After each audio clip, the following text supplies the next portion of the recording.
geared towards the improvement of benefits. With the 25 billion added by the House, the total for MAIFIP increases to 49.2 billion pesos to actualize the directive of President Ferdinand Marcos Jr. to provide zero balance billing for indigent patients in government hospitals. Next, under the agriculture cluster, with the 53.8 billion pesos added by the House, the total agriculture sector budget increased to 292.9 billion pesos. Of this, 10 billion pesos is provided for the presidential assistance for farmers and fisherfolk, expected to benefit 1.43 million farmers and fisherfolk. With the 35.5 billion pesos added by the House, a total of 74.5 billion pesos will be provided towards the construction and rehabilitation of farm-to-market roads and irrigation infrastructure.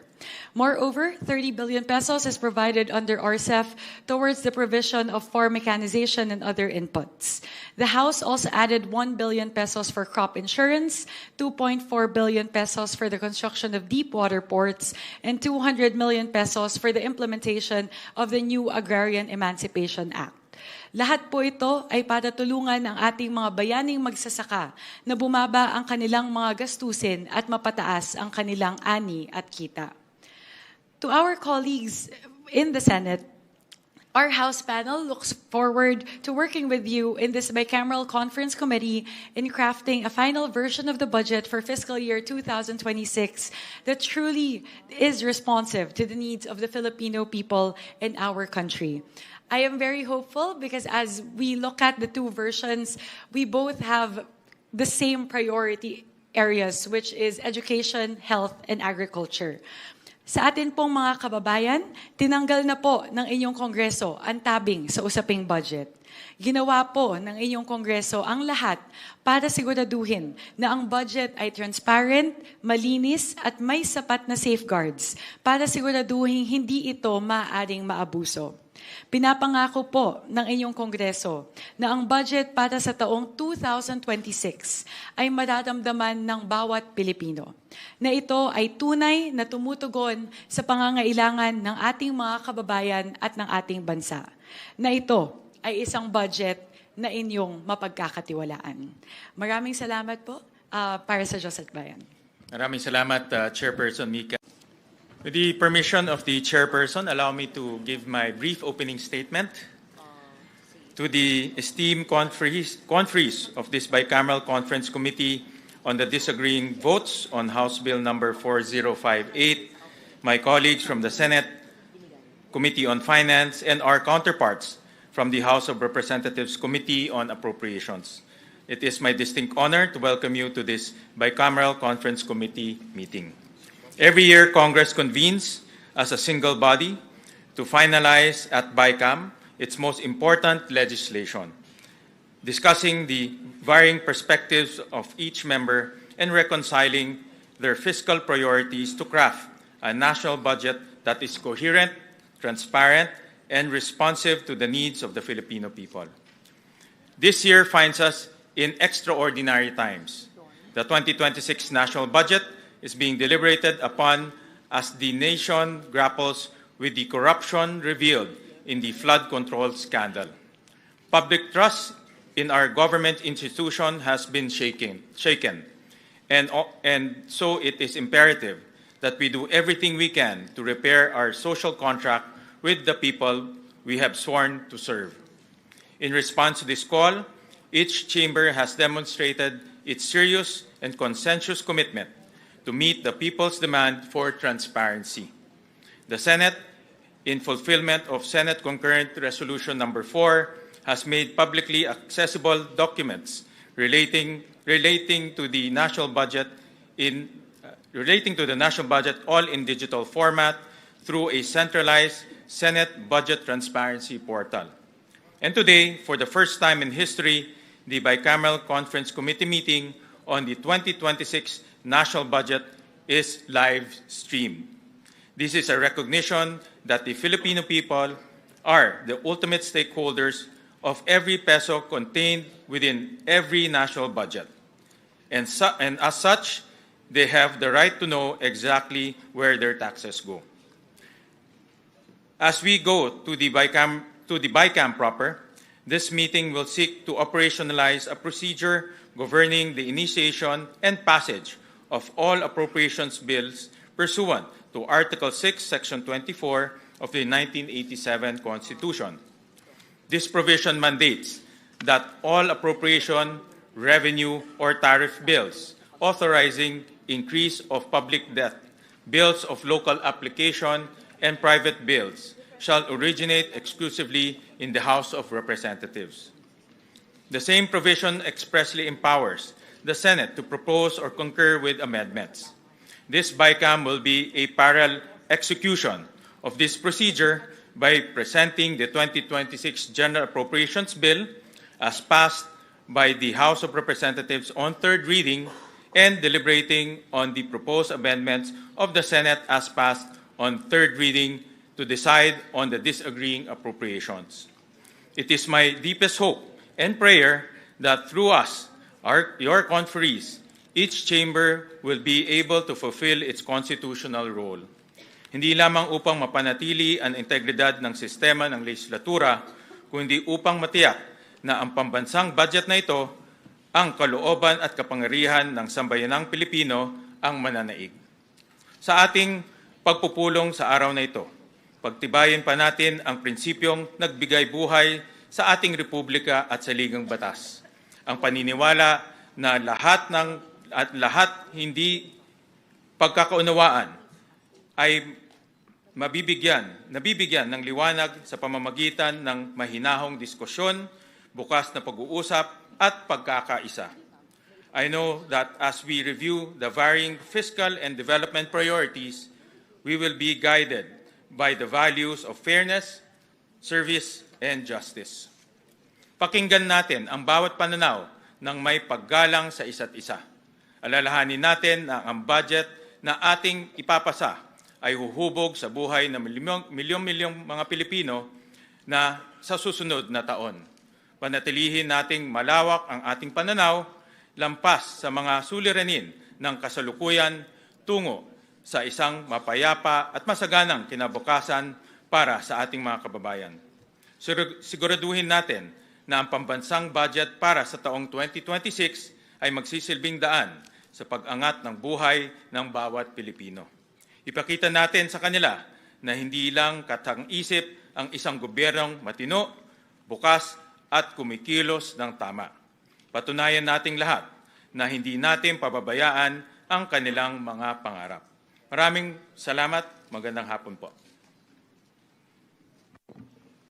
I just wanted to greet all our colleagues in the House of Representatives, both the first termers and those that I've worked with for a very long time. And I was once in your house. We understand and appreciate and recognize the concerns of the district representatives. We are one with you in serving our people in the grassroots. At the same time, we are grateful to the House of Representatives for allocating correctly the more than 250 billion from DPWH flood control to projects which will benefit the people much better, stressing on the importance of education and health. I take note that the House allocated at least 60 billion for education. You will be happy to note that the Senate, through our very hard-working and education-focused chair, even increased it to more than 85 billion. And this would be, I believe, in the history of our country. Even when I chaired the Finance Committee for 2 administrations for 5 years with 3 chairs of the House of Representatives, never happened before. For that, we're really grateful to the chair. Aside from that, we are grateful to the House as well for indicating in the HGAB the 60 billion bayad utang, which rightfully belongs to PhilHealth. We also take note that in the NEP, there's a 53 billion from the syntax allocation for PhilHealth. However, let me please put it on record that the 53 billion is an incomplete NEP proposal. Kulang po ng 16 billion per the computation made by the Senate. I appeal to the BICAM to put what is rightfully belonging to health.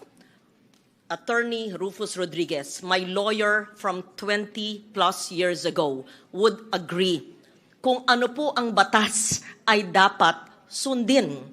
It is not a matter of unfunded law. That is for the universal health care to take care of. We are talking about the sin tax allocation, which for several years were not funded according to the allocation. Magbibigay ng konti, hindi ipupuno. There is something terribly wrong here. Let me just put on record, Mr. Chair, that there is a 236.91 billion funds missing, which should go to public health, and that's to PhilHealth. And this would include the multi-year earmarking of the sin tax, which were not funded, including the NEP of 53 billion. We also take note that the 2025 GAA did not have the sin tax allocation, which miraculously disappeared in the GAA. We, both houses of Congress, owe that to the Filipino people. Having said that, I will discuss this further when the Health Department is brought on the floor. But let me state our appreciation for restoring in the HGAB the bayad utang when the DOF took out the PhilHealth 60 billion and returned it. Let me just state also later when we discuss the PhilHealth and the health budget that it was returned in the HGAB, and Congress was the one that enumerated the possible utilization of the funds. Let the legal luminaries and let my lawyer, Attorney Rufus Rodriguez, think about it, whether this is really in compliance with the Supreme Court decision, because the Supreme Court says, in my understanding, that it should be returned to the Treasury. It was taken from the excess funds of PhilHealth. It was not taken with enumeration of the utilization of the funds. I put that on the table. I will leave it to the body to decide. Thank you, Mr. Chair. Mr. Chair? Madam Chair? I would like to recognize our Senior Vice Chairperson, also the sponsor of the Department of Health, Representative Albert Garcia. Maraming salamat, Madam Chair, Mr. Chair, Senator Win, sa ating mga fellow conferees from the House and the Senate. Magandang hapon po sa ating lahat. Tama po yung sinabi ni Senator Loren na binalik na po o ibabalik na po ang 60 billion sa PhilHealth nung nawala nung 2025 budget. And this was discussed during the DOH defense, which I did in the House of Representatives. At isa po sa nagtanong nung defense ay walang iba kundi yung ating chair regarding the budget of PhilHealth and DOH na kung lalagyan po natin ng mas malaking budget, which they deserve at under the law, karapat-dapat po para sa ating beneficiaries, dapat lang in-emphasize ng ating chair na i-expand pa nila yung kanilang package. Kasi right now, alam po natin what's happening on the ground na very limited po or a small percentage of the hospital bill or yung coverage ng PhilHealth ang na-charge sa kanila. And our constituents, mga kababayan po natin, have to shoulder a huge part of their hospital bill or healthcare bill. So we are in agreement sa House and the Senate na talagang by law, dapat madagdagan pa yung kanilang budget, pero dapat makita nila yung kanilang responsibilidad na bilisan pa nila ang pag-expand ng mga package para agarang maramdaman ng ating mga kababayan. Of course, for now, dahil hindi pa ho ayos yung sistema ng universal health care, malaking tulong po yung MyFIP.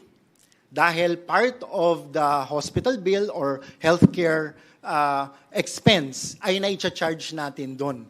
Pero with all these funds going to PhilHealth, I think our people deserve na maging institutionalized na po at malawakan na po kagad o madagdagan na po ang package para konting-konti na lang po yung out of pocket or konting-konti na lang po ang sasaluhin ng zero balance billing ng ating mga DOH and LGU hospitals. So itong responsibilidad na ito dapat ma-emphasize sa leadership ng PhilHealth at ng DOH nang sa ganon ay magawa naman po nila yung responsibilidad nila para sa ating mga membro ng PhilHealth. Maraming salamat, Madam Chair. Thank you very much, Mr. Chair. Maraming salamat po. Senator Go. Good afternoon. As you all know, I had my reservations on the BICAM report for the 2025 budget. In fact, I did not sign the BICAM report last year. Particularly, I am saddened by the zero budget given to PhilHealth. No? Kumbaga, double whammy po itong nangyari sa PhilHealth. Alam ko po yan dahil 2024, nagkaroon po ako ng 14 hearings including health emergency allowances ng mga healthcare workers. At doon natin nakita na kulang talaga yung counterpart ng PhilHealth sa kanilang mga pasyente. Tama yung sinabi mo kanina, napakaliit pa ng case rates nila. In fact, nung nagkagulo na, nung Disyembre, 2024, nagkaroon sila ng board meeting, tinaasan nila, sa ilang araw lang ng board meeting, tinaasan nila yung case rates. Kaya pala nilang taasan yung case rates sa ilang araw, Disyembre. Kung ginawa nila yun nung Enero pa lang, tinaasan yung case rates, wala sana silang excess funds na wawalisin ng National Treasury. Nung winalis ng National Treasury, nung July, doon tayo nagkaroon ng hearing, doon tayo na alarma, at may nag-file sa Supreme Court, salamat, at finally, na-desisyonan po na, sabi ko nga nung panahong yon, it might be legally acceptable then, but morally unacceptable dahil marami pong pasyenteng naghihirap na walang pambayad sa hospital. Kung kaya nilang taasan yung case rates noong Disyembre, wala silang excess funds, walang kukunin. Anyway, tapos na po yun. That's water under the bridge. Ang problema ngayon, nagdesisyon po ang Supreme Court ngayon na ibalik po yung pondo na 60 billion. Refund po ito. Ibig sabihin, dapat sana'y magamit ka agad ito. Ginawa pong appropriation na sa 2026. How about the 2025 na zero? Ilan po kayang mga pasyente ang na-deprive naman po doon sa zero budget po ng PhilHealth noong 2025? Kaya po, isa sa dahilan na hindi po ako pumirma noong 2025. Maybe ma-address po ito ng BICAM. Paano po yung double whammy na yon? 60 billion, ibabalik sa 2026. How about na zero noong 2025? At kung maaari, mabigay na po yung hindi na ibibigay. Dahil nasa syntax law po itong earmarking, about 200 billion pa po mahigit ang hindi nabibigay since 2023. Ilang pasyente po ang matutulungan nito, ilang buhay po ang masasalbar sa pondong ito na alam naman natin nung 2024 nung kinuha po yon yung 60 billion medyo nahalo-halo na kung saan ginamit. May nagsabi na ginamit po sa health emergency allowances, but the truth is it was pinold po siya, tas ginamit po sa iba't ibang, kaya isa po ito sa dahilan na hindi talaga ako pumirma nung 2025 dahil sakit na zero mo yung PhilHealth. Pinaglaban nga natin na wag kunin yung excess funds ng PhilHealth. Hindi naman excess yun eh. PhilHealth yun, klaro naman, health para sa Pilipino po yun. Hindi excess funds po yun. Sana po yung ma-address rin po ito ng BICAM. Salamat po. Madam Chair. I just wanted to greet all our colleagues in the House of Representatives, both the first-termers and those that I've worked with for a very long time. And I was once in your house. We understand and appreciate and recognize the concerns of the district representatives. We are one with you in serving our people in the grassroots. At the same time, we are grateful to the House of Representatives for allocating correctly the more than 250 billion from DPWH flood control to projects which will benefit the people much better, stressing on the importance of education and health. I take note that the House allocated at least 60 billion for education. You will be happy to note that the Senate, through our very hard-working and education-focused chair, even increased it to more than 85 billion. And this would be, I believe, in the history of our country. Even when I chaired the Finance Committee for 2 administrations for 5 years with 3 chairs of the House of Representatives, never happened before. For that, we're really grateful to the chair. Aside from that, we are grateful to the House as well for indicating in the HGAB the 60 billion bayad utang, which rightfully belongs to PhilHealth. We also take note that in the NEP, there's a 53 billion from the sin tax allocation for PhilHealth. However, let me please put it on record that the 53 billion is an incomplete NEP proposal.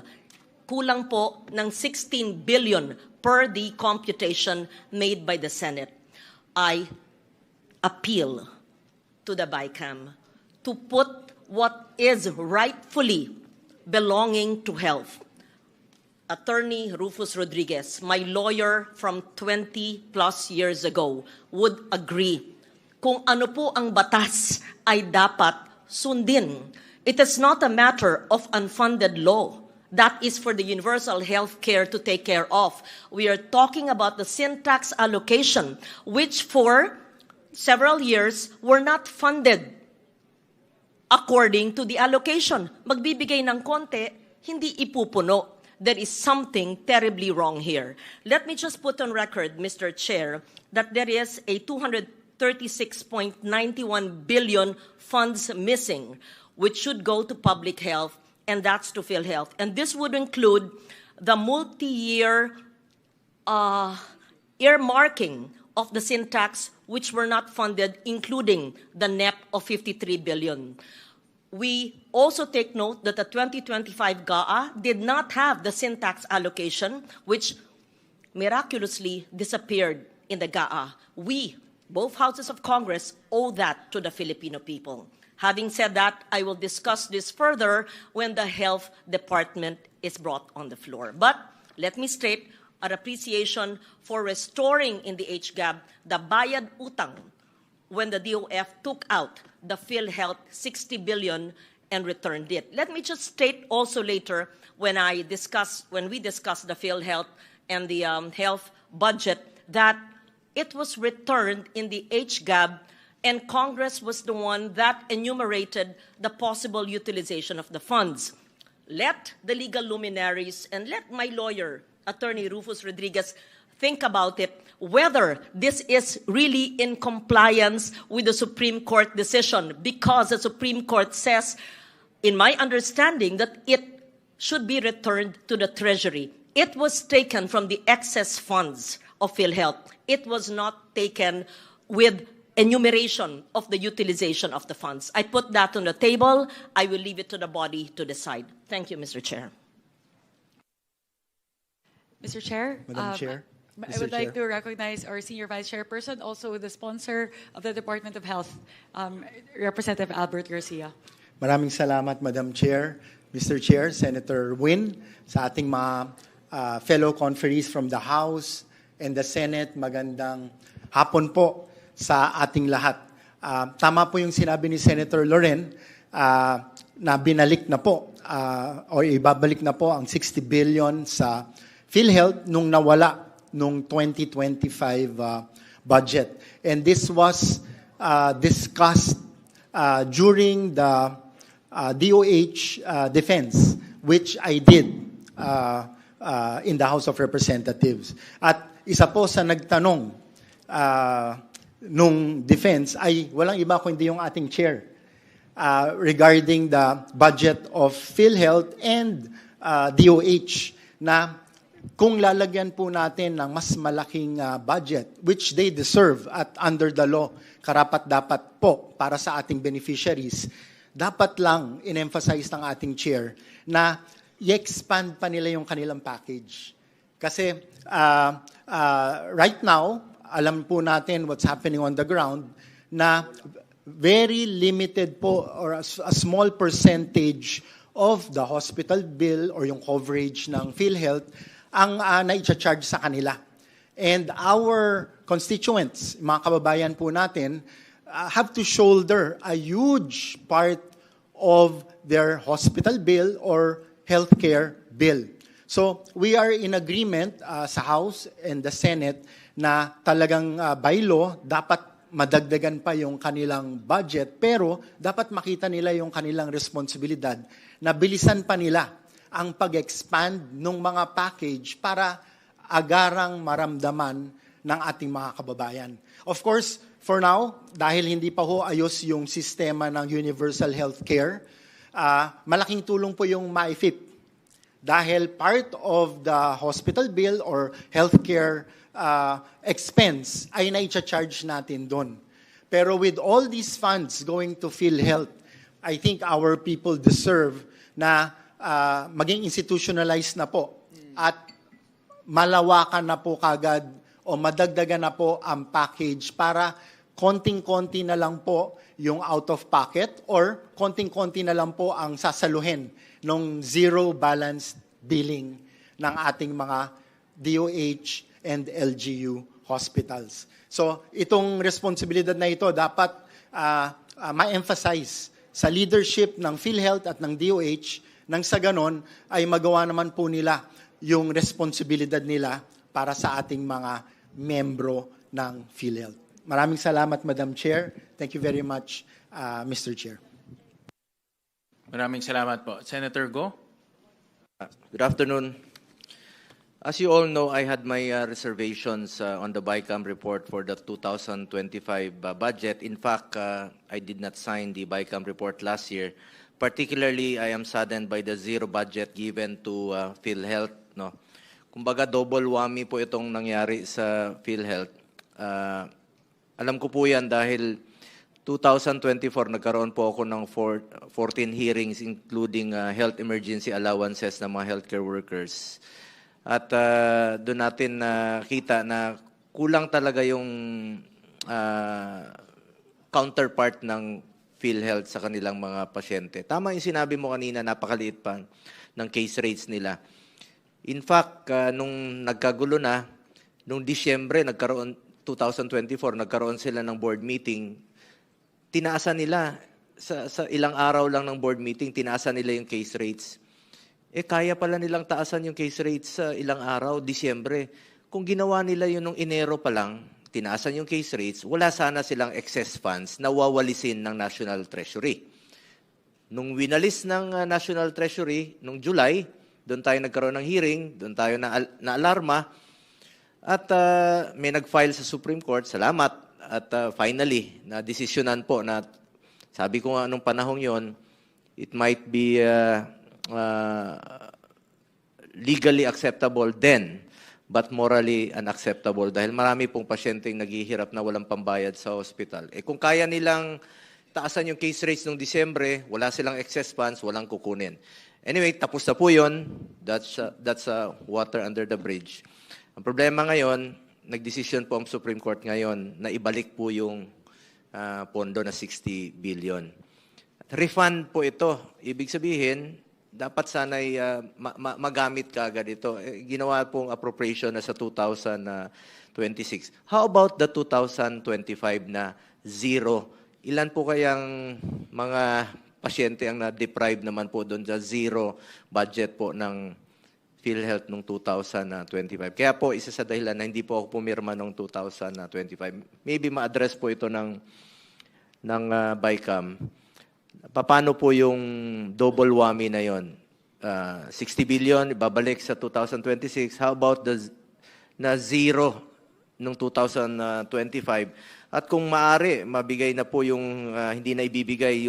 Dahil nasa syntax law po itong earmarking, about 200 billion pa po mahigit ang hindi nabibigay since 2023. Ilang pasyente po ang matutulungan nito, ilang buhay po ang masasalbar sa pondong ito na alam naman natin nung 2024 nung kinuha po 'yon, yung 60 billion, medyo nahalo-halo na kung saan ginamit. May nagsabi na ginamit po sa health emergency allowances. But the truth is, it was pinulled po siya, tapos ginamit po sa iba't ibang... kaya isa po ito sa dahilan na hindi talaga ako pumirma nung 2025 dahil sakit na zero mo yung PhilHealth. Pinaglaban nga natin na wag kunin yung excess funds ng PhilHealth. Hindi naman excess yun eh.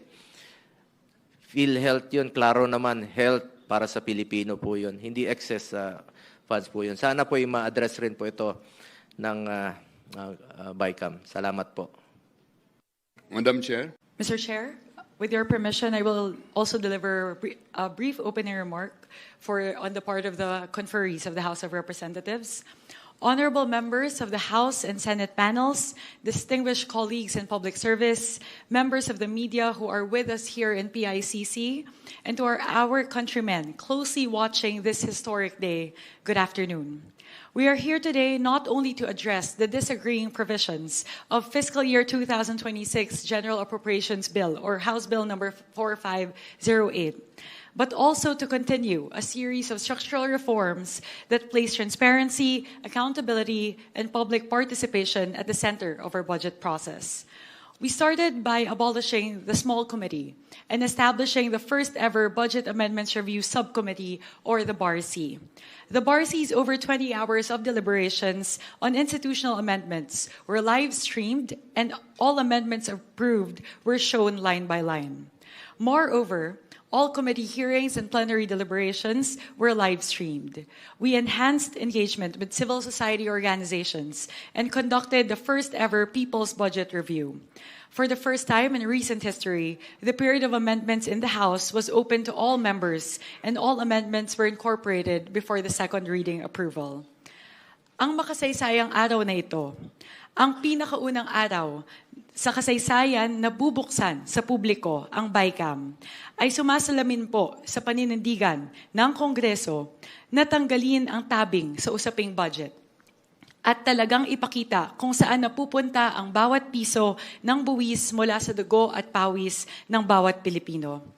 This is the actualization of the House's commitment since August, even before the budget deliberation started, to open and live stream the Bicameral Conference Committee proceedings. And this is something the House and the Senate leadership have strongly advocated for jointly over the last few months.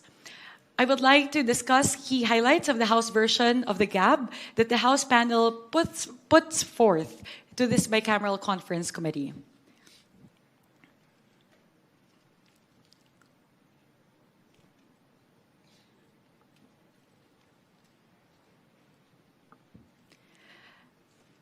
The 255 billion pesos from the removal of flood control projects under DPWH were reallocated mainly to the three key sectors identified by President Ferdinand Marcos Jr.: education, health, and agriculture.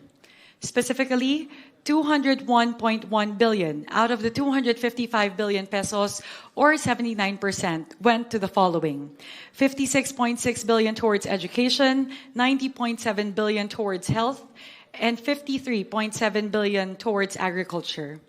The budget for fiscal year 2026 will contain the highest budget education in history.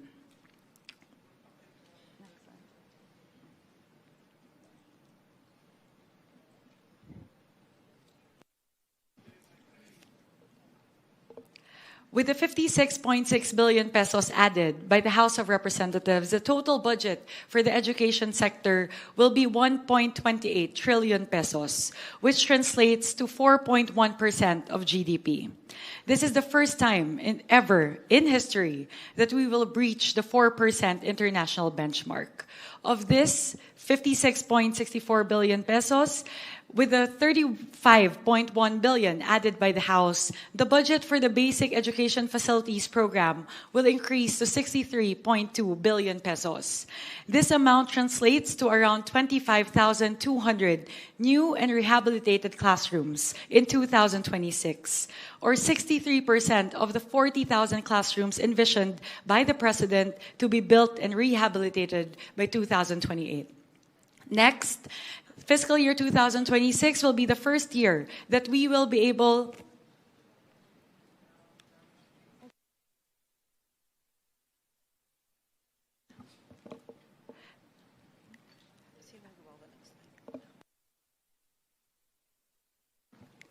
Next, this is the first ever year that we will be able to fully fund the implementation of UACTE since it was passed into law in 2017.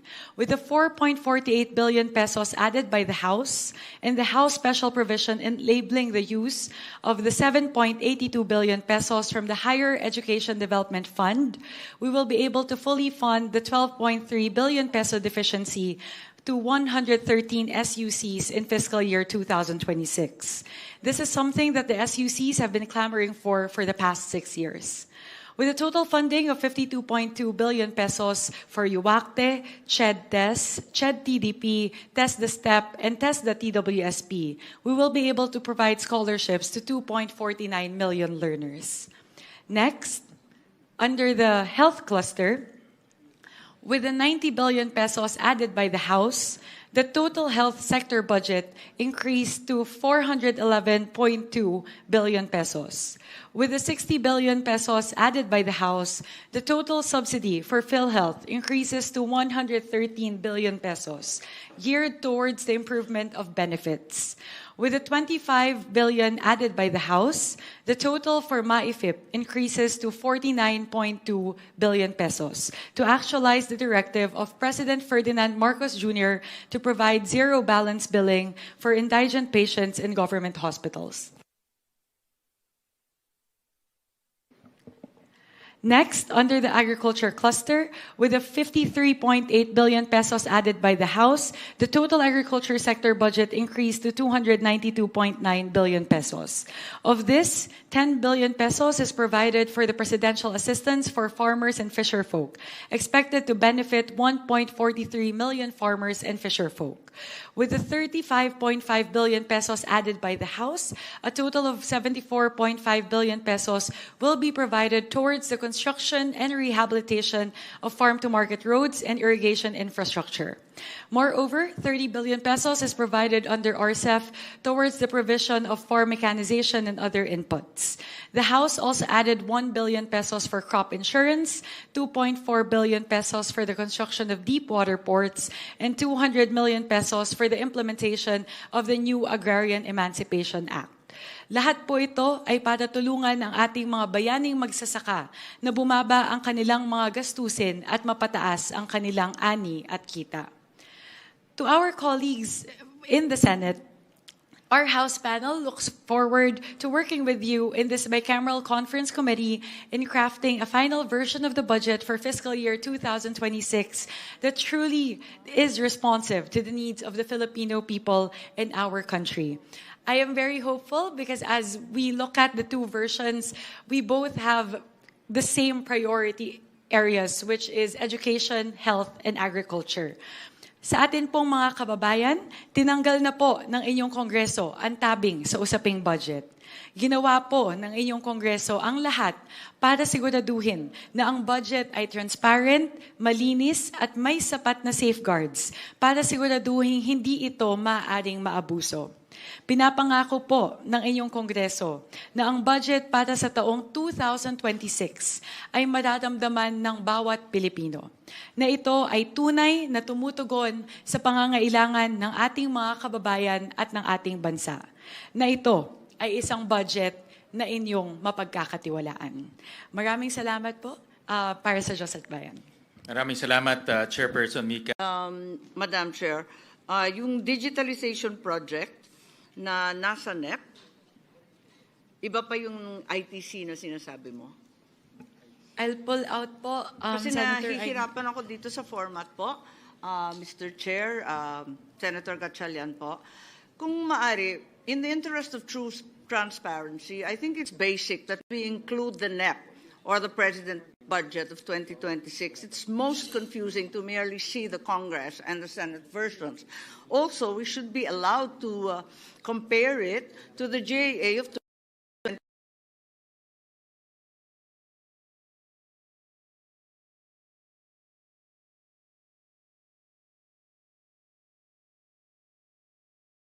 issue na tinatanong ni Congressman Libanan, ni Nonoy? Particularly po, doon sa internet subscription services, 5.8, tama po yun, at a total of 16 billion pesos. Info and communications technology or laptops amounting Yes. to 8.9. At yan ay hindi dinagdagan o binawasan ng Kongreso at ng Senado. As is lang, maintain lang yung NEP. Tama po ba? Tama po yun.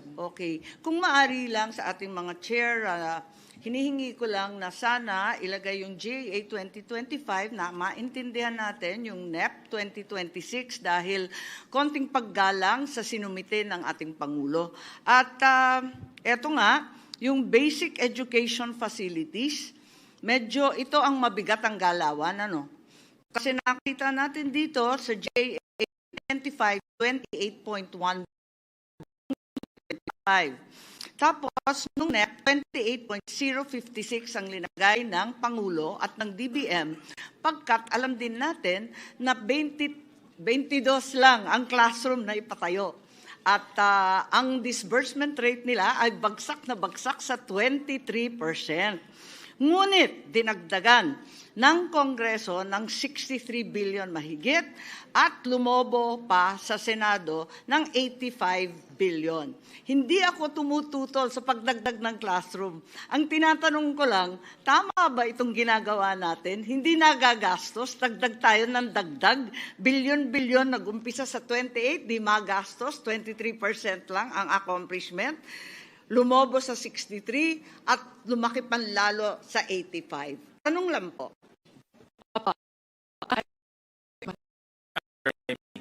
Ang backlog ho natin sa classrooms is about 165,000. At kailangan ho tayo mag-allocate ng about 400 billion pesos para lang makahabol. So ito ho ay hindi pa nga ho tayo nakakahabol ho dito. Ito ay para lang ma-decongest ho natin yung mga highly urbanized areas. Ang magiging method at mekanismo ng Department of Education ay papasok ho sila sa number 1, PPP, number 2, counterparting with the LGUs, number 3, counterparting with the CSOs, number 4, counterparting with NGOs. So, ang kanilang strategy is sabay-sabay gagawa ngayon ng classrooms. So, ito po ay napag-usapan naman during the hearing, during the budget deliberation, at base po sa calculation ng DepEd, kaya naman ho nilang i-implement ho ito, basta sabay-sabay ho nilang i-implement. Yes, thank you very much, Mr. Chair. Ang akin lamang, kapag ganito kababa ang disbursement rate, klaro na hindi budget ang issue. Walang kakayahan ng DepEd magpatayo ng ganyang kadami at ang public works man.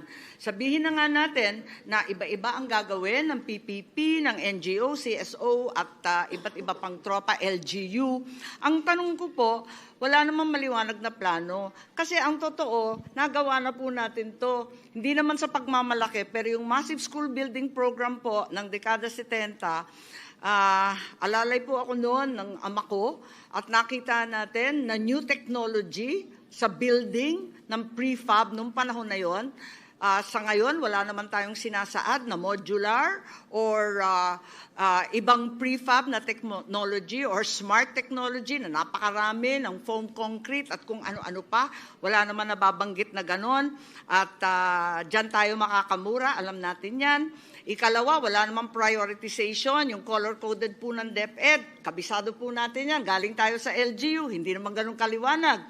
Pagkatapos, wala namang kaakibat ito na programa para sa ating teachers. Hanggang ngayon, alam na natin, teacher natin, ang baba-baba ng sahod. So, marami pang dahilan. At ang paglalagay ng napakalaking budget, baka hindi ito ang tanging sagot lamang. Yun lang po, observation lamang. Ano ang absorption rate na totoo ng DepEd? Apakababa, nasa 23%. Actually, maraming salamat, Senator Amy, sa inyong mga komento. At actually, ang nangyari ho kasi, merong special provision na ibinibigay lang exclusively sa DPWH ang construction. No? So, for 2 years, almost 5 years, no? DPWH lang po ang nagko-construct ng classroom, farm-to-market roads, hospitals, yung health centers. So ngayon, under this budget, i-allow na ho natin ang mga iba't ibang ehensya na pumasok po sa counterparting with LGUs. No? Kung gusto ho nilang makipag-partner with LGUs, pwede ho sila mag-partner para ho mabilis yung construction dahil ang LGUs ho, alam naman ho natin, mas mabilis ho mag-construct. Before I continue, let me recognize the presence of Senator Mark Villar, one of our conferees. Mr. Chair. Yes, we appreciate the concerns of Senator Marcos, and as the chair mentioned, there are several options that Secretary Angara had mentioned in our hearings and in plenary, and that would be including letting the local governments implement the school building program, and we appreciate that. And in fact, Senator Aquino, I think, and Senator Pangilinan mentioned also about the possibility of CSOs and PPPs with accredited private sector partners. So, having said that, if there's no other question, Mr. Chair, I would like to move for the DepEd Office of the Secretary Budget to be approved. Mr. Chair, Oh, Yes. yes, I have Senator Tulfo. one quick question. Kanina ko pa po hinahanap dito sa Office of the Secretary. Ito po yung mga hinihingi lagi ng mga teacher, ng mga PTA sa mga estudyante sa public schools.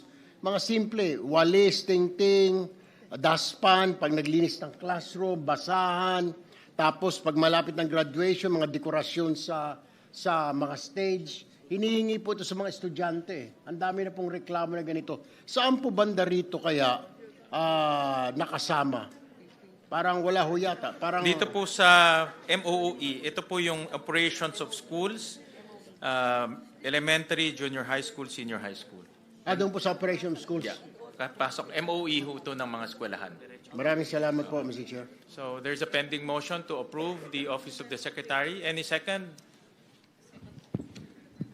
On the part of the House, Madam Chair, Mr. Chair, we second the motion. Before that, since I'm the movant, I just want to make sure that we put on record before we finalize it the HGAB number and the BICAM number that we are approving so that it's on the record. May we ask the chair to do that if you agree, because many figures are being discussed. May we kindly put on record the HGAB figure and the BICAM figure that we are approving. But I so move. Yes. Thank you. Yeah, thank you. And there's a duly seconded, so the budget of the Office of the Secretary, Department of Education is hereby approved. Those summaries, Madam Chair, will be provided prior to the signing of the BICAM report. In fact, dito po sa BICAM, hindi ho natin isa-sign to kaagad. Ipiprint na muna po yung mga dokumento, ipiprint na po yung pre-enrolled copy, at iproprovide yun sa members para po makita ho nila bago ho tayo mag-sign. No? Thank you. All right. So we go to SUCs and state universities and colleges. We start with the University of the Philippines, the University of the Philippines System. Mr. Chair, I just wanted to ask about this because there are 113 SUCs. If we go through each one line by line, that would be at least 1,000, like 500 line items that we have to go through. So my recommendation po, Mr. Chair, if I may, since there are substantial changes in the UP system, we can take that up separately. But as to the rest of the SUCs, perhaps we can tackle it by region. Kasi po medyo 113 SUCs po ito.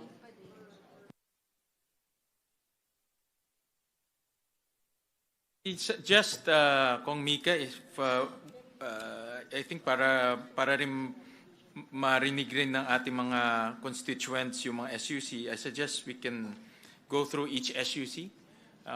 Kung no.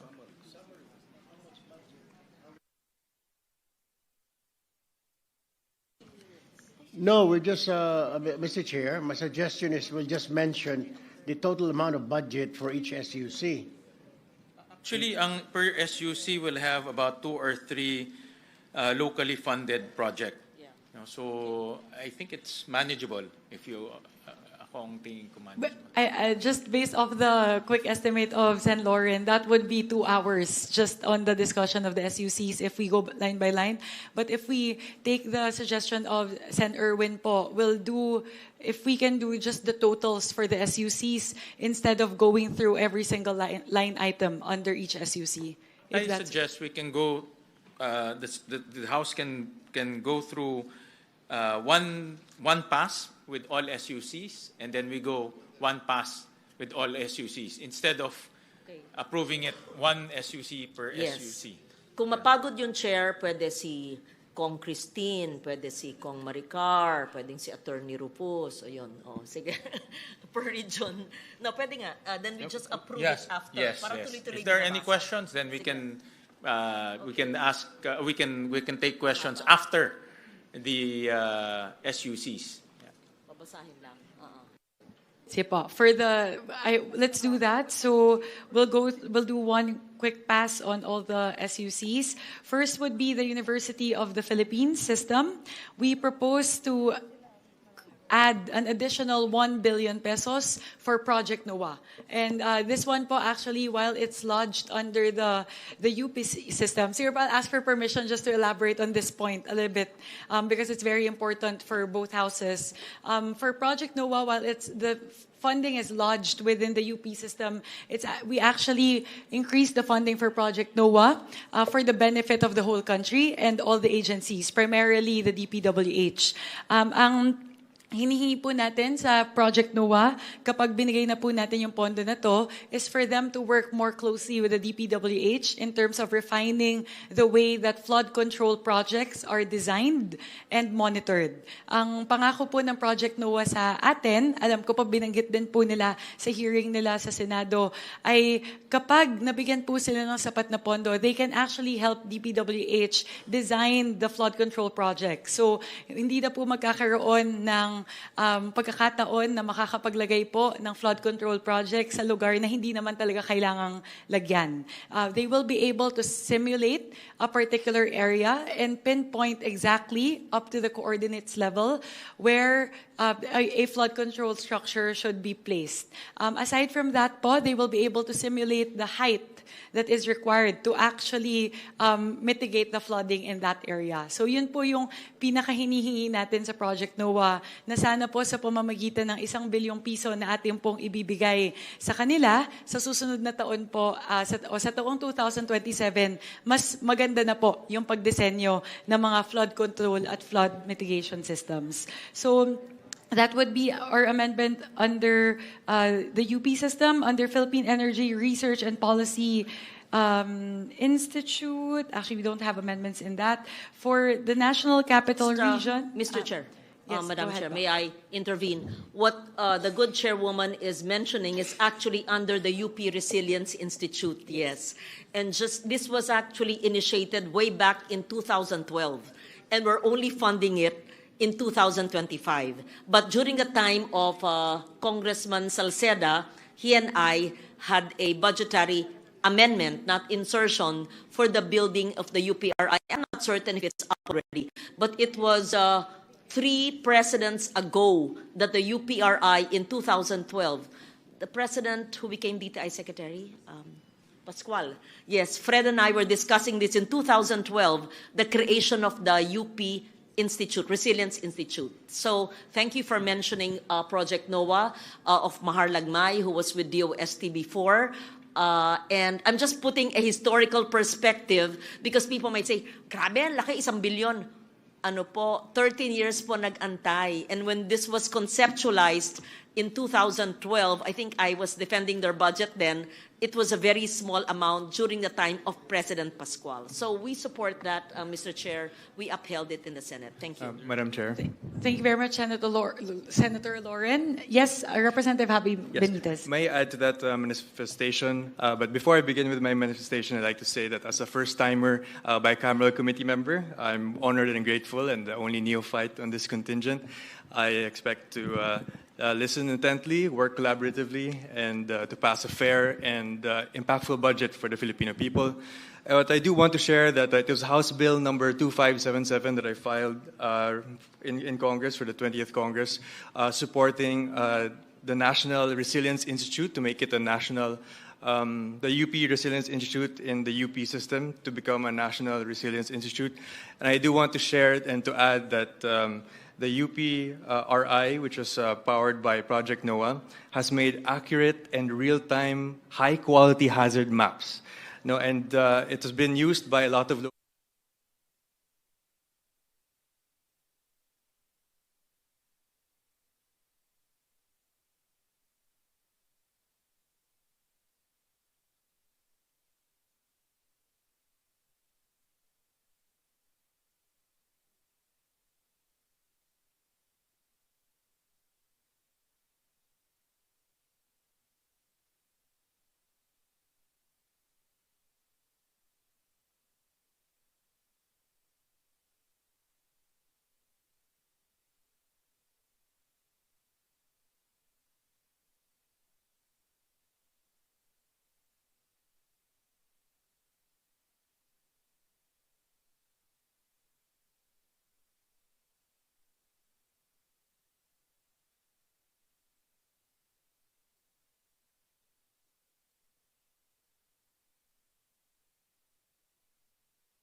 Chair Mika.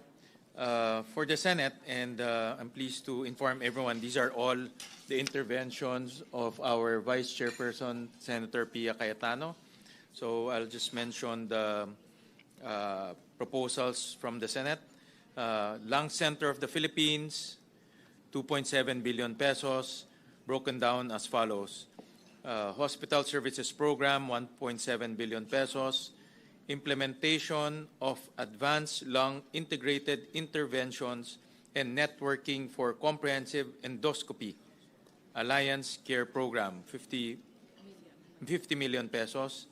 Establishment of the Integrated Robotic Surgery, IROS, and Endoscopic Center, 200 million pesos. Advancement of biobanking phase 3, 50 million pesos. Procurement of linear accelerator, LINAC, 400 million pesos. Procurement of position emission tomography, computed tomography, PET CT scanner, 320 million pesos. For the National Kidney and Transplants Institute, 3.2 billion pesos. Broken down as follows. Hospital Services Program, 2.3 billion pesos. Construction of an outpatient services building capability, 400 million pesos. Tama. For Philippine, tama ba? Parang dalawa ito. Sorry, there's a misprint. I think for the construction of an outpatient service building is 500 million pesos. Ano itong isa? Yeah, merong isa pa. Hindi na print mabuti. Linear, tama? Ayan, the procurement of a linear accelerator with stereotatic body radiotherapy. Tama ba? 400 million pesos, no? All right. For the Philippine Children's Medical Center, 3.5 billion pesos, broken down as follows. Procurement of medical equipment, 200 million pesos. Construction of a new building phase 200 million pesos. Renovation of old building phase 200 million pesos. Completion of Eskwelahang Munti, 10 million pesos. Harmonization Initiative, MITHI, 595 million pesos. Hospital Services Program, 2.2 billion pesos. Training and Research Program, 215 million pesos. For the Philippine Heart Center, 4 billion pesos. Hospital Service Program, 3.2 billion pesos. Procurement of various medical equipment, 863 million pesos. For the Philippine Institute of Traditional Alternative Healthcare, 206 million pesos, broken down as General Management and Supervision, 152 million pesos. So any questions, any motion? Just check lang. I don't know if my record is wrong. I only have old building. Walang new building. Which one? Which Children's Hospital? Yeah. New. Old building eh. Meron ba tayo? Renovation of building phase 2. Hindi, old meron, new wala. New ito. Kaya nga meron? Yes, no? New building phase 2. Meron tayong pinasok? Yes, Meron. Galing to sa'yo eh. Wala eh.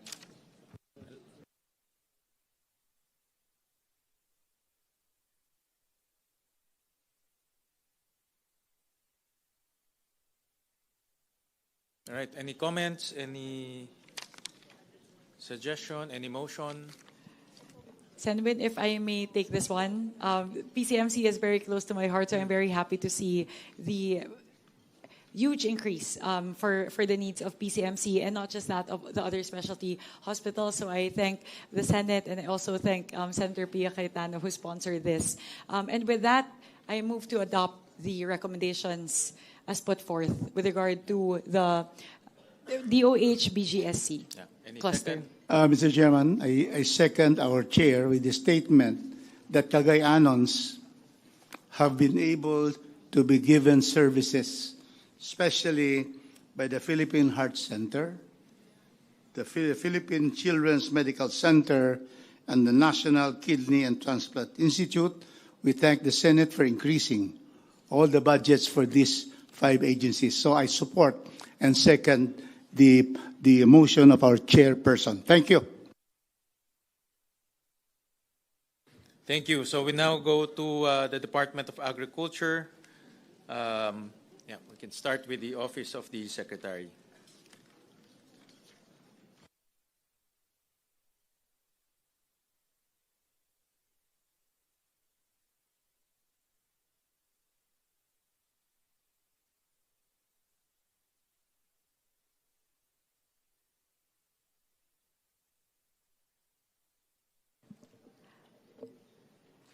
Mr. Chair, with your permission, I will also deliver a brief opening remark on the part of the conferees of the House of Representatives.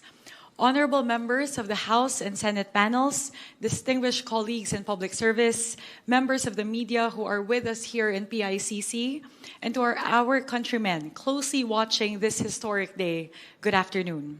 We are here today not only to address the disagreeing provisions of fiscal year 2026 General Appropriations Bill, or House Bill number 4508, but also to continue a series of structural reforms that place transparency, accountability, and public participation at the center of our budget process.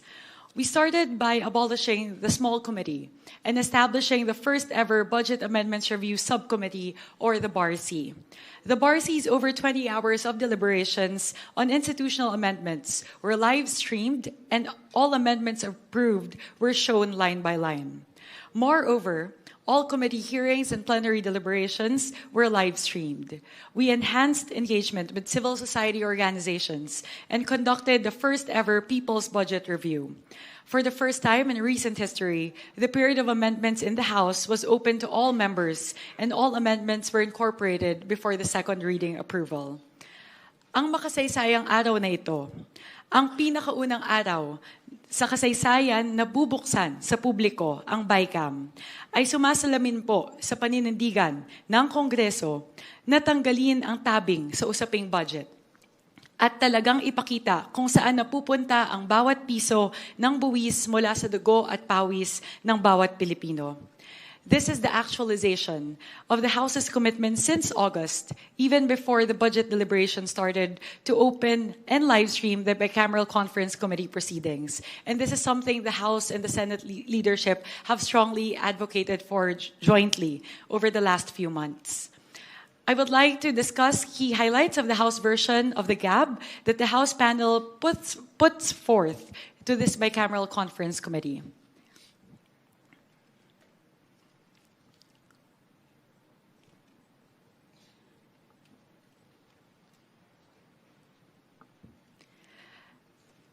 The 255 billion pesos from the removal of flood control projects under DPWH were reallocated mainly to the 3 key sectors identified by President Ferdinand Marcos Jr.: education, health, and agriculture.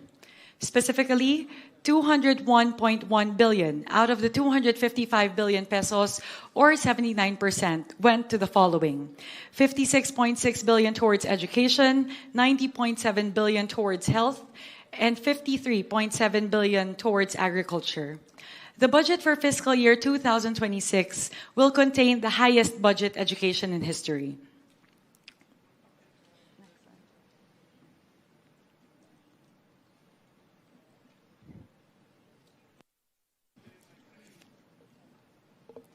With the 56.6 billion pesos added by the House of Representatives, the total budget for the education sector will be 1.28 trillion pesos, which translates to 4.1% of GDP.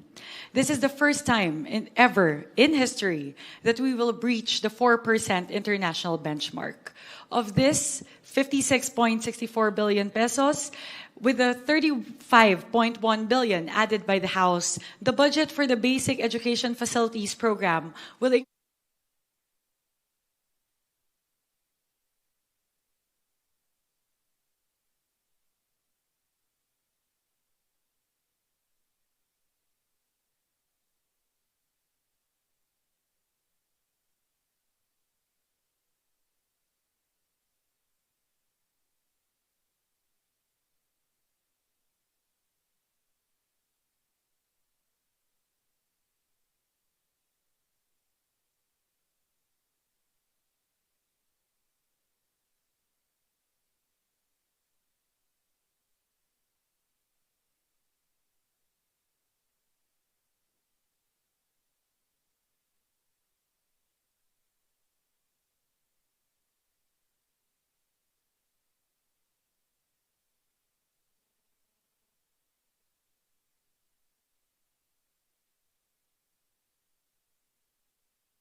Test. Test. 1, 2. Test.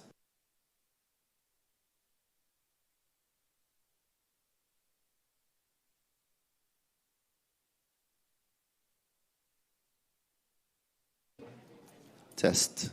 1, 2. Test.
Test. Mic. Test. Check. 1, 2. Test. Mic. 1, 2.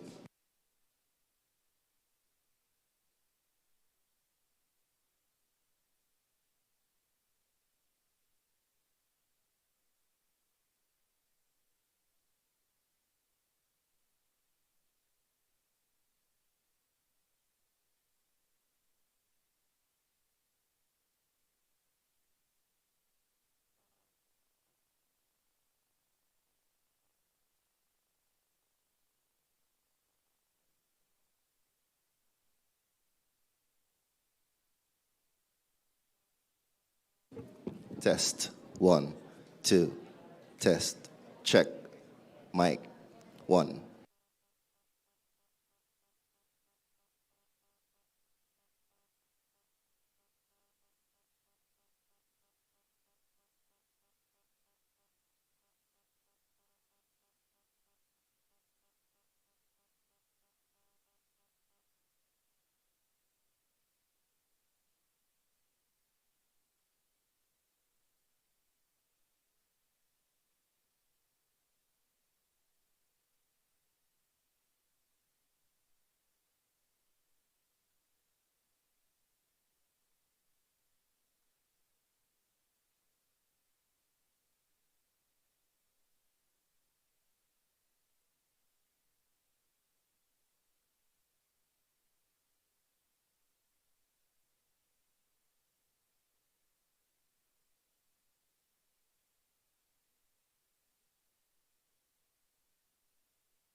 All right. Well, good afternoon, everyone. Or good evening na yata. Gandang hapon po sa inyong lahat. On the part of the Senate, the Bicameral Conference Committee meeting on the disagreeing votes on House Bill number 4058 or the fiscal year 2026 GAB is hereby resumed. Good afternoon, everyone. On behalf of the House of Representatives, we would like to call this bicameral. My apologies. We would like to resume this bicameral conference committee meeting on the disagreeing votes on House Bill number 4058 or the fiscal year 2026 General Appropriations Bill.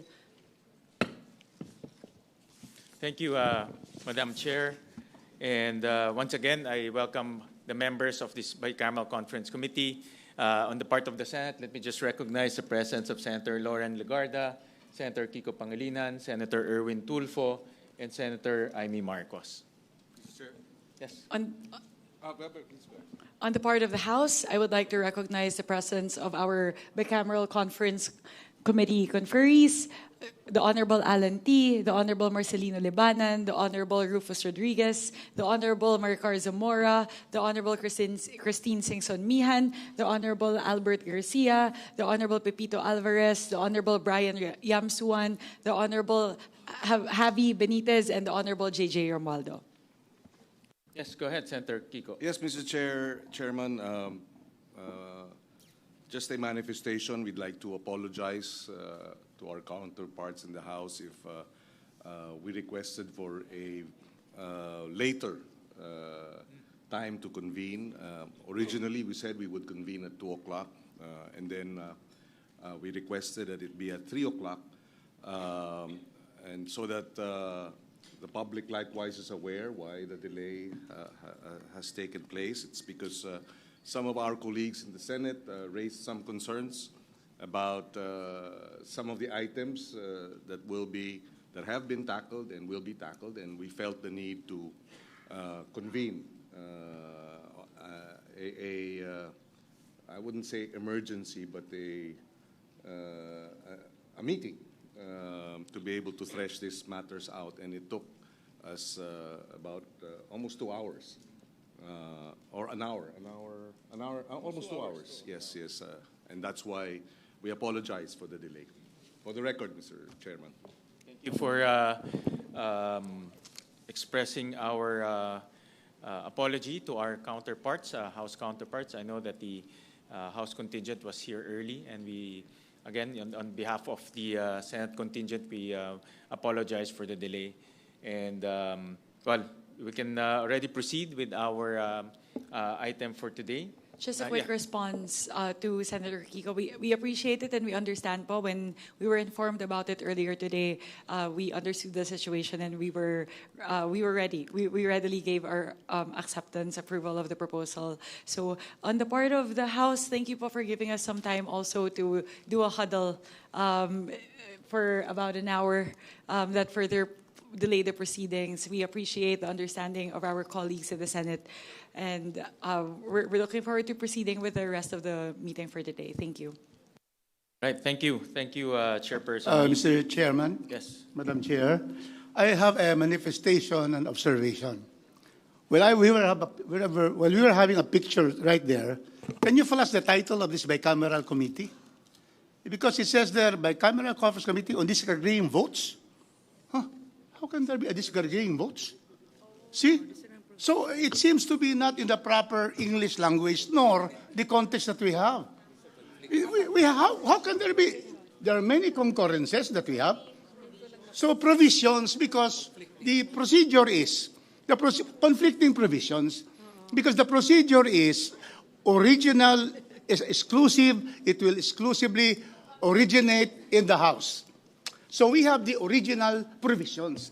And then the Constitution, Article 6, the legislature, Section 24 says, but the Senate may propose or concur with amendments. So you have your amendments, we can see them, and so these are the amendatory provisions. So we cannot have disagreeing votes. How can we have disagreeing votes? We have not voted yet. We have not even voted when we start. How can that be? So it's a wrong English. I suggest we put the disagreeing provisions because from the original, we have now the mandatory. How can there be disagreeing votes? Thank you for that, Congressman Rufus. I was just conferring with the Senate Secretariat. The explanation to me is because we're tackling the House bill, and there's only one bill that we are tackling today, which is the General Appropriations Bill. That's why the correct term, or the term that should be used, is votes instead of disagreeing provisions, because there's no other bill that are being discussed. So there's only one bill. So, but just to move forward with this, and I acknowledge your comments on this, we are requiring the Secretariat to look into this matter and again do some more research on the previous Bicameral Conference Committee on what terminologies that they used. Mr. Chairman, irrespective of the previous ones, if it's wrong, it's wrong. And it is, well, it is true, you know, the other bicameral conference committees are about two bills passed by the House and passed by the Senate. That's fine. So, however, even in this particular instance, House Bill 4058 originates from the House. So we have the original provisions. And then you discuss it, and you have under the Constitution, the provisions to amend it, either concur or amend. So I think we should change this, because those reading us, you know, disagreeing votes, how can we have that, Mr. Chairman? So I hope that we change it now so that we write disagreeing provisions of the House Bill number 4058, original and amendatory provision. There are no insertions from the Senate. That's why people say they're inserted by the senators. No. The senators are amending it or concurring with it. It's only in the BICAM where there can be insertions. And so the Senate is doing its job, and it is really amendments under the Constitution. So let us be able to change that, Mr. Chairman. Thank you. Well, let me direct the committee secretary to just remove this cover page for now. I think that's a better compromise moving forward. But we acknowledge your comments, Congressman Rufus, and we acknowledge your legal expertise in terms of these matters. So for now, we'll just remove it, and we'll request the committee secretary to look into this. Thank you. Thank you for bringing that matter up. All right. So we the department on hand right now is the Department of Public Works and Highways. So we'll allow the House to present the General Appropriations Bill. Yeah. Senator Win, with the permission of the Senate panel, before going to the numbers, I would first like to request that we give Secretary Vince Dizon the opportunity to present with regard to one of the most pressing factors in the discussion around DPWH, which is the...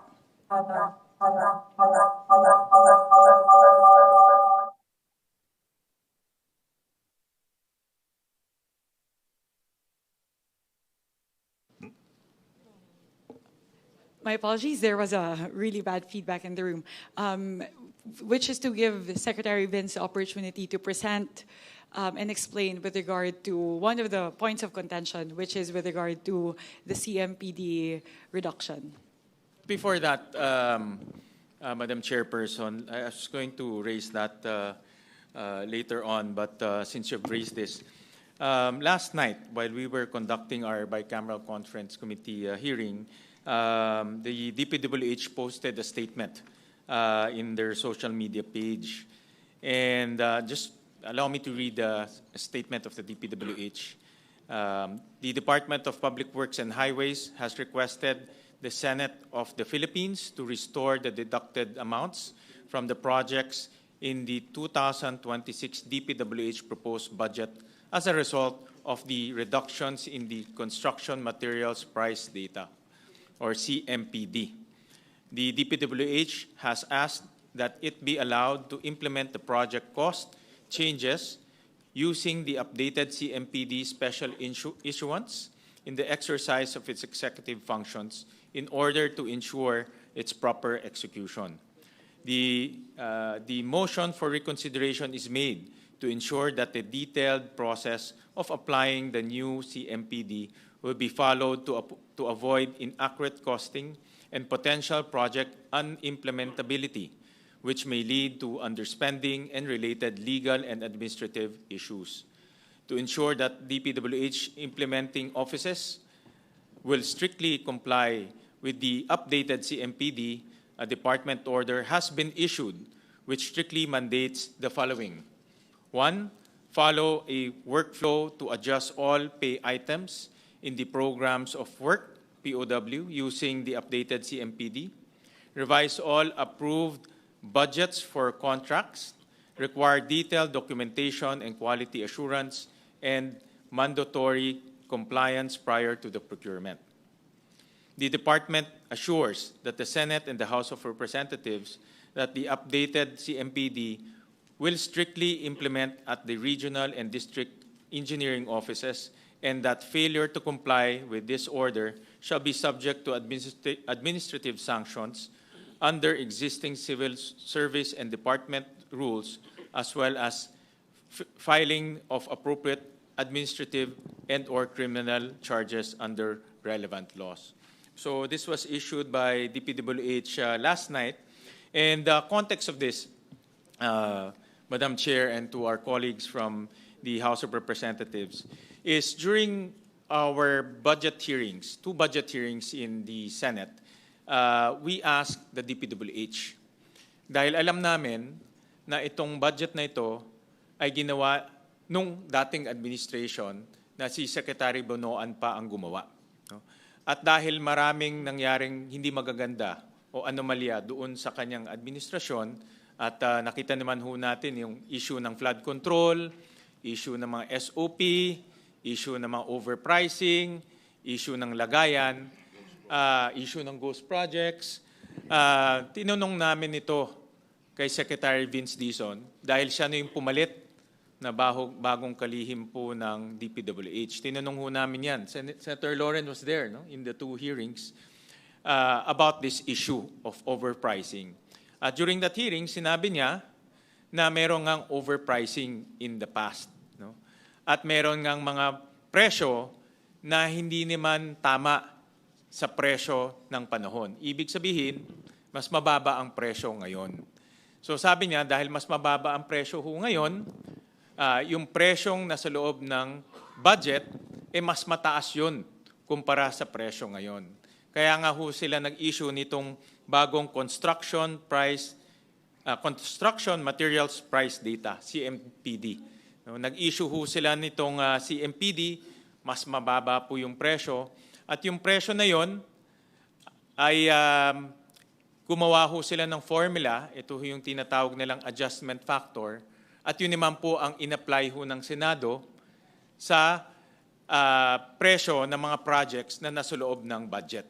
No? Yun po yung in-apply ho namin. So ang ibig sabihin ho nito, Madam Chairperson, that the adjustment factors came from DPWH, and the statement that there were overpriced items in the budget came from DPWH. And we support that. Because gusto ko nga ho natin, mas mura, mas mababa yung presyo, at dapat po yung budget ay sumasalamin sa presyo ho ng panahon na mas mababa. Lalo na sa ganitong konteksto na marami ho tayong mga kababayan na nagagalit dahil po dito sa flood control issue. Marami ho tayong mga kababayan na nagagalit dahil sa overpricing at SOP. Ginawa ho ng Senado, pinababa na ho namin yung presyo. No, para makatipid tayo, no? At pangalawa, wala na hong mangyayaring overpricing ho sa loob ng budget. So yun po yung ginawa po ng Senado. Kaya yun po yung ang konteksto nitong statement na ho ito. Senwin, if I may respond, ito po kasi meron naman po tayong parehong pagkakaintindihan patungkol sa overpricing. I think both houses, both panels recognize that there has been a situation where there was overpricing in the estimates of the past, and Sec Vince has acknowledged that as well. Perhaps the main point of contention is the application of these CMPD reductions. From what I read in the statement of Sec Vince that Senwin just read now, is that there is let me just quote that part. If such process is not followed, this will inevitably result in the potential unimplementability of projects due to inaccurate costing. So I think the concern of Secretary Vince is how the adjustment factor that was shared was applied in the projects. Ang posibleng mangyari kung ganun kalaki sa kasalukuyan o hindi ganun kalaki, kung ganun yung application sa iba't ibang mga proyekto na ginawa yung across the board na pag-deduct sa ibang mga project na hindi tinitignan isa-isa yung mga proyekto, posibleng hindi ma-implement yung mga proyekto. Ano ang implikasyon na ito? Imbes po na makatipid yung ating gobyerno, imbes po na ang pinupunterya lang natin ay yung parte na overpriced, ang mangyayari po, hindi talaga ma-i-implement yung kabuuan ng proyekto. Humingi po ako ng paunang data mula po sa DPWH, and I will let Sec Vince explain the point later. But you are looking at potentially 200 billion pesos in unimplementable projects. 400 billion kasi yung affected, 400 billion pesos yung affected projects, as much as 200 billion projects can become unimplementable. So, tignan lang po natin yon mula po sa perspective ng ano po ang tama nito sa ating ekonomiya, gaano po karaming tao ang mawawalan ng trabaho. Siguro po, nagbigay naman po rin ng assurance si Secretary Vince na i-implement po itong reduction sa presyo. Babawasan po talaga yung presyo, pero ang kahilingan lang po ng DPWH ay kung pwede po, bigyan po sila ng pagkakataon na i-apply itong CMPD reduction sa bawat proyekto. At hindi po natin kayang gawin to sa pagitan ng araw na to at sa susunod na linggo kung kailan kailangan nating pirmahan yung budget. Pero ang assurance naman po na ibinigay ni Sec Vince ay babawasan talaga yung presyo. Pero hindi pa nila kaya i-determine sa punto na ito kung gaano kalaki talaga yung ibabawas na presyo sa bawat proyekto. I'll let Sec Vince explain that. That is my understanding of the letter that he sent to the Bicameral Conference Committee yesterday. But I will let Sec Vince explain the point later. Mr. Chair. Before I recognize Senator Erwin, kami naman sa Senado, Chairperson Mika, gusto rin namin ma-implement yung mga proyekto. Gusto rin ho namin makita yung mga proyekto na mangyari, mapatupad ho yun. Pero ang hindi ho gusto ng Senado ay mag-approve tayo ng budget na overpriced yung amounts o yung presyo na nasa loob ng budget. At alam ho natin na hindi ito budget na ginawa ni Secretary Vince. Ito po ay ginawa pa ng bagong administrasyon ng DPWH na alam rin natin na ngayon ay kinakasuhan at nasasangkot sa maraming anomalya. Kaya ang kami sa Senado, at hindi lang po ang Bicameral Conference Committee conferees, kung hindi I speak on behalf of the other senators and also the leadership of the Senate. Napag-usapan ho namin ni Senate President Tito Soto to, at iba pang mga kasamahan naming senador na hindi ho kasama dito sa conference, kundi kasamahan ho namin sa buong Senado, na ang gusto ho natin ay masigurado na itong budget na approve ho natin ay hindi ho overpriced, ay hindi po nanggaling sa mga materyales na napakamahal. Dahil ang konteksto ngayon, ang tao wala nang tiwala Wala na hong tiwala dito sa gobyerno ho natin at sa mga proseso ho natin. Kaya ang pinakamagandang paraan para ibalik ho yung tiwala nila ay magkaroon ng budget na tama po ang presyo. At ito na yung pagkakataon ho natin dahil binabalangkas na ho natin itong budget na ito. Ito na ang pinakamagandang pagkakataon na mapakita ho natin na kahit nasa presyo, tama po yung ating ina-approve na budget. Senwen, lilinawin ko po, matibay po at malinaw din yung panindigan ng Kongreso. Kaisa niyo po kami. Tatanggalin po natin tong parte ng budget, ng pera na nakaukol sa mga projects na considered na overpriced. Ang sinasabi lang po natin, pakinggan po natin si Sec. Vince para po maipaliwanag niya na kung ngayon pa lang kakaltasin na maraming mga projects na hindi mai-implement dahil nasobrahan po sa kaltas. Yung iba naman po nakulangan sa kaltas. So, yun lang po siguro yung pinag-uusapan natin. Kaisa niyo po kami, gusto nating tanggalin yung parte na overpriced. Pero siguro po, mas malinaw, kung okay lang po, Senwin, let's turn it over to Sec. Vince. If I may make a motion to please invite Secretary Vince Dizon to be a resource person to the bicameral conference. Before we call the resource persons, allow the members to say their piece and also to echo their sentiments para ho at least malaman ho natin lahat kung ano yung sa loobin po ng isa't isa. Senwin, if I may, kasi po, perhaps the best approach would be to let Sec. Vince present, and then if all the conferees have questions, because he will be the best person to answer the questions. Actually, with all due respect, dahil pinag-aralan din ho namin to, no? Pinag-aralan din po natin to. Alam natin yan lahat. Siguro bago ho natin patawag siya, ay bigyan ho natin pagkakataon po ang isa't isa na magbigay ho ng kanilang pahayag. So we recognize Senator Erwin too. Thank you, Mr. Chair, Madam Chair. Gusto ko lang po maliwanagan na bakit po natin ipapatawag ang Secretary po ng Department of Public Works and Highways. And when in fact this is a bicameral conference committee, conference po between the lower house and the upper chamber. Di po ba ng Congress and the Senate? Wala naman po nakalagay dito na kasama po executive. Ang tanong ko po kasi, we have given them ample time, Madam Chair, to the opportunity to explain during the committee hearings. Committee hearing po sa Congress, committee hearing po namin dito sa Senate, ganun din po sa plenary debate sa Congress, plenary debate dito sa Senate. Ang worry ko lamang, Madam Chair, Mr. Chair, is that we might be creating a precedent na baka hindi na po tayo matapos na tuwing pag meron po tayong pagdidiskusyonan na budget ng isang department o ng ahensya, kailangan po natin ipatawag lagi ang secretary para magpaliwanag sa Bicameral Conference Committee, Madam Chair, Mr. Chair. Senwin, I'll defer to Representative Rufus Mr. Rodriguez Chairman, to respond. This is a plenary conference committee. And any committee in Congress, whether it is in the House or in the Senate, has the power to be able to have resource persons to explain things that may not be very clear to everyone. And so we have the power to invite, and precisely there is now an issue on the price index.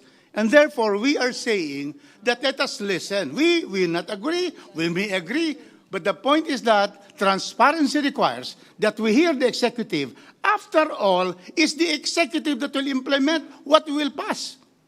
And if the executive says that these are the things that they have to consider, and since they are the ones implementing, Congress does not implement projects. So that is why we are requesting just to hear. We are not going to say that we are going to agree to the letter or the recommendation, but let us hear the real resource person, the agency lodged with the public works and highways of this country. Thank you, Mr. Chairman. Before I address that issue, allow me to recognize... It's important that we put things in the proper perspective. Hindi po Senado ang nagtakda ng presyo. Lahat po ng nakalap naming impormasyon ay ayon sa Department of Public Works and Highways. That's very clear. We did not measure roads. We did not weigh sand and gravel. Hiniling po namin, ayon sa aming mga hearing at plenary session, ang impormasyon sa Department of Public Works and Highways. Example, tayo po ay nagsisiyasat ng CMPD. Siguro, kalahati sa kwartong to, o baka iiba, hindi alam yung CMPD. That's the cost materials price data. Para malaman natin, magkano ba ang asfalto, ang hot mix per metric ton? Sa previous cost, yung nakaraang cost, dahil sinabi sa mga Blue Ribbon hearing, sinabi sa maraming mga hearing, galing na rin sa executive, hindi sa Senado.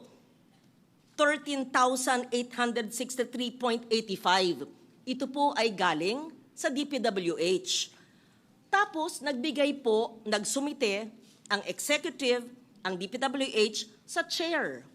Pati kay Senator Lacson, na Blue Ribbon Chair, updated cost 6,961.32. I-add po nyo yan, ay kalahati. Isa lang po yung asphalt mix, steel sheet pile, U-type per kilogram, 62.07 cost dati. Pag sinabing cost dati, yun daw ang ginagamit ng DPWH dati. Pero yung updated cost, ayon din sa DPWH ngayon, 39.89. Di halos kalahati, 2/3. Marami pa po, hindi naman tayo magko-construct ng bagong PICC. I just put that on record so that it's in historical knowledge and in history, hindi po Senado ang nagtalaga ng presyo ng sand and gravel at ng semento. Ito po ay galing sa DPWH. So, in all fairness to the chair and to the leadership of the Senate, whom we met today, Senate President Soto advised us to speak for and in behalf of the Senate leadership that we, based on our knowledge, and that is our job as national officials, to get information from the executive. Hindi naman po kami nagising at sabi namin, gusto namin, ibaba ang presyo. Siyempre gusto natin. But this is data-driven. It's based on science. And it came from the agency of government. And so they submitted that to us, and therefore, they computed. We are willing to listen, of course. We are reasonable people. That's why we serve the people. But let it be very clear, the senators did not invent the numbers. These are from the Department of Public Works and Highways, the previous administration, and the new incumbent administration. In fact, it was live streamed. You can go back in your records. No less than Secretary Vince Dizon said to the chair, ibaba nga nyo, tanggalin yung mga proyektong to mula sa 800 plus na flood control, naging 625, pwede pa nyong ibaba. Sige, kasi hindi pa namin kayang masukat lahat dahil bago lang ako ilang buwan. So ibaba nyo. And that is the basis. We did not, and the chair did not, put down the cost unilaterally, arbitrarily. It is data-driven. All the facts, many more, came from the Department of Public Works and Highways. Having said that, I am certain that our colleagues in the House of Representatives want a budget reflective of what is due to the people. If it's a farm-to-market road, we don't want it overpriced. If indeed it's 10 million per kilometer, it should be such. If it's 15 million, kung tumaas na ang presyo. Kung magkano ang graba, ayaw natin ng doble ang presyo. Kasi ang ginagastos natin, pero ng taong bayan. Diba? Pag nagtatayo tayo ng bahay kubo, alam natin magkano ba ang kogon, magkano ba ang kawayan, magkano ang konti ng semento. So, I am just clarifying all that, lest it be misconstrued that the Senate invented the numbers just to bring down the cost. Yes, we all want a lower cost, but these were inputs submitted to the Senate by the Department of Public Works and Highways. And I speak like this in behalf of the Senate leadership because we had a caucus 2 hours earlier. I appreciate the patience of our colleagues in the House of Representatives. Thank you. We recognize Senator Amy. Thank you very much, Mr. Chair and Madam Chair. Following on to Senator Legarda's statement, let us first clarify that there has been ample time. August 31 was the appointment date of Secretary Dizon. That was quite a few months ago, during which period, nakailang beses siyang humarap sa Senado, paulit-ulit po ang tanong namin kung talagang sapat itong budget na nilaan. I quote verbatim, September 18, the Department of Public Works and Highways slashes 255 billion worth of locally funded flood control projects from the 2026 budget. And may I quote verbatim, we are revising the agency's budget. Nanggaling sa kanila po. We have removed complicated projects, overlapping projects that are still receiving funding or that have been allocated funding for 2026. Verbatim po, siya nagsabi niyan. Hindi kami nag-imbento niyan.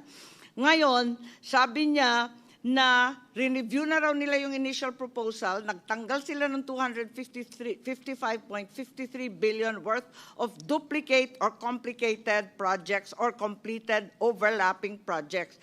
Ang ibig ba sabihin, i-restore yung mga duplicated, completed, and overlapping projects? Doon ako nagtataka.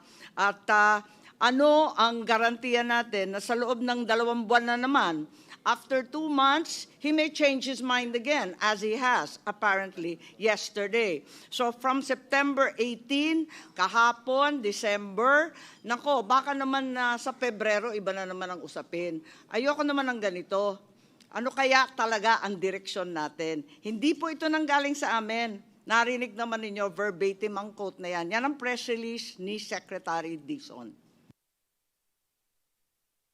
Madam Chair. Mr. Chair. Representative Pepito Alvarez and then Representative Libanon. Tama po si Senador Loren, tama rin si Senador Marcos. Ngunit bigyan ko lang ng example na hindi mo ma-apply ito sa lahat ng project, sweeping po. Na, halimbawa, MBUC, yung asphalt overlay, Mr. Chair. Sa Southern Palawan, ang presyo ng aggregates at saka graba, at saka yung buhangin, 1,000 because we have 26 rivers. Napakaraming buhangin doon. Ngunit sa norte, wala ho masyadong ilog. Nag-i-import sila from Mindoro. Lalagay ko lang sa tamang perspective din. So, kung ang MBUC application, yung asphalt overlay for the whole of Palawan, tanggalan mo ng 50%, yung norte, hindi mo mapagawa. Sa SOR, pwede. Kasi yun na yung ultimate measure ng DPWH. At saka I'll put it on record, Mr. Chair, Madam Chair, this representation was the one who complained to Secretary Bersamin to remove the 255 billion of people's money from the DPWH budget. It is not a unilateral move from the Department of the Public Works and Highways na sila ang nagtanggal. Ako po, personally, ang nag-complain doon kay Secretary Bersamin nung nandoon siya sa amin sa House. Habang nalulunod ang buong bansa sa flood control, kung maaari, tanggalin mo muna itong 255 billion na ito. Kasi kung hindi namin tatalakayin yung budget ng executive, ibalik mo na namin sa inyo. Kinahaponan, na-inform kami, na in-instructionan siya ni Pangulo, tanggalin niyang 255 billion na yan. Dito po nanggaling sa akin ang pagtanggal ng flood control. Kasi ang flood control, alam ko po, talagang overpriced. Okay? So ang flood control, pwede mong apply yung overpriced provision. But kung gagawa ka ng MBUC, walang graba sa Northern Palawan, 600 kilometers po ang distansya ng buong Palawan. When you construct in the southern portion, napakaraming buhangin. Sa norte, halos walang graba doon kasi maliliit ang ilog. Puting buhangin lang ang norte. Yun po ang difference. Ang gusto ko lang, mapakinggan natin si Secretary Vince na huwag sweeping. Kapag 50% ang MBUC, hindi pare-pareho ang Palawan. Isang probinsya lang yun. Sa Cebu, might be the same. Kasi nag-i-import din sila. Wala sa masyadong graba sa Cebu Nag-i-import din sila. Sa Bohol, wala rin masyadong graba. But in Northern Mindanao, marami po aming graba doon. Sa ibang lugar, hindi ko alam. Kaya nakikiusap kami na pakinggan yung para madinig ng buong bayan. Si Secretary Vince, kasi meron na siyang ginawang ratio Ito na. Pakinggan muna natin. Kasi kami, sa Kongreso, ayaw din namin ng overpriced project. Hindi pwede yun. Hindi lang Senado ang may gusto. Kami, number one. Ako mismo, nagpatanggal ng 255 billion. And that is on record in the House. Thank you. I can reiterate the motion to invite Secretary Vince para madinig ng buong bansa na hindi pare-pareho. Pag 50%, dapat per project ang implementation. Yun lang ang pakiusap. Thank you. Thank you, Congressman Alvarez, and to Chairperson Mika. Dahil nga dito sa statement na ito at meron ho nga nakasulat ho dito, to avoid inaccurate costing and potential project unimplementability, at ito ay isang apela sa Senado, gusto rin ho namin marinig yung kanyang pag-aanalisa dito po sa isyung ito, itong CMPD/adjustment factors. Pero, for the record again, nung nagkaroon ho kami ng 2 hearing sa Senado, klarong-klaro na sinabi niya na may maraming overpriced na items sa loob ng budget. At tingin ko, hindi ho tayo magdedebate na ayaw natin yung overpriced item sa budget. Pare-pareho tayo lahat. Hindi ho tayo magdedebate doon. Ang gusto ho natin, isang budget na malinis, isang budget na ang kanilang presyo ay totoong presyo at reasonableng presyo. Yun naman ang gusto natin yung lahat. Dahil kung tayo ay mag-approve ng proyekto o ng budget ngayon na overpriced, babalik tayo sa dating problema. Yun doon naman ho kami nanggagaling. At again, sabi nga ni Senator Loren, itong application ng CMPD adjustment factor nanggaling ho to sa DPWH. Hindi ho kaya ng Senado, wala ho kaming mga engineers, wala ho kaming mga taong kayang mag-apply ng ganun. Ito galing ho sa DPWH. Kaya doon ho namin kinuha at for the record, sinupply rin ho sa amin yung mga adjustment factors na yun formally at doon ho namin in-apply. Dahil sa Senado, ang aming direksyon ay ma-apply yung tamang presyo sa mga proyekto.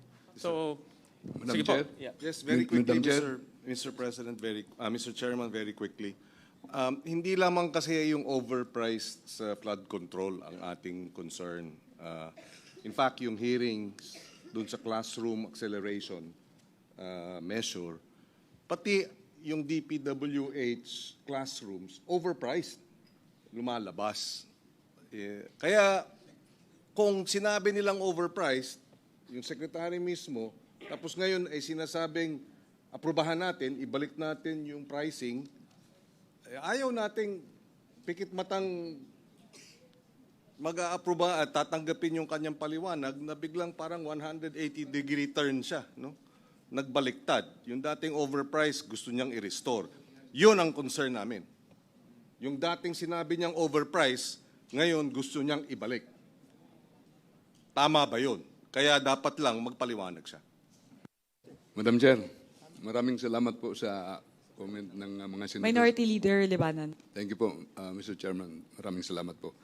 Ang isang kailangan nating i-consider din po dito, na hindi lang tayo nag-a-appropriate ng pondo. Ang importante, nag-a-appropriate tayo ng pondo na mai-implement. Kasi kung hindi po ito ma-implement ng tama, walang saysay maglagay ng pondo dito. At sinusuportahan ko po yung pag-imbita sa ating sekretary. Maraming salamat po. Mr. Chair, I support the request for Secretary Dizon to explain to both houses and to everyone so that we can be clarified. Anyway, from the beginning, sila naman sa DPWH ang nagbigay sa atin ng impormasyon, so we see how it will be revised, amended, taken back, or just explained para maliwanag. So I join the House in asking him to explain to all of us, if that's fine with the body. Before we invite Secretary Vince, the last words from Yes, Mr. Chair. Senator Erwin. For the record lang, Mr. Chair, just point of clarification, siguro the House should start reviewing yung Section 62 of the Rules of the House. Nagsasabi po na in cases where the House does not agree with the Senate on any amendments to any House bill and these measures have conflicting provisions, differences may be settled by conference committees only composed of representatives from both chambers. Yun lang naman sa akin, Mr. President, Mr. Chair, Madam Chair. Thank you po. Senator Erwin, ito naman ay meron pong concurrence ng both the Senate and the House of Representatives.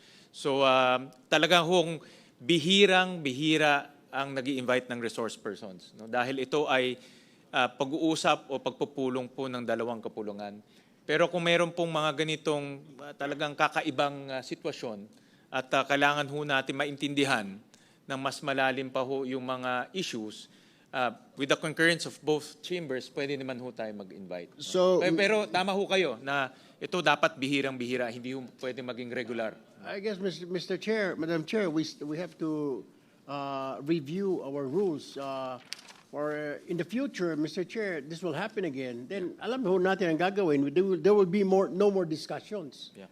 In the future, ika nga bicameral conference between the two houses. Kasi there's already establishing rule na pag may conflicting, hindi talaga magkasundo, pwede na tayong patawag, magpaliwanag yung sa executive department, Mr. Chair. Yun lang naman ang punto ko, Mr. Chair. But I do agree. Sige, let's bring him in. Pero in the future, Mr. Chair. Tama ho kayo. Talagang hindi ho pwede maging regular to na kung hindi ho tayo nag-agree, merong third party na papasok. Hindi ho talagang, but in this case ho, dahil technical to, about engineering, about pricing, something na hindi ho natin expertise, no? Lahat ho dito. Kaya in this very special circumstance, and with the agreement of both chambers, we will invite Secretary Dizon to explain this issue. So Mr. with Chair. that, yes, do you want to say the last words, Senator Amy? No, nagre-react lang po ako. Vince Dizon is no engineer. He's an economist and a political aide. That's true, but he's the Secretary of the Department of Public Works, and he was the one who made that statement during the public hearings in the Senate, and he also is the one who supplied the adjustment factors in CMPD to the Senate. So with that, with the concurrence of the House, we can invite Secretary Dizon as a resource person of this. With the concurrence of both houses, there being a motion from the House and also motion by Senator Lauren, we then approve the any second from the Senate po. Second. The motion is hereby approved. We invite Senator Vince Dizon to please step into the room. Secretariat, please call. What did I say? Senator, my apologies. Secretariat, please call Secretary Vince.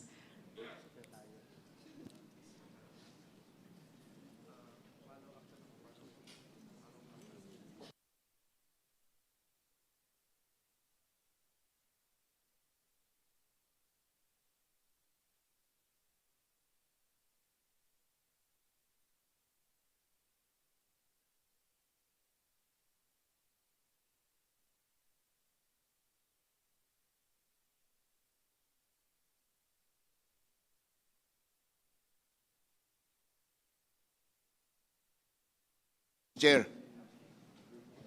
Madam Chair, Mr. Chair, can I suggest Secretary Dizon not to sit in line with the Senate panel? He must sit somewhere where the whole public can see him. If he may. May camera ba? Okay.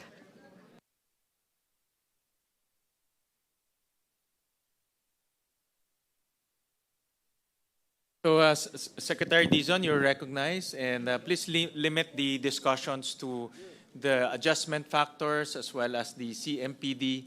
Yan po yung issue on hand. And also, this is in response to your statement.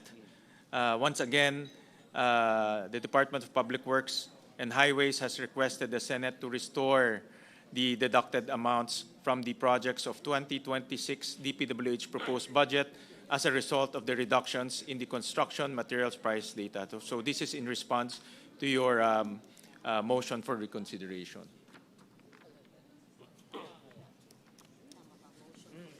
Thank you very much, Mr. Chairman. To the Chairman of the Senate Conference for the BICAM, Senator Win, to the Honorable Senators present, to Chairperson Mika Swan Singh, the head of the House Bicameral Conference, and the members of the House of Representatives. Good afternoon. I will be very brief. Just a few slides po to present. But before that, I think it's very important po for me to make it very, very clear why we are all here discussing this very, very important and, quite frankly, unprecedented reform measure that the President initiated this year, which is the reduction of the construction materials price data, which has never been done at this level and in this breadth. Ang Pangulo po mismo ang nag-instruct sa akin na ibaba ang presyo ng simento, ng bakal, ng asfalto, ng graba, ng buhangin, at iba pang mga materyales na ginagamit sa pagpapagawa ng ating mga kalye, mga tulay, mga classroom, at iba pa. Hindi pa po ito ginagawa in the past. No, dati po, nagbababa lang ng budget by 10%, pero yung level of detail po na ginawa ng administrasyon ni Pangulong Bongbong Marcos ay ngayon pa lang po nagawa ito. Importante po ito dahil nung kanyang SONA, ang Pangulo po mismo ang bumulgar sa isa sa mga pinakamalaki o siguro pinakamalaking corruption scandal sa history ng bansa. At sabi niya, enough is enough. Kailangan reformahin na natin ang DPWH. And this is a testament to the President's vision of making the DPWH more transparent and removing all forms of corruption, beginning with the overpriced materials. So, tama po ang Senado at ang Kongreso. Sinabi ko po paulit-ulit na dahil sa utos ng Pangulo, binaba po namin ang presyo ng iba't ibang materyales sa pagpapagawa ng ating mga iba't ibang proyekto sa DPWH. Tama din po na nung pong public hearing, ito mismo ay inanunsyo ko at inimplement na po namin with a special issuance that was issued 2 months ago. At ito ay sa kasulukuyang ini-implement na nga po din po namin, hindi lang para sa mga proyekto for the 2026 budget, kundi pati sa mga proyekto ngayong 2025 na hindi pa napoprocure.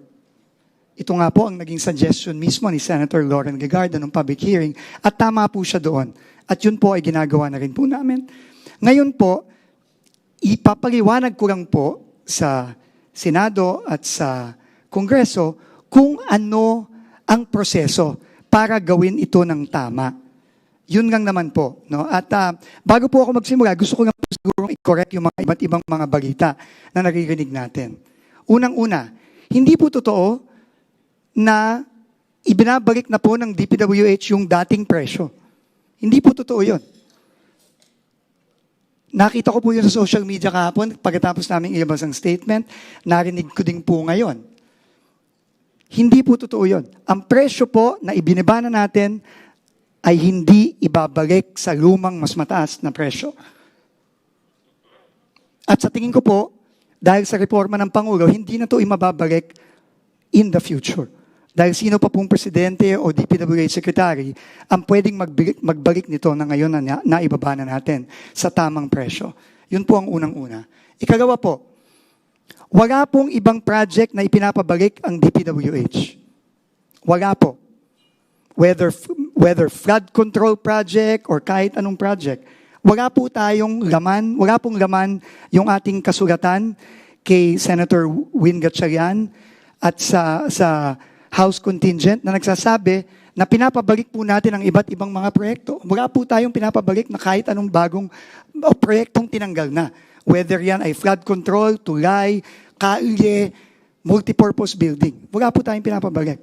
Ang hinihingi lang po natin is yung pong binawas na 45 billion approximately. Next slide, please. Sorry. Wala pa yung slide.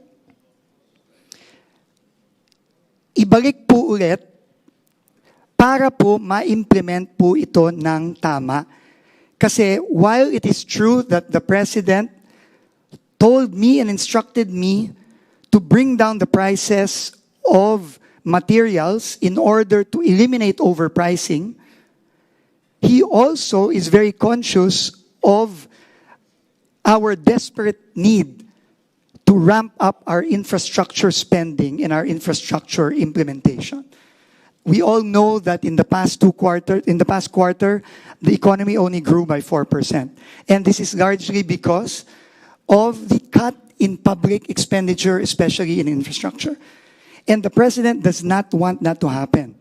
Our fear is, and I will show later some examples, that the cut made using our adjustment factors, as Sen Win correctly pointed out, across the board, across roughly 10,000 projects in the General Appropriations Bill, may result inevitably in projects that will end up being unimplementable because of the way that they were applied to the various projects. And I will show that in a few slides. So ito lang po ang aming hinihiling. Hindi ho namin, ulitin ko, hindi ho namin ibabalik ang presyo ulit at itataas.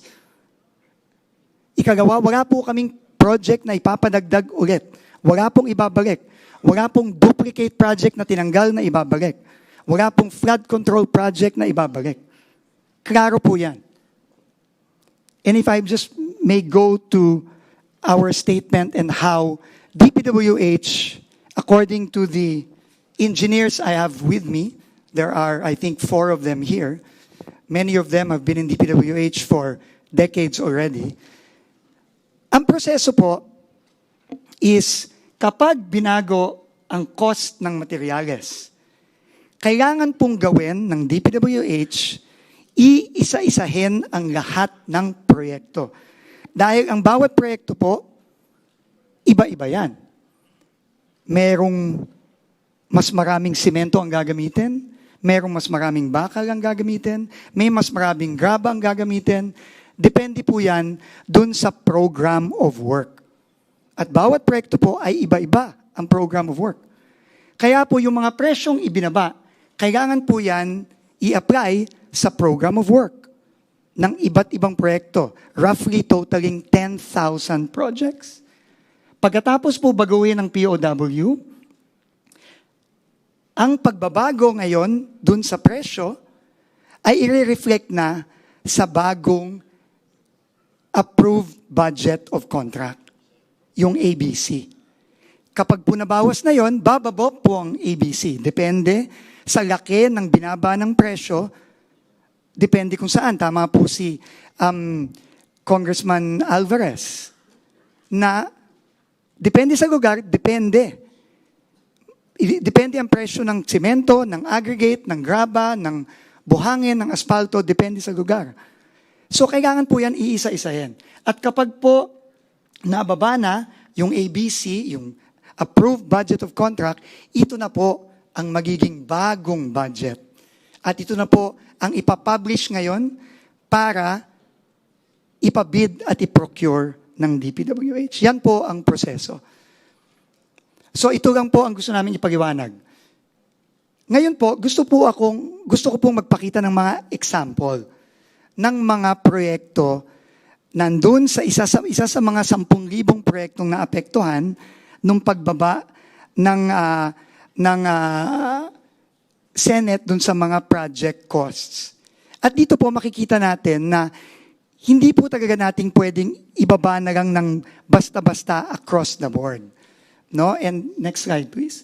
These are projects, for example, for asphalting in Region 4B and Region 7. In the GAB, in the House version, the budget was 41 million pesos. In the third reading Senate version, it was cut to 12.9, roughly 13 million pesos. Roughly by 68%. And I understand, naintindihan ko po kung saan nanggaling yung 68%. Dahil po para sa asfalto at sa Region 4B, yun pong pinadala nating adjustment factor sa Senate Finance Committee ay 68%. So, ang ginawa po ng Senate is yung pong budget ay kinat ng 68%. No? So, naiintindihan ko po yun.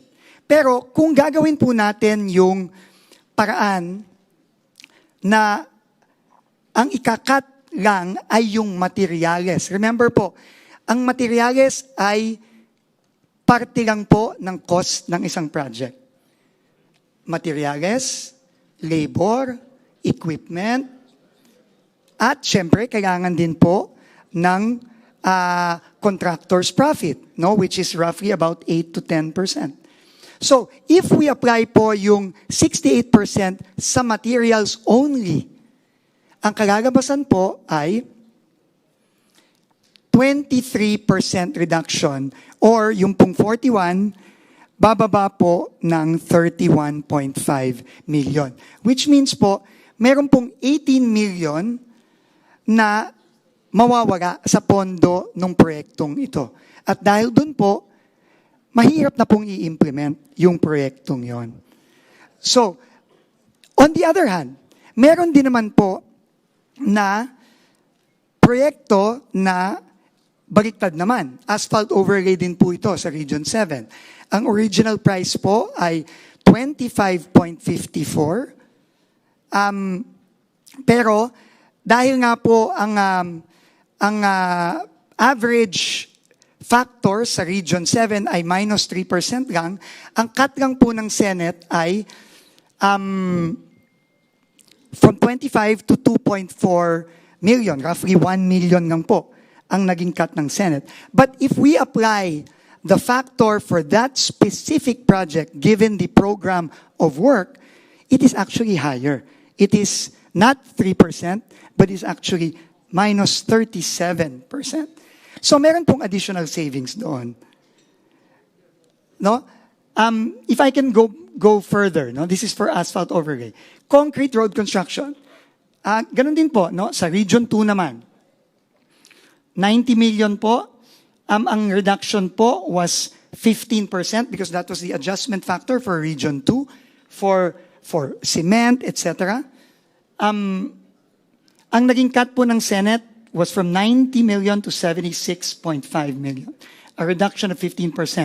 But again, if we follow the process and only reduce in the price of materials, the cut is only 6%. So, although ito po hindi masyadong mataas, pero meron din pong impacto sa implementability ng proyekto. No? But at the same time, sa Region 4B naman, dahil 4% lang po yung yung aming adjustment factor for 4B in general. And 4B po is very special, no? Kasi kahit isang region po yan, iba-iba pong isla yan. Iba-iba po ang sitwasyon sa Palawan, sa Mindoro, sa Romblon, sa Marinduque. Iba-iba po yan. No? Kaya mahirap pong mag-cut lang based sa adjustment factor for that region. So if we apply the adjustment factor in prices, actually, mas malaki po dapat yung cut. Instead of just 4%, it is actually 17%. So may additional savings po na 7 million. So, Mr. Chairman, Madam Chair, yun lang naman po ang gusto naming ipaliwanag. Kaya po kami naniniwala sa DPWH na dapat po ang eksekutibo na ang mag-apply ng mga pagbabago sa presyo. Dahil po yung proseso na ginagawa ng DPWH ay nandyan na. May proseso po tayo para i-apply yung mga reduction. At ito po, mami-minimize natin yung risk na magiging unimplementable or inviable yung proyekto. Pero po, ito po, panghuli ko na lang pong sasabihin ito. Naiintindihan ko po at naiintindihan din po ng Pangulo yung pag-aalinlangan. DPWH has practically zero trust sa ating mga kababayan. And naiintindihan ko po na mukhang mahirap po kaming pagkatiwalaan. Naiintindihan ko po yan. No, na baka pag yan ibinalik sa versions ng HGAB at sasabihin, kami na lang ang gagawa ng pagbaba. Naintindihan ko po na, na hindi kami pagkakatiwalaan na gagawin namin ito. Kaya po, naglabas po ako mismo ng department order, which again has never been done, mandating all regional directors, all district engineers to implement this strictly. At kung hindi po ito implement, we will not authorize the procurement of these projects. And if they do not implement it, yan po ay may kaakibat na mga penalty, both administrative and possibly even criminal. Ginagay po namin yon, and we have given copies of the department order I signed to the members of the Bicameral Conference Committee. Yun po ang gagawin namin. Alam ko po, mahirap po kaming pagkatiwalaan. Pero yun po ang hinihiling namin sa inyo ngayon. And obviously, with Congress's oversight function, anytime po, pwede nyo po kaming i-check kung ito po talaga ay ginagawa namin. Lalong-lalo na po, nag-launch na po ng ating Pangulo ang transparency portal ng DPWH. Meron po doon live streaming ng lahat ng mga bids. Makikita nyo po doon, pag pinablish po, mako-compare nyo po, binababa talaga ng DPWH ang cost ng mga proyektong ito. At kung hindi po namin binaba, patawag niyo po kami. Pero ako po, sinasabi ko po sa inyo, I will not allow it. We will not allow it po. Under the department order, we will not allow it. Yan po talaga, kailangan naming i-aproba bago yan i-publish for bidding. Kahit na po magdagdag tayo ng step sa pagpo-procure ng mga proyektong ito, it's worth it to ensure that these projects are implemented with the right prices that we have already prescribed. So with that po, Mr. Chairman, Madam Chair, honorable members of the Bicameral Conference Committee, uulitin ko po, inutos po ng Pangulo na gawin natin ito. This has never been done before. And we will never renege on the promise of the President and the instructions of the President to reform DPWH. And we will never bring back the prices to where they were before. Dahil nga po, alam naman po natin lahat at alam po ng buong Pilipinas na matagal nang overpriced ang presyo ng DPWH. Maraming salamat po.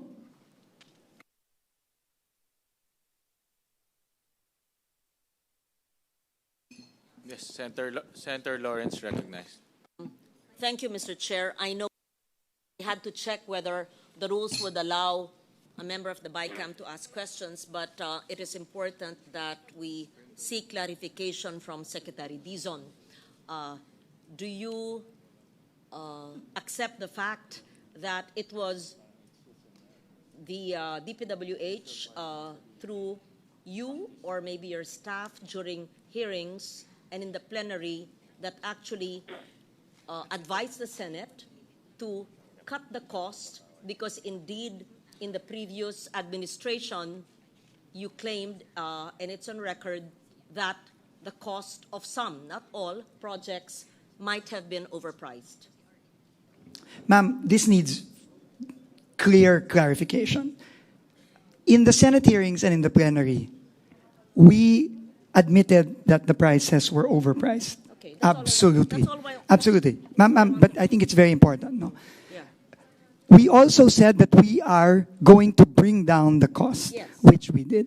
But in the same hearing, and I have it on record, Mr. Chairman, Madam Senator, that when I was asked on how to implement the changes in the prices, I put it on record that the best way to implement is for DPWH to implement it by going through each and every project and bring down the cost based on the programs of work of each and every project. That I put on record, Madam Chair. Mr. Chairman. Thank you. Very clear. And we spoke about the CMPD, the cost price data, and the DUPA, the detailed price analysis as well. We were in a conversation outside of this hall. Can the good secretary please just tell us on the overprice for asphalting? Because that's what you mentioned to me. That is a so-called notorious item that you said must be brought down. You are absolutely You whispered correct. something in my ear, which I think the body should know so that it's on record. But you said it's necessary to have that project. But this is what you said is easily seen to be overpriced. Can you just Absolutely. kindly put it on record, Secretary? Thank you. Yes, Mr. Chairman, Madam Chair, I will just read our table. Simple na lang. Ano yung sinabi po nyo na madalas overpriced at sa inyong karanasan na maikli sa ahensya ay yung Asphalting. overpriced? Yeah. Asphalting po ay nagre-range po ang overprice ng asphalting from 30% to 68%. Totoo po yun. And I gave an example. In fact, kaya po ang ginamit kong example ay yung 4B. Kasi po sa 4B, on average, overpriced po ng up to 68%. Pero yun nga po, as pointed out also by Congressman Alvarez, who is former governor of Palawan, iba-iba po ang presyo.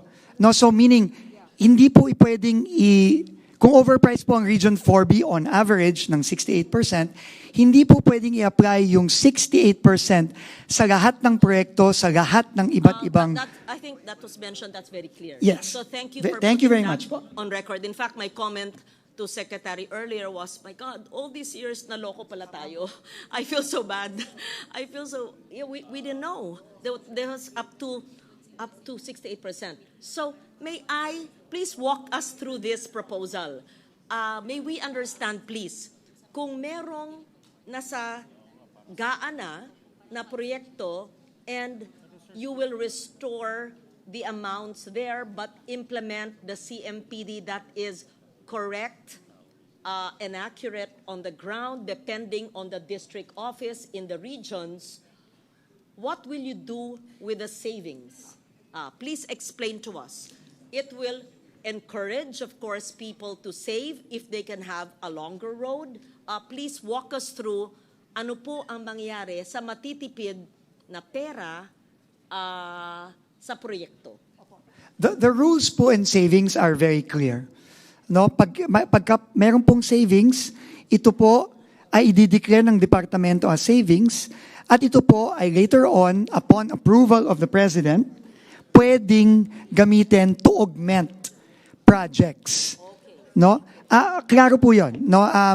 And this will be treated in the same way. Unless, of course, Congress will choose to have a special provision to cover this. Depende na po yun sa Kongreso. Okay, very Thank you clear. po. That's what I wanted to put on record, that the savings that will be had in that district or area cannot be used to extend a road. Because I heard some comments, kung 1 kilometro pero maka-savings ay siguro magiging 1.2 kilometers. Hindi po allowed yun kasi ang GAA line item is the 1 kilometer road. So the savings will have to go back to Treasury and the Office of the President would have to declare it as savings. And so there will be a kitty of savings that can be used.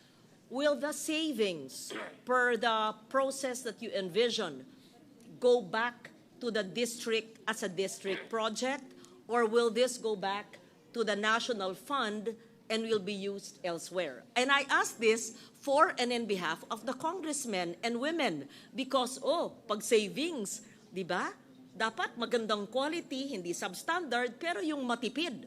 Magaling dyan si Gob Alvarez. So, hahaba ang kalsada, dadami. Kung maka-savings, dapat balik sa Palawan, baka makarating ng iba or baka hindi ibigay. Siguro yun ang nasa isip nyo, di ba? So gusto natin malaman, kung may savings ba, tas assuming OP ang mag-approve, babalik ba yan sa distrito or mawawala din?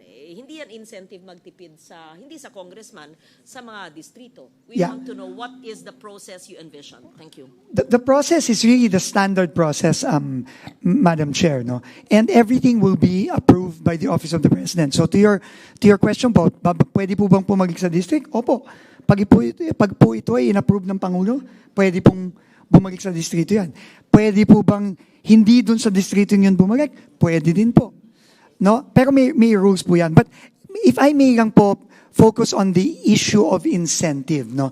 I understand po the point of the good senator. But in this case po kasi, the reduction of the CMPD is mandatory. It is not about incentive or disincentive. The department order we have issued mandates, requires all the RDs and the DEs to bring down the cost based on the new cost of materials. It is not an issue of incentive or disincentive. Thank you very much. Does that mean that the DPWH, along with the congressmen and the senators, will exercise strong oversight on the projects to see if the CMPD in that area, which we have a copy of already, will be followed? Absolutely, Madam Senator. But certainly, there will be savings because this is a NEP which you did not prepare. Absolutely. So there will be savings. Yeah. Yes, and we already gave an estimated amount. Again, this is estimated. This will have to be borne out by the actual adjustments per project, but we are estimating roughly about 60 billion pesos in savings when the CMPD is implemented for all projects under the 2026 budget. Thank you very much. Yes. Thank you. I will allow my colleagues Madam to Chair. ask further questions. Thank you. Yeah, Madam Chair. I would like to recognize Representative Brian Yamsuan. Madam Chair, we've talked about the step-by-step engineering process that we're implementing dito sa ating CMPD. And ang tanong ko lang, Secretary Vince, kasi syempre lahat ng mga kababayan natin nakatingin sa atin doon sa mga presyo at lahat. Kaya gusto mo ibalik dahil yung sa estimate natin, kailangan natin gawing tama. At yun din ang sinabi ni Senator Winjet Gatchalian na we have to do this right. Kailangan natin gawing tama. Pero syempre, kailangan din tignan natin yung sa ekonomiya. Kung naging unimplementable ang ating mga ibang mga projects natin dito sa dahil dun sa sweeping yung pag-adjust natin at nagkamali at naging unimplementable, ano ang cost nito bilang isang ekonomista din? Ano ang cost nito sa ating bansa? Maraming salamat po. Napakaganda po ng tanong. No? Hindi ko po masasabi right now kung ano ang exact cost. No? Pero pag ang project po ay hindi ma-implement, unang-una po, malaki po ang economic cost niyan dun sa komunidad kung saan hindi ma-implement yung proyekto. Unang-una po yun. At ikagawa po, pag ito ay pinagsama-sama natin, inad natin lahat yan, malaki po ang magiging cost niyan sa ating ekonomiya. Dahil po, pag ang project po ay hindi na-implement, meron pong mga construction worker na hindi magtatrabaho. Meron pong mga hardware, hindi mabibigyan ng simento at ng bakal. Meron pong mga kumpanya na hindi kikita. So malaki po ang impact nito pag ito ay pinagsama-sama. Pero mas importante din po yung epekto sa komunidad. Kung yan pong proyektong yan ay kailangan ng komunidad at ito po hindi na-implement, kawawa din naman po yung komunidad na yun. Maraming salamat kasi talagang yun ang concern din namin sa aming mga distrito kasi yung economic activity, napaka-importante niyan para sa ating bansa. At alam naman natin, ang gobyerno ang pinakamalakas talagang gumastos pagdating sa mga proyekto at inaasahan namin sa aming mga distrito.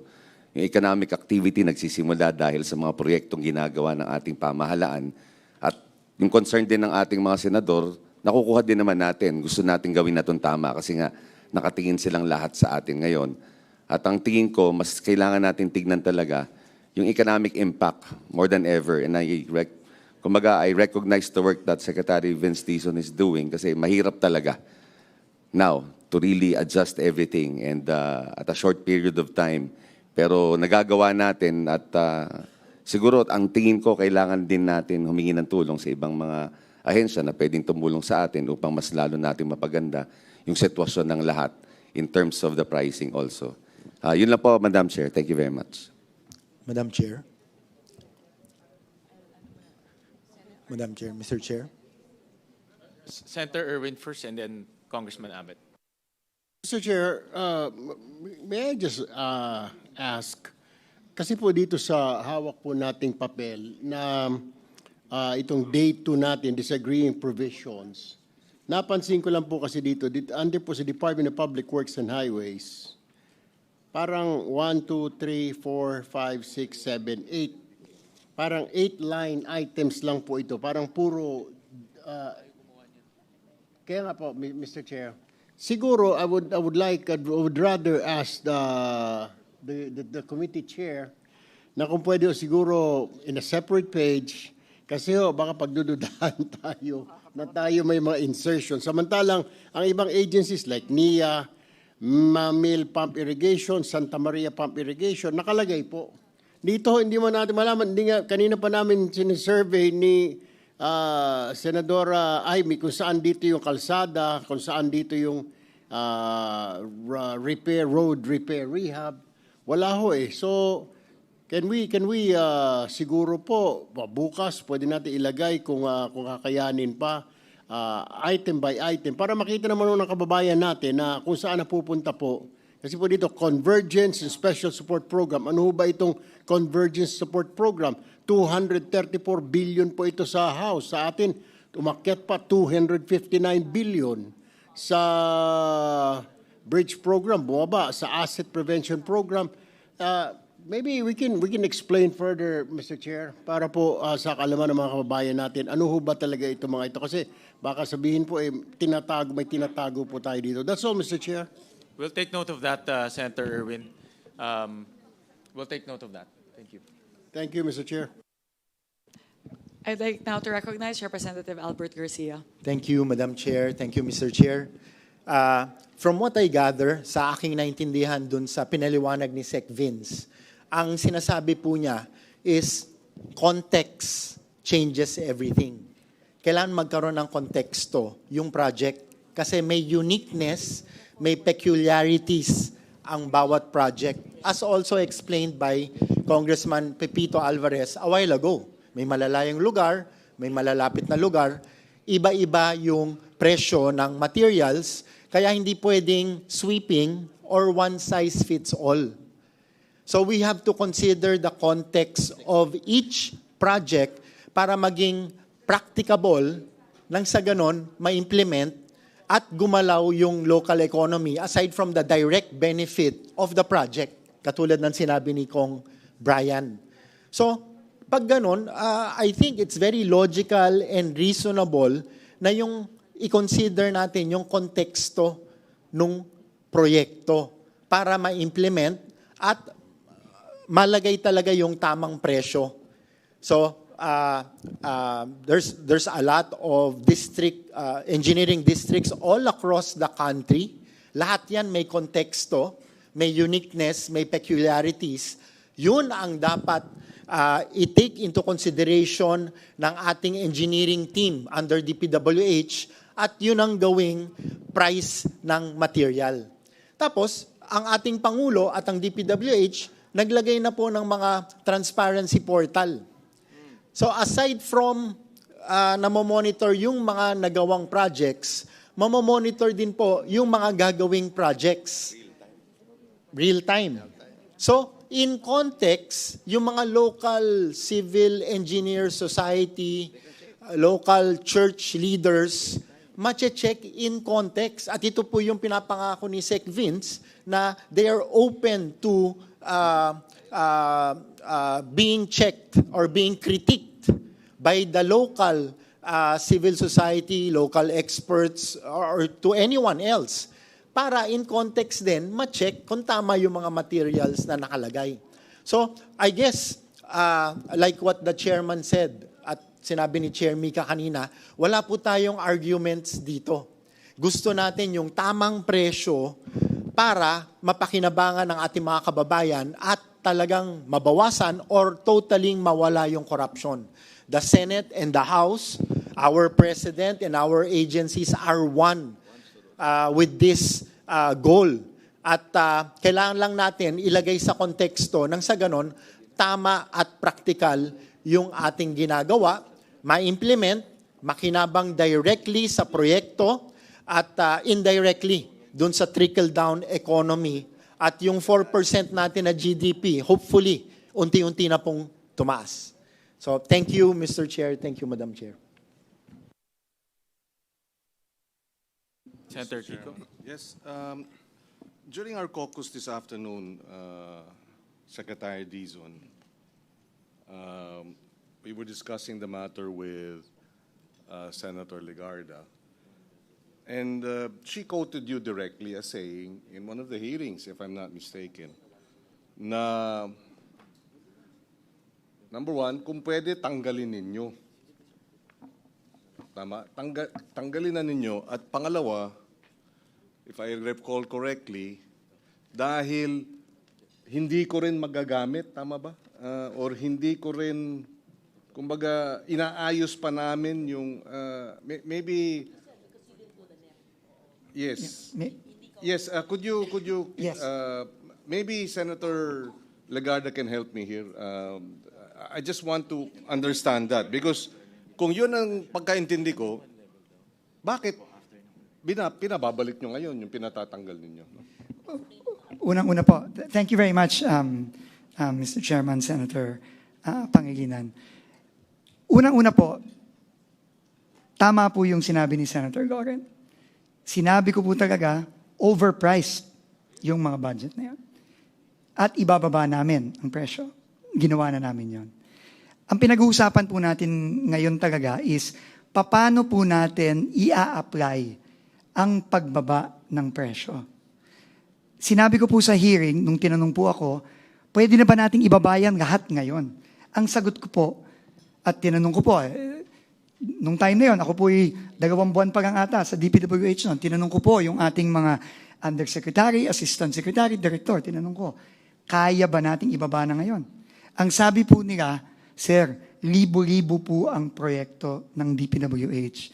Kahit na po ilang buwan, kahit na hindi na tayo matulog, hindi po natin maa-adjust yan ng ganun-ganun lang ngayon. Kailangan po yan, unang-una, ma-finalize muna yung listahan ng mga proyekto sa General Appropriations Act at bago i-procure o ipabid out, dun natin ibababa isa-isa. Yun po ang prosesong sinabi sa akin na dapat gawin. Kaya po ang request ko po nung hearing, sabi ko po, kung pwede po i-retain at kung kinakailangan po, magkaroon po ng special provision para nga po dun sa concern din ni Senator Loren, para masigurado yung matitipid, magagamit ng tama. Lahat po. So, yun po ang aming posisyon nung public hearing. Pero po, nung nakita nga po namin yung third reading copy ng Senate, nakita nga po namin na ibinaba yung mga proyekto at ginamit yung adjustment factors na binigay po namin kay Senator Win. Yun po ang nag-prompt sa amin na sumulat.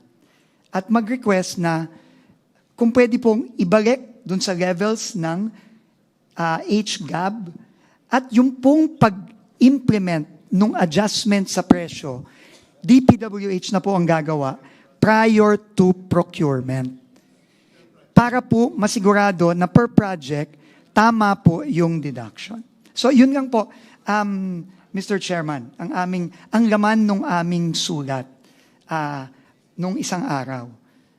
Para lang po masigurado na ma-implement ng tama yung price reduction and hindi po makompromiso yung yung integridad ng proyekto at siguraduhin mai-implement pa rin siya. And Mr. Chairman, uulitin ko po, para din po magkaroon ng comfort ang Senado, ang Kongreso at ang ating mga kababayan, nag-issue po kami ng department order strictly mandating the implementation of the new construction materials price data, and if they do not implement, then there will be accompanying stiff penalties that will be imposed on any district engineer, regional director, or anyone that does not do the same.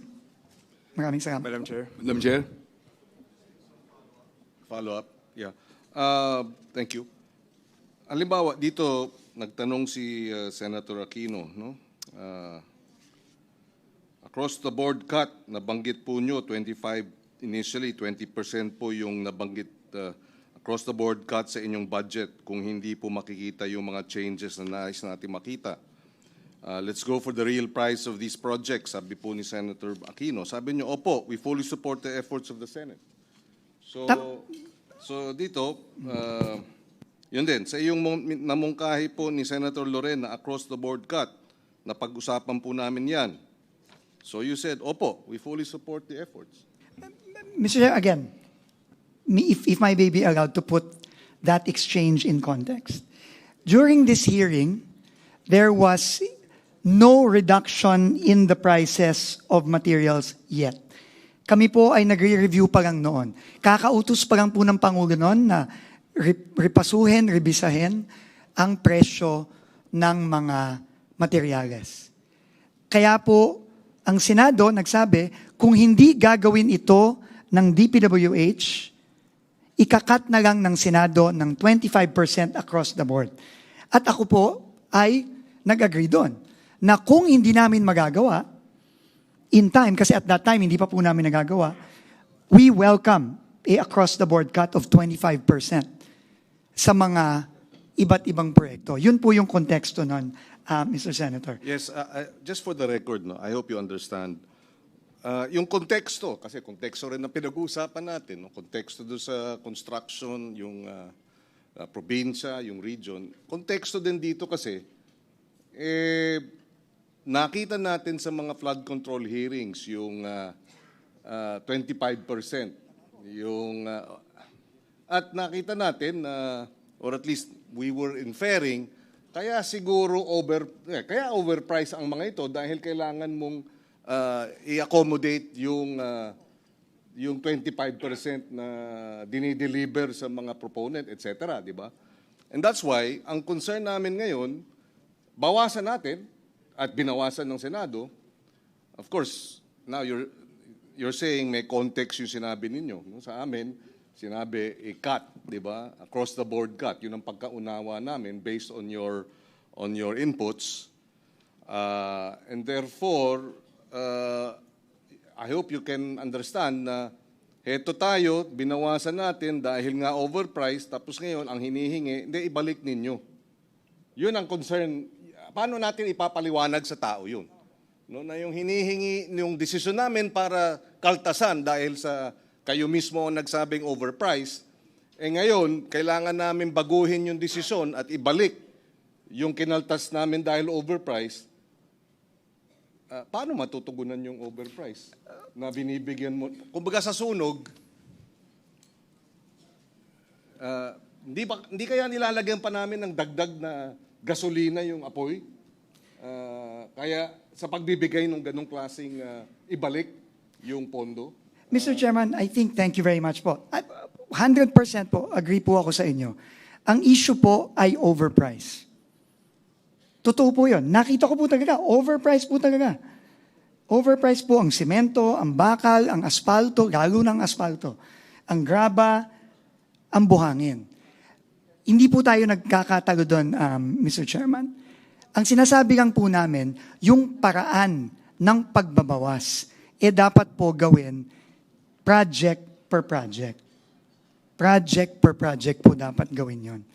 Dahil po kung hindi po natin ang gagawin ng project per project, meron pong mga proyekto, katulad po nung pinakita ko sa presentation kanina, na lalabas po, hindi na po mai-implement dahil sobra po yung pag-apply nung reduction.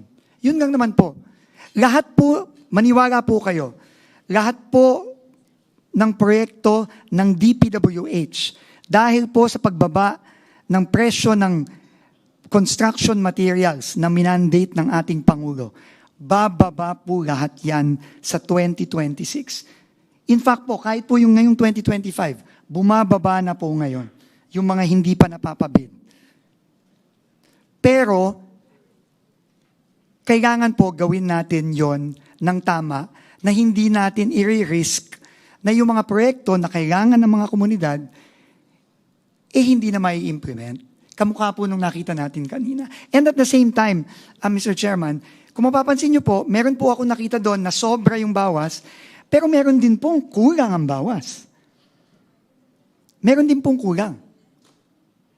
So, what we are saying po is, please allow the executive to do its job in implementing this the way it should be implemented, which is project per project. Yun lang po.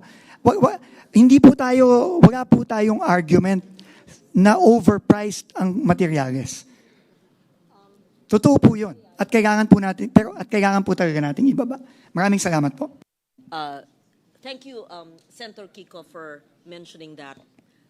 Sec, Vince, kung sinabi mo lang nung hearing ay wag namin bawasan yung budget, di sana hindi na binawasan ng chair. Kami na lang sa implementation ang magbabawas, di wala pong ganito. Pero I'm not blaming you kasi I don't think there's a misunderstanding. Alangan man buong Senado, including the leadership, hindi ka naintindihan. We just wanted to make it clear. Nanggaling po sa inyo na bawasan nyo ang budget ko. You kept on saying, even Senator P, everyone, bawasan nyo yung budget ko kasi talagang hindi akong gumawa ng net na yan. Di ba yun ang sabi nyo eh? Kaya po, ang LB Remo at lahat nagpagod. Kundi na kami sa magpapagod, nakailang walang tulog. Bawasan nyo ang budget ko kasi talagang overpriced. Sasayan pa, pwedeng across the board. You're very aggressive about it. So, yun siguro ang pinagtataka ni Senator Kiko at marami. And I ask this in behalf of Senate President Soto because, of course, he was not attending all the hearings, but he's getting the information from the chair and all of us so that we can also appropriately advise the leadership about what transpired today. Thank you very much. If I may, Mr. Chairman, just respond. Unang-una po, ang budget po ng DPWH ay bumaba na po ng mahigit 40%. I think this is the lowest DPWH budget since 2019, if I'm not mistaken. Ikalawa po, tama po kayo. Sinabi ko po, nung ako po'y tinanong, okay lang ba i-cut ng 25% kung hindi nyo maibaba ang presyo ng cost of materials? Because at that time, hindi pa napapababa. Ang sagot ko po was a resounding yes. Was a resounding yes. So, pero nga po, nung nakita po namin yung epekto sa ibang mga proyekto, hindi po lahat. Napansin nyo naman po, dun sa iba nga po, kulang yung bawas. Hindi nga po sobra.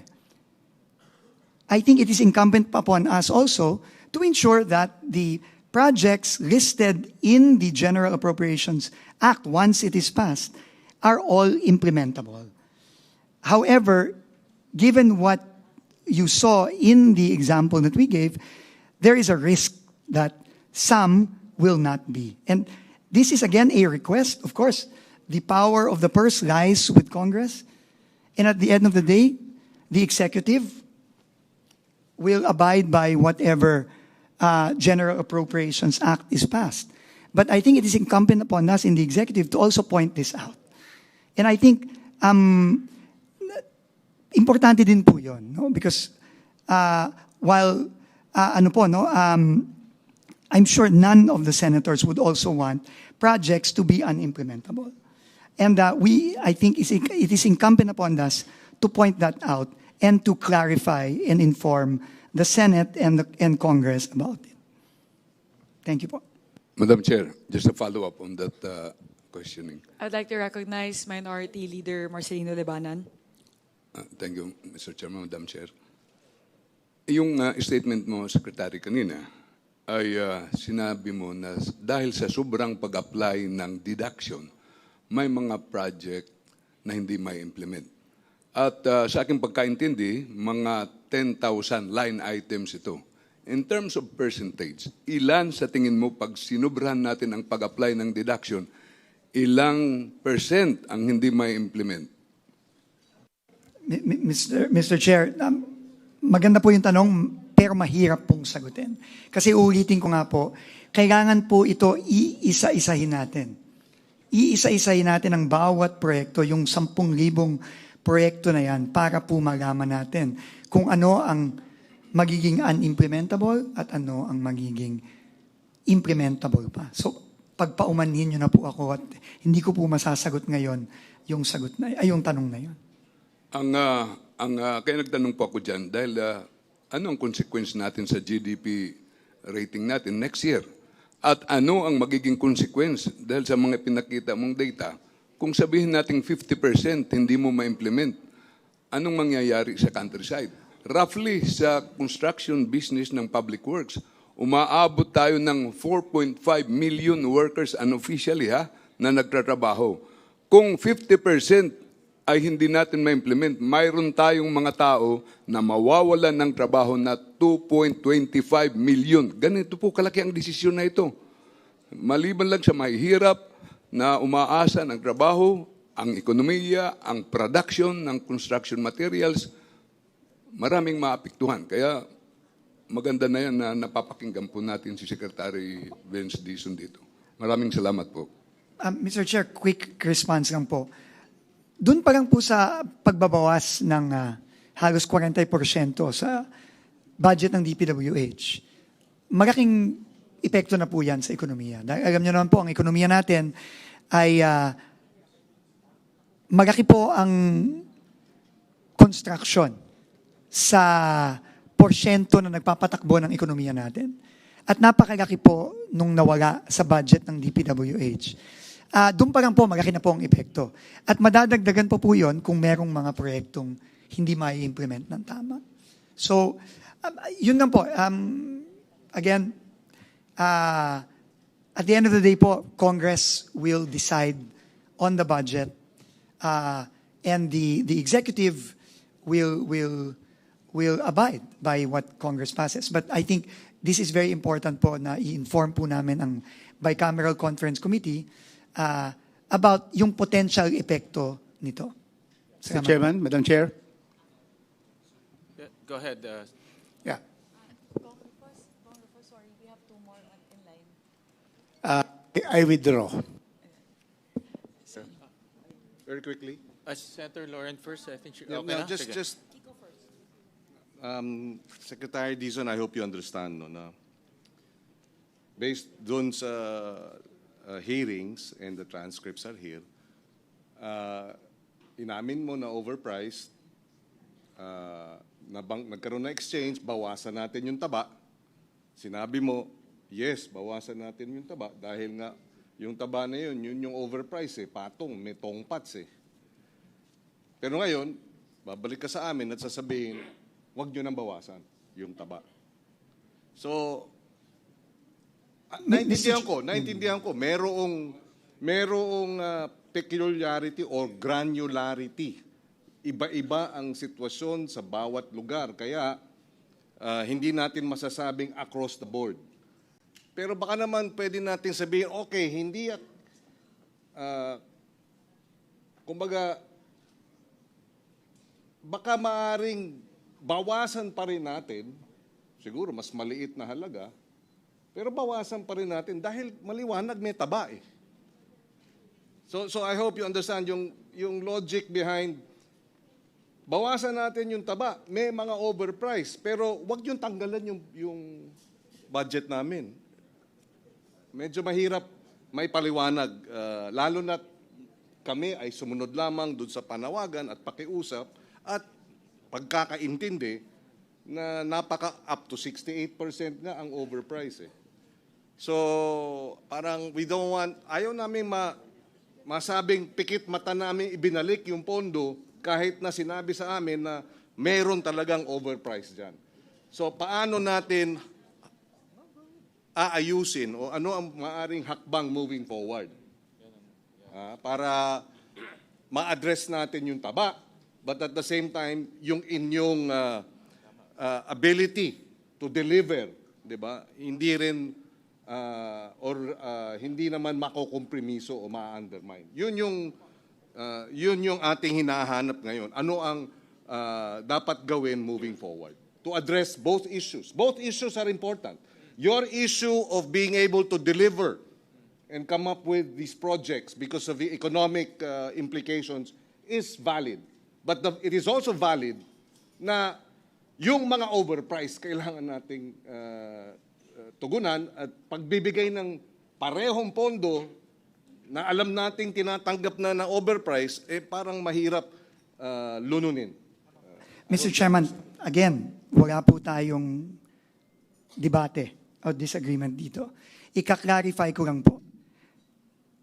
Ang presyo ng mga proyekto sa 2026 budget ay siguradong bababa base sa bagong kostas ng materyales na ipinasa na ng DPWH. Sigurado pong bababa yan.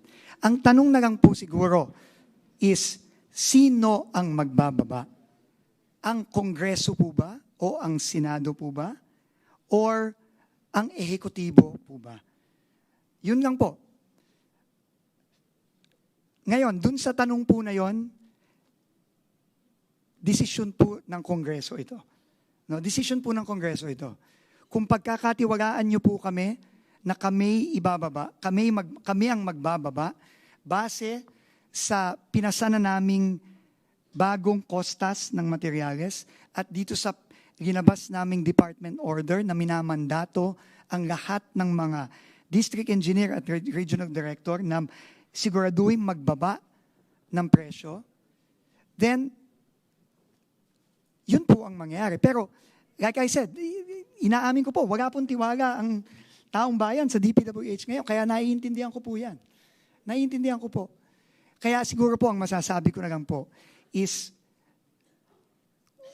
we leave it to the wisdom of Congress.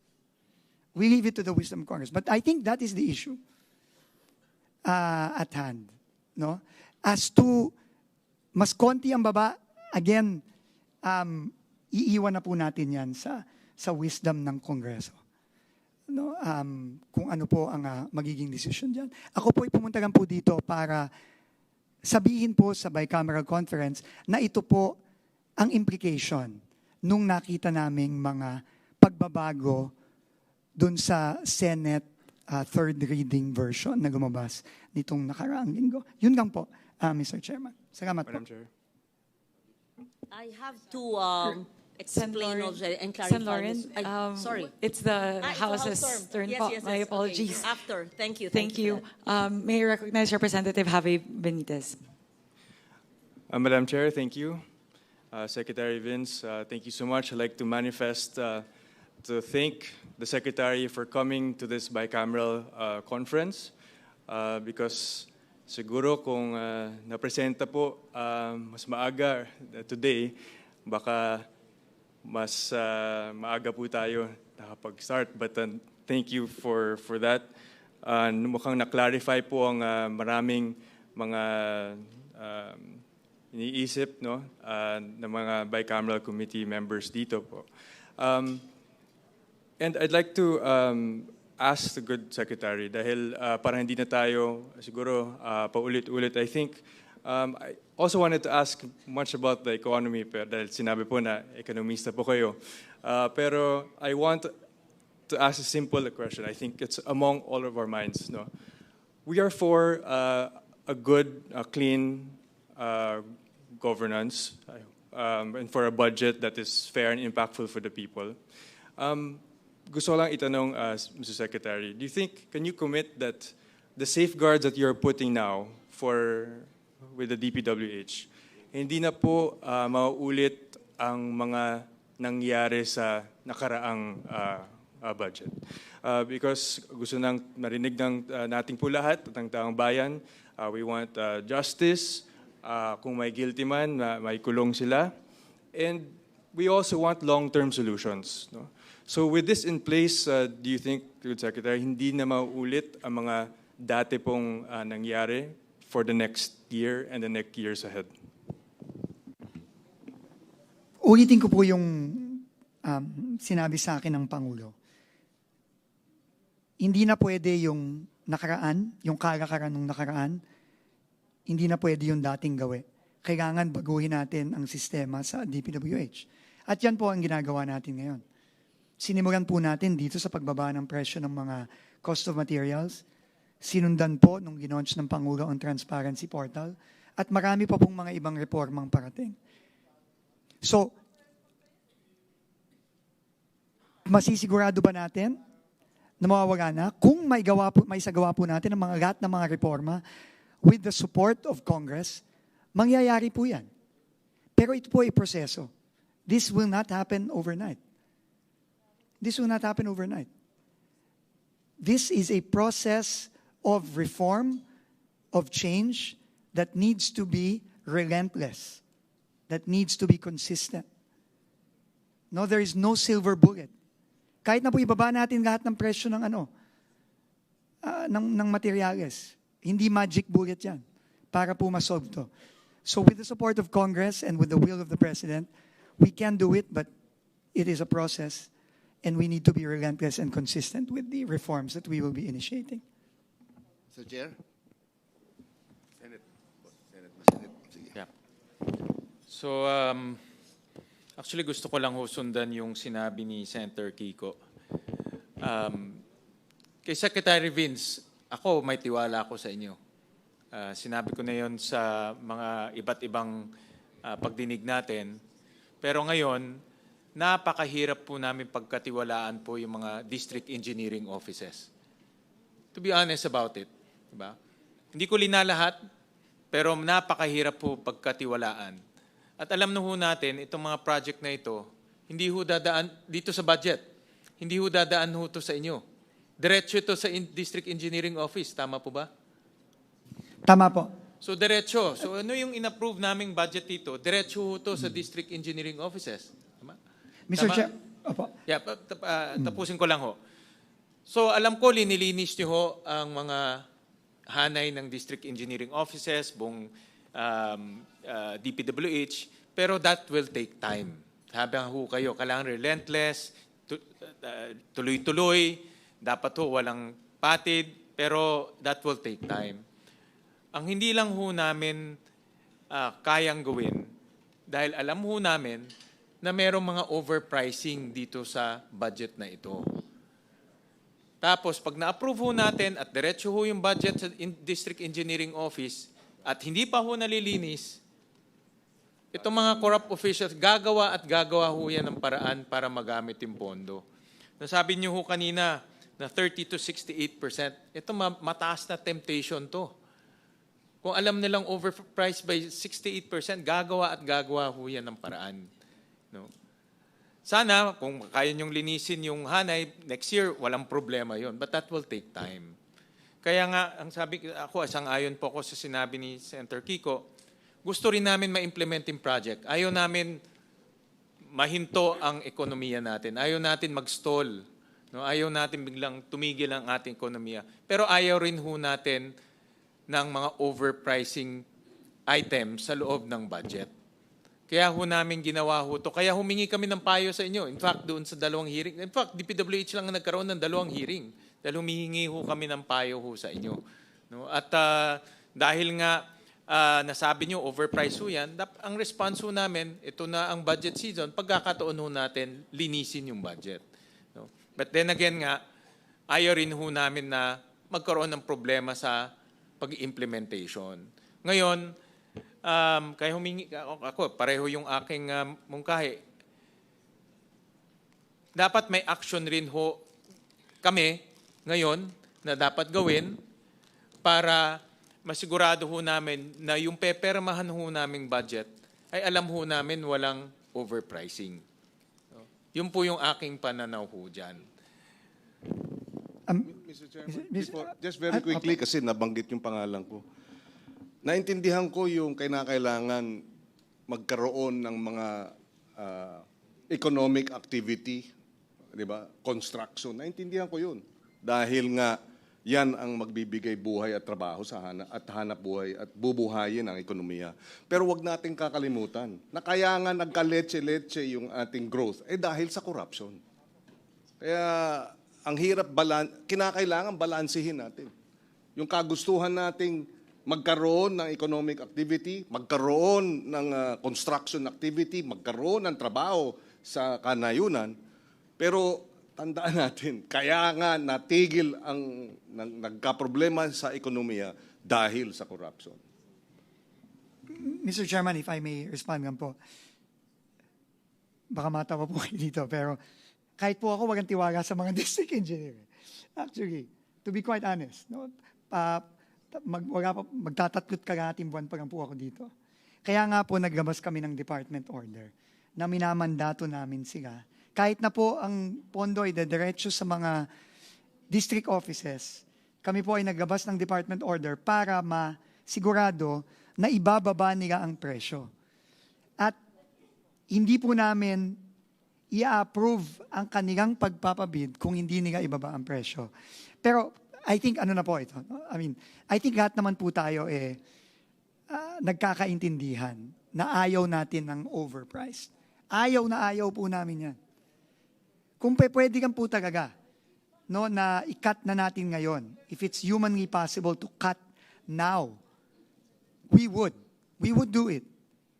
It's just that according to our engineers, not the district engineers, but the engineers in the central office, for us to go through each and every project out of 10,000, 12,000 projects, talagang hindi po kakayanin. So kaya po kami nagdesisyon na magpadala ng sulat sa Senado. Pero again po, ulitin ko, we will leave it to the wisdom of the Senate kung paano po mag-resolve ito. Salamat po. I would now like to recognize Representative Pepito Alvarez. Suggestion lang po ito, Madam Chair, Mr. Chair. Kasi naglabas na si Sig Benz ng order sa lahat ng kanyang mga DE tsaka RDs na kung may bidding, at least sundin na itong presyo ng mga materyales. Given that he has given the RDs and the DEs the instruction to cut out the fat if there is any. Kasi as I explained earlier, ang presyo ng buhangin sa Southern Palawan is only 1,000 pesos per cubic meter. Ang presyo sa Norte, sa MBUC, 2,500 pesos buhangin or graba kasi nanggagaling sa Mindoro. Ganon din sa mga steel materials. Ganon din sa simento, wala po kaming cement plant sa Palawan. Since my guideline na ang DPWH, let them create the surplus or the savings and let them return the savings kung hindi niya magamit, return to Treasury. Yan po ang suggestion ko. And let us not cut the budget right here now para ma-implement lahat ang project and let him commit to return. Kasi your 54 billion that is last now is only amounting to 13.5% of the 400 billion worth of projects. If the good secretary can commit that out of this table, he can save at least 20% doing the biddings regularly without any corruption, then the savings would tantamount to about 80 billion. So 20%. Because right now, your 54% loss is only 13.5%, Secretary Beans. So that's just a suggestion that we don't cut the budget, but let him return to Treasury or let him return or show the savings at the end of the contract period. Thank you, Madam Chair. Madam Chair, Senator Legarda, we're doing... I yield always yes, to Senator Lauren Legarda. Thank you to my lawyer. Yes. Thank you, Mr. Chair. Para po maliwanag, Sec Vince, ulitin ko lang yung nagsimula tayo an hour ago. And your statement where you're asking for a motion for reconsideration in the words. So, ibig niyo pong sabihin, yung mga binigay niyong mga numero, mga dokumento nung hearing at LB Remo na naging basehan nung aming committee report, second and third reading, para maliwanag po, hindi po inimbento ng aming LB Remo, galing po sa DPWH. Yes, put on record kasi. Yes. Opo. Okay, You're thank you. absolutely correct. Thank you.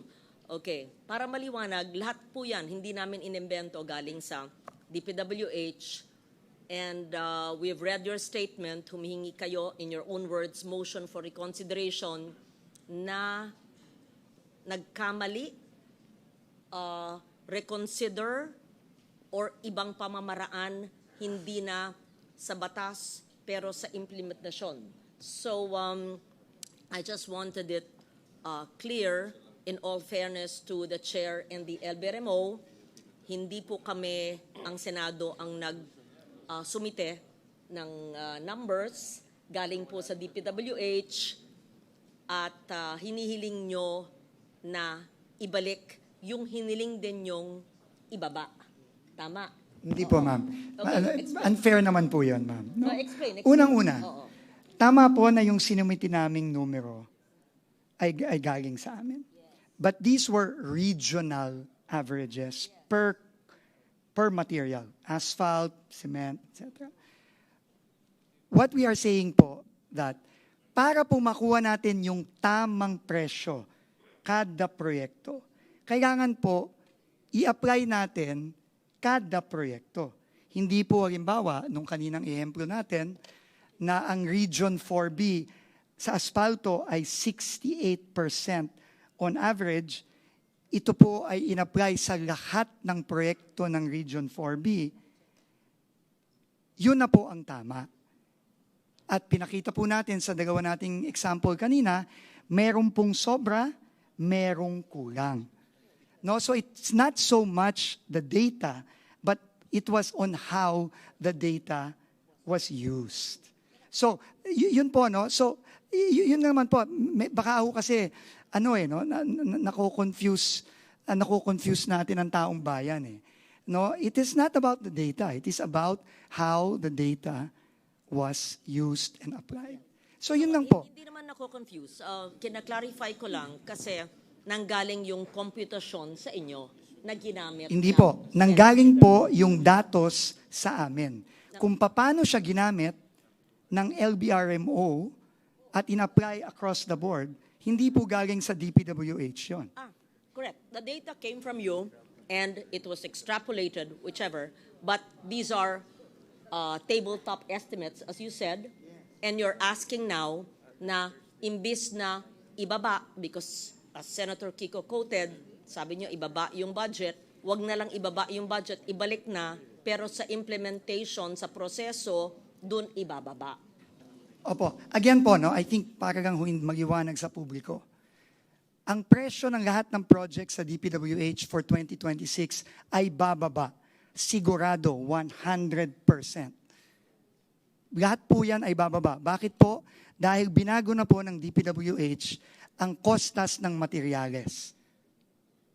Ngayon, ang tanong na lang po dito, sino ang magbababa? Ang Senado ba? Dito sa third reading version? Or ipapaubaya ba yan sa DPWH na i-apply on a case-to-case basis sa mga individual na proyekto? Ibig sabihin po, ng case-to-case, titignan po ang project sa Palawan, South Palawan District, at i-apply ang presyo ng simento doon. Bababa po yung presyo ng project doon for sure. Okay. Pero po, ang risk lang po kung susundin natin yung nasa third reading version ng Senado is magkakaroon po ng mga proyektong tulad nung pinakita ko kanina. Yun lang po. Pero po, syempre, kung yan po ay okay sa Bicameral Conference Committee, then okay lang naman din po yun sa DPWH. Let me just set an example para... Yes, thank you for your answer. So it's clear the data came from DPWH and we adopted it in the committee report, third reading version, and we acknowledge that there is a letter request to the chair and the secretary, DPWH, is asking for a motion for reconsideration na ibalik sa dating cost, but it will be implemented per district, per region. Example, yung preventive maintenance. According to LBRMO, more or less, there's 50 billion in the DPWH budget. And sa aking kaalaman, yung preventive maintenance, parte dyan yung asphalt overlay. I'm not sure how much, assuming lang, 20B of the 50B ay asphalt overlay sa preventive maintenance na 50B. And from 30 to 68% yung sabi nyong tongpats or overpriced. Sabi mo ng 68, yung sukdulan na overpriced. So ibig sabihin may 13.6 billion kung 20 billion yung asphalt overlay nationwide na ipapasa ng Senado knowing that it is overpriced. That is a computation here, and I wanted to ask you, you're asking us to put back the amounts knowing fully well and from your statements that it's overpriced. Pero sabi nyo, isalang-alang sa inyo at sa inyong mga district engineer na sabi nyo hindi nyo pinagkakatiwalaan. So, paano po yun? That's difficult. And I ask this in behalf of my colleagues here, hindi lang ako. So, I don't want to look kontrabida here. We were having a discussion here. Kasi you admitted you don't trust some, not all, of your district engineers. Then you're asking us to pass a budget that is up to 68% overpriced insofar only as asphalt overlay is concerned, and assuming it's 20 billion of the 50 billion under the column of preventive maintenance. So 13.6B, maaring masayang, matongpat, so I don't know, whatever you call it, it's a waste and it will be part of corruption. So please explain paano mo kami makukumbinsi tungkol dyan. Thank you. Ulitin ko po, kaya po kami nagpasa ng department order para masigurado na i-implement ang pagbaba ng presyo. Hindi po ito kung gusto lang nila o ayaw nila, ito po ay mandato sa lahat ng district engineer, whether may tiwala ako sa kanila o wala, kailangan nilang gawin yon. Kung hindi po nila gagawin yon, hindi po natin papatuloy yung proyekto. Kung hindi natin makita yung pagbaba sa presyo na nararapat. With also, kung titingnan nyo po yung aming department order, meron din pong penal provisions, no? Kaming ginagay doon. This has never been done, no? In DPWH. So, yun po ang aming paraan. Pero ulitin ko po, no? It is an issue of trust. Really, it is an issue of trust. And I understand that this department has zero trust. But we are trying our best. We have already brought down the prices, which has never been done before based on the President's directive. We have issued a department order mandating all the regional directors and the DEs to implement it. Now, if the Senate still doesn't believe that we will do it, again,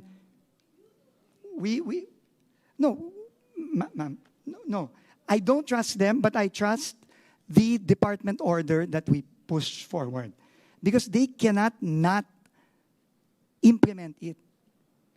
Because we will not allow it under the department order.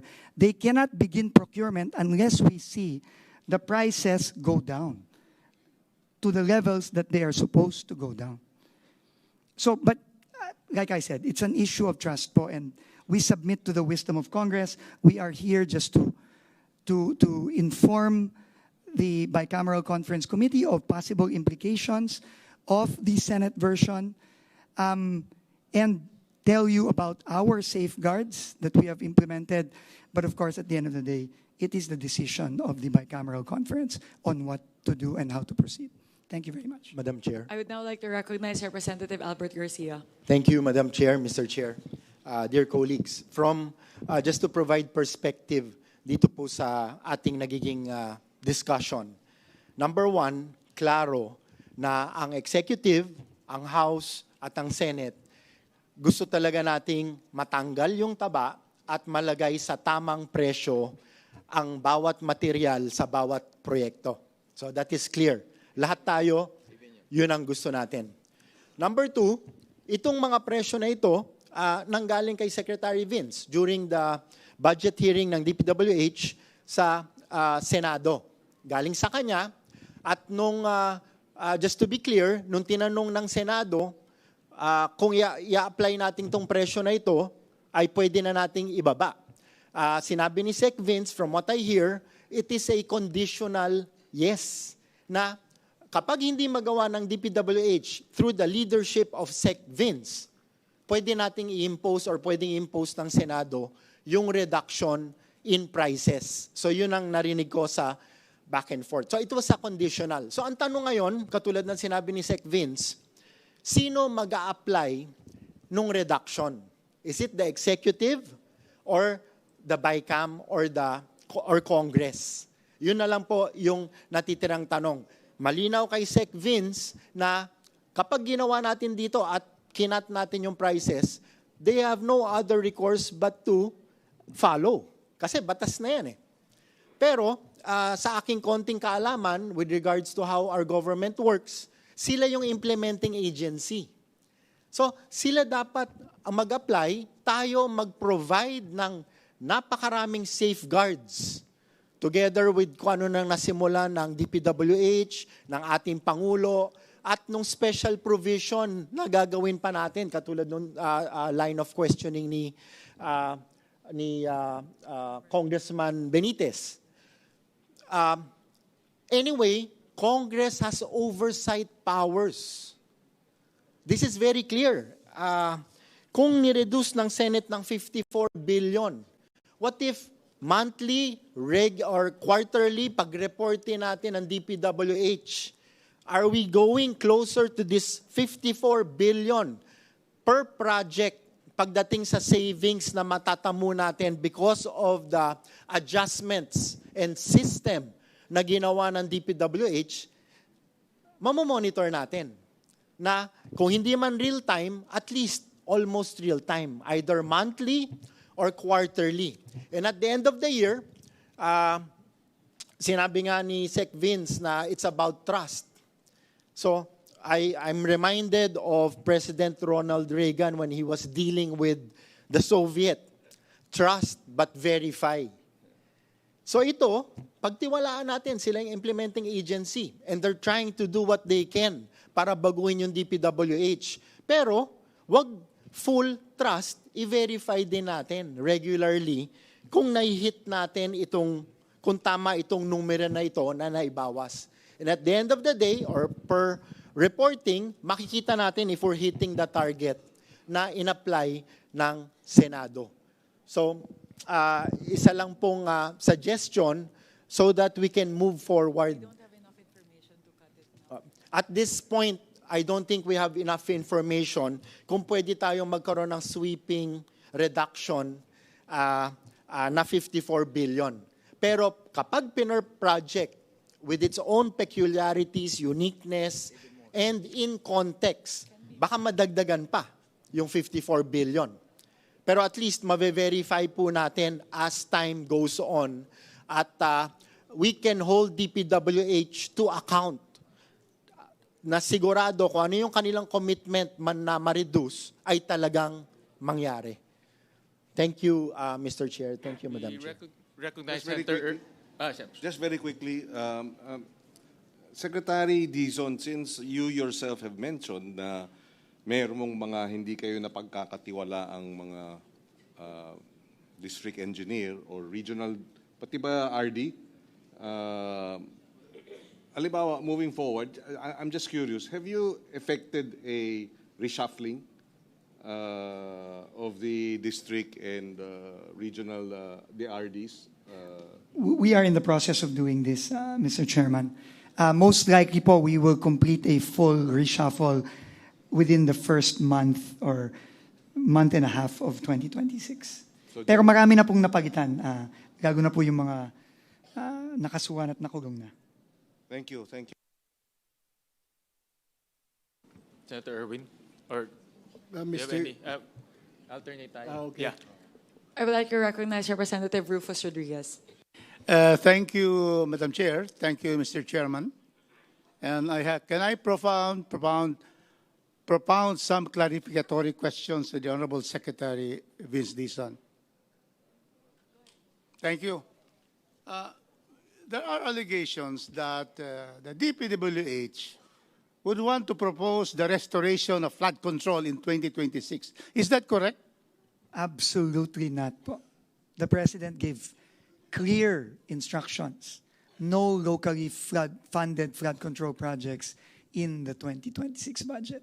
And Thank you. this has That been is very implemented clear. to the letter. Thank you po. Very clear. And we thank you because you voluntarily reduced your budget in the House of Representatives in your presentation by 255.5 billion pesos. Is that correct? That is correct, Mr. Chairman. Because of that reduction, the House, in its first instance of exclusive original jurisdiction on all appropriations, we have given, and we thank you, we have given 90 billion of the 255.5 billion to the Department of Health. We have given 56 billion to the Department of Education, and we have given, out of the 255 billion, removed the flood control budget, we gave 53 billion to the Department of Agriculture. Do you know that? Yes, I am aware, Mr. Chairman. Thank you. So it's clear that there can be no restoration of flood control nor completed projects that were still listed in the old NEP that was submitted. Is that correct? That is also correct, and I want to also thank Senator Win Gatchalian's leadership, because even in the Senate version, we were able to further cleanse the budget of DPWH with his help from these completed, repetitive, and other projects that were not clearly defined. So that is correct, Mr. President. And wala po sa mga proyektong doon ay babalik sa budget ng DPWH. Thank you, and we thank Senator Chairman Win Gatchalian for that. There were more removals in the Senate. Next question, Secretary. There are allegations that your proposal for reconsideration will restore the budget in the HGAB, and the prices that will be reduced will be restored back to the projects that we have. Is that correct? Absolutely false, Mr. Chairman, because the special issuance stands, and it will stay there as long as we are here, as long as the President is here, and as long as I am DPWH Secretary. And in fact, you have the costas materiales, which are already even implemented already for the 2025 projects that has not been procured yet. Is that correct? That is correct, Mr. Chairman. So therefore, the allegations that we restore the prices to what has been reduced is absolutely incorrect. Opo, Mr. Chairman. And we are saying that you are recommending the HGAB figures as a starting amount. Is that correct? Yes, Mr. Chairman. Because you are the agency that will implement all public works and highways projects, correct? Yes, Mr. Chairman. Yes. And do you agree that the Senate, in good faith, following what you stated in the hearing, reduced the budget because you said that 25% is overpriced, and therefore the Senate has been doing its job in making sure that we reduce the budget. Do you agree with that? Yes, absolutely, Mr. Chairman. My next question is, how are you going to assure the public that with the starting amounts in the HGAB, once restored, granting, without really assuming, granting arguendo, that we will restore the HGAB amount?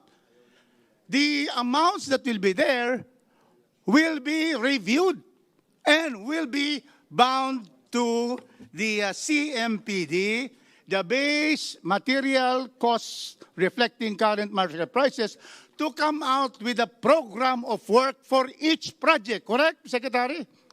That is correct. That is through a department order that we issued mandating all implementing offices to implement the new CMPD for all projects for 2026. And therefore, once you have the POW, which definitely, absolutely reduces all the construction prices of materials, then you will come out with the approved budget for contracts. Is that correct? Yes, that is correct, Mr. Chairman. With this ABC, then therefore, the HGAB amounts will be altered, and because there will be a general reduction of prices of materials per project, then definitely the prices of the project as stated in the HGAB will be reduced definitely. That's correct, Mr. Chairman. So, Madam Chair, Mr. Chairman, from the testimony of our resource persons, it is very clear that everybody here is in good faith in trying to come out with the starting figure, but the Secretary and the Department of Public Works will be implementing them. And what happens if a district engineer or a regional engineer will disobey your department order? What will happen to them? There are penal provisions in the department order, Mr. Chairman, where they can be charged administratively and criminally. Mr. Chairman. Finally, because you are one of the trusted officials by the President, and you are just following the President's directive to remove corruption in the public works, to reduce the prices. That is from President Bongbong Marcos. You are implementing the President because you are the alter ego of the President in implementing public works projects.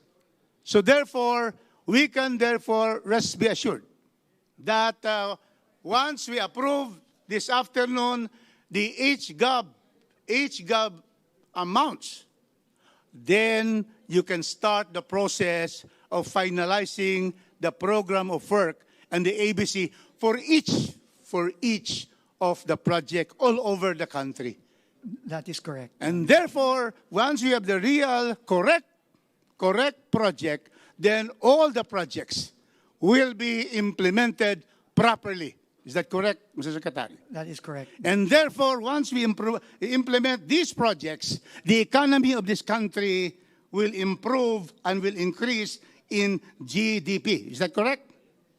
Yes, Mr. Chairman. And then also, there will be employment all over the country because all of these projects are all over the Philippines. Is that correct? Yes, Mr. Chairman. So therefore, Mr. Chairman, because of these answers, we have to thank, therefore, Secretary Dizon. We support you in your fight for reforms in the DPWH. You have dismissed high officials of the DPWH. You have dismissed regional directors and district engineers. You have filed cases. And so therefore, we are very happy with your presence. It is now clear, Mr. Chairman, that we approve the budget as proposed by the House of Representatives. Thank you very much. Mr. Chairman, trabaho lang po. No need to thank me. It's part of the job po, Mr. Chairman. Thank you very much po. Senator Erwin. Thank you, Mr. Chair. I would like to direct my question to my good friend, Secretary Vince Dizon. Secretary, we invited you here to explain.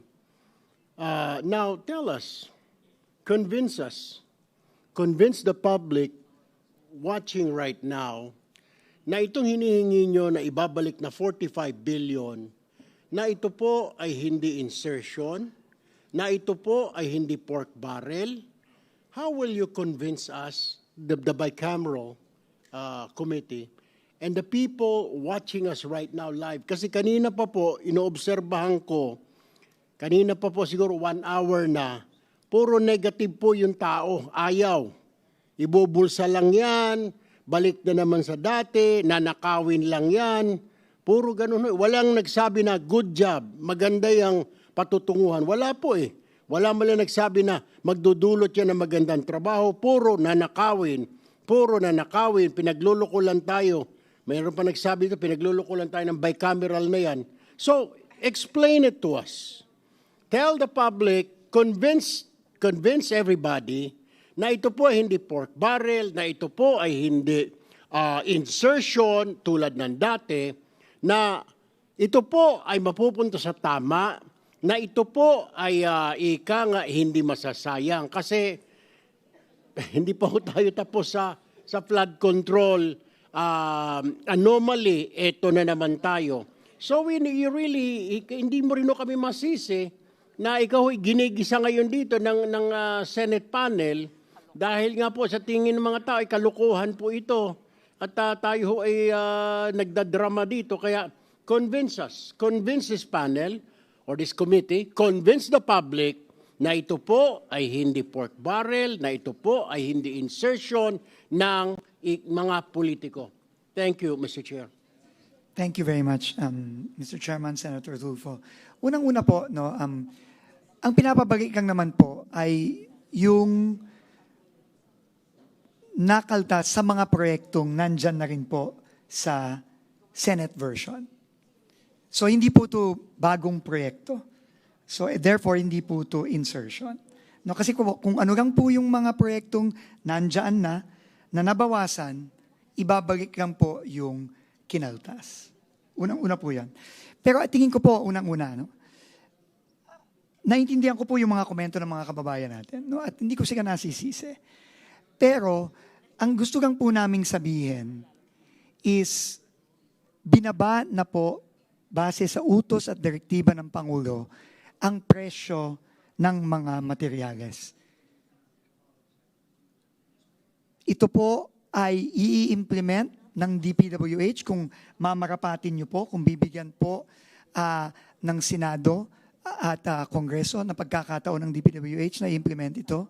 I-implement po natin ito bago pa ipabid ang mga proyektong to. And if I may just read, Mr. Chairman, Section 6 of the department order that we issued, which reads as mandatory compliance prior to procurement. Sinasabi po dito, the bids and awards committees must, letter A, require certification from the concerned head of office attesting to the application of the updated construction materials price data. Ensure that no procurement shall commence without the certification from the head of office, and reject or return any project that is not duly certified. No procurement activity may proceed without meeting this requirement. Ibig sabihin po, i-approve po muna natin bago ituloy ang bidding para masigurado na totoo ngang ibinaba ang mga presyo ng mga proyekto bago pa ito ipabid. So ito po talaga tingin ko ang magiging safeguard natin. Pero syempre po kami po ay open sa kahit ano pa pong dagdag na safeguard. Kasi iisa lang naman po ang ating layunin lahat. Siguraduhin na hindi na maulit yung pagnanakaw. Lalo na dahil dito sa mga overpriced, nakitang-kita naman talaga natin na dati overpriced po talaga ang mga proyekto. Mr. Chair, follow-up question lang kay Secretary. Mr. Secretary, nabanggit po ninyo na dumaan sa proseso at dadaan sa proseso po ulit, may bidding na dadaanan, etc. Ganon-ganon din naman po yung sa flood control, Mr. Secretary. Dumaan din po sa bidding, dumaan sa TWG, meron pang COA, etc., etc., may pick-up, may kung ano-ano, ang dami hong safety measures na sinasabi. Bakit po nakalusot yung flood control? Dumaan po sa bidding, dumaan sa Congress, dumaan sa Senate, dumaan sa pagdating sa district, sa bidding, etc., TWG, COA, yung pala lahat kasabwat, Mr. Secretary. So how will you convince us, how will you convince the public na this is different this time, na seryoso na po kami, na hindi na po maulit talaga, promise. Kasi mahigpit na ngayon kasi ayaw ng Pangulo. Kasi ganun din po nung nakaraan sa flood control. Dumaan po sa committee, dumaan po sa bicameral, tapos ibinaba na, i-download na po kung saan-saan, may district engineer. Pero ganun din po, nakalusot. May ghost project, merong substandard. Dumaan din naman po yung sa mga bidding, dumaan sa TWG, lahat. So what's the difference, Mr. Secretary? Yung projects ngayon, itong pondo na ito, na halos the same lang pagdadaanan, is there anything extra,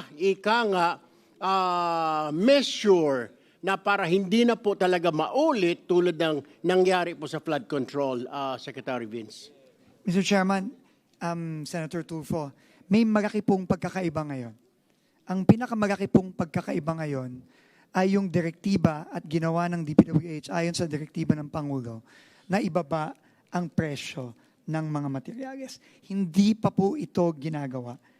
Hindi pa po ito ginagawa sa tagal-tagal na sa DPWH na ibinaba at ipinareha sa presyo ng merkado ang presyo ng simento, presyo ng bakal, presyo ng buhangin, presyo ng graba.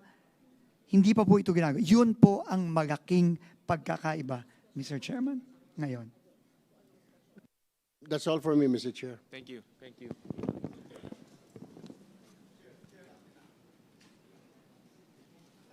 None from our side, Senator as of now. Senator Amy? Okay, thank you very much. Very simple question. Real talk lang po. Kasi eto nga, nandito tayo na galit lahat ng tao. Parang linoloko naman tayo nito. Kayo nagpakaltas, ipapabalik muli. Ano ba, sa loob ng 2 buwan, ipapakaltas ba ulit? Gusto kong malaman, real talk konti ilan ba talaga at alin ba yung mga project na dumaan na sa early procurement sa panahong ito? Ilan ba talaga? Meron ba na mga projects na pinag-uusapan na nasa loob ng NEP sa budget ng Pangulo, nag-undergo na ng early procurement? Meron na ba? Kasi ang balita, takot lahat. Totoo bang meron o hindi? Wala pa pong dumadaan sa early procurement dahil po hindi pa klaro kung ano yung mga proyekto talagang mapapasa. Wala pa po. Sigurado kayo, wala ni isa, 0. Opo. So wala tayong pinag-uusapan, tama po ba? Sa ngayon.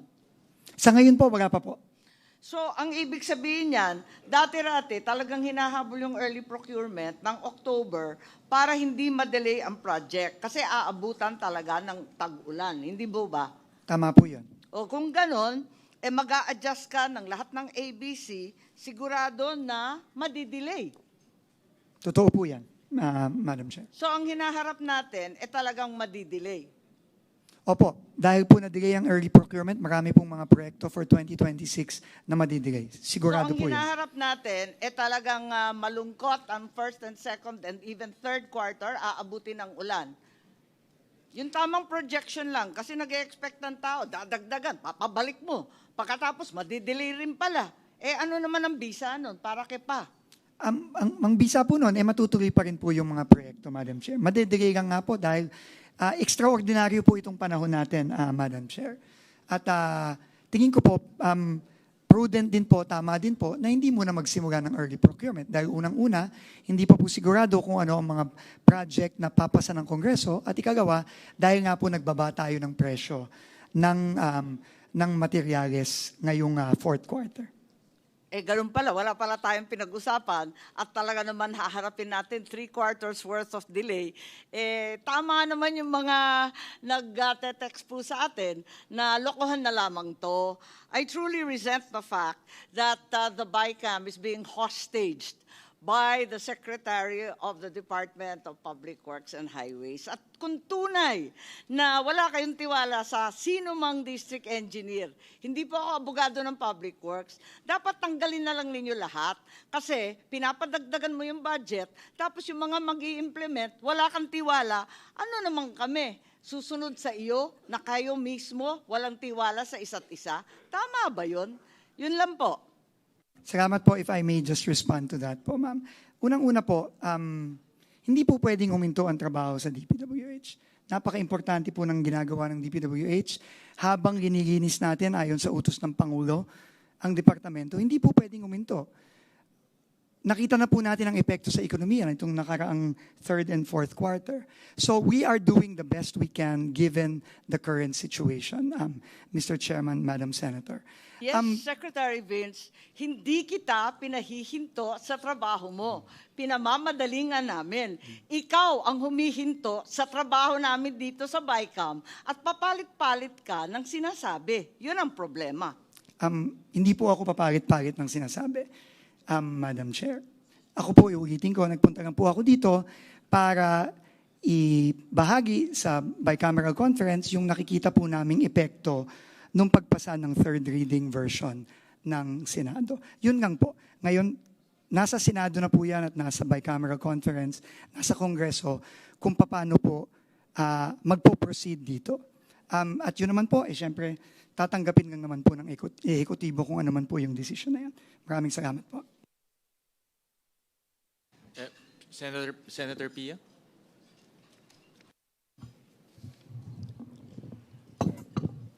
Good evening, everyone. Good evening, Secretary Vince.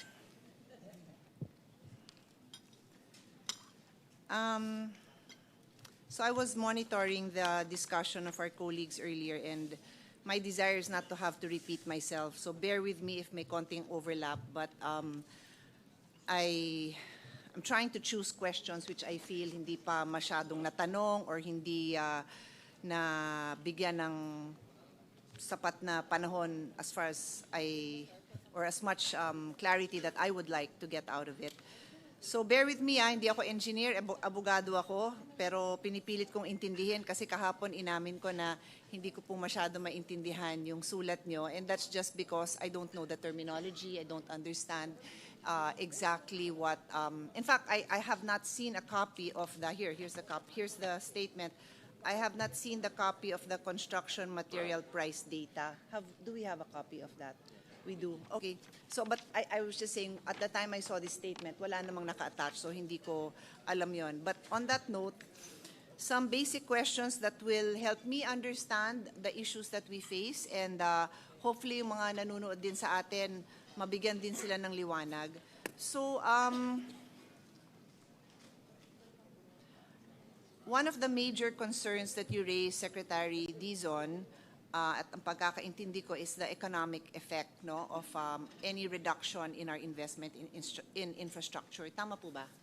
Do I understand it correctly? Yes, if some of the projects po are rendered unimplementable because of the wrong application of the adjustments to the prices of materials, then this will have severe impacts on not only the macroeconomy but also the local communities. Yes, and in fact, kahapon when we were also discussing yesterday when we were discussing the farm to market roads, all of us here and when I took the floor, I really expressed my full support for countrywide development, especially in the far-flung areas. Sabi ko nga, nakakarating ako doon. Ano ba? Yeah, thank you. Sabi ko, yung ibang lugar doon na nakarating na ako by bike or hiking kasi nga wala talagang kalye, no?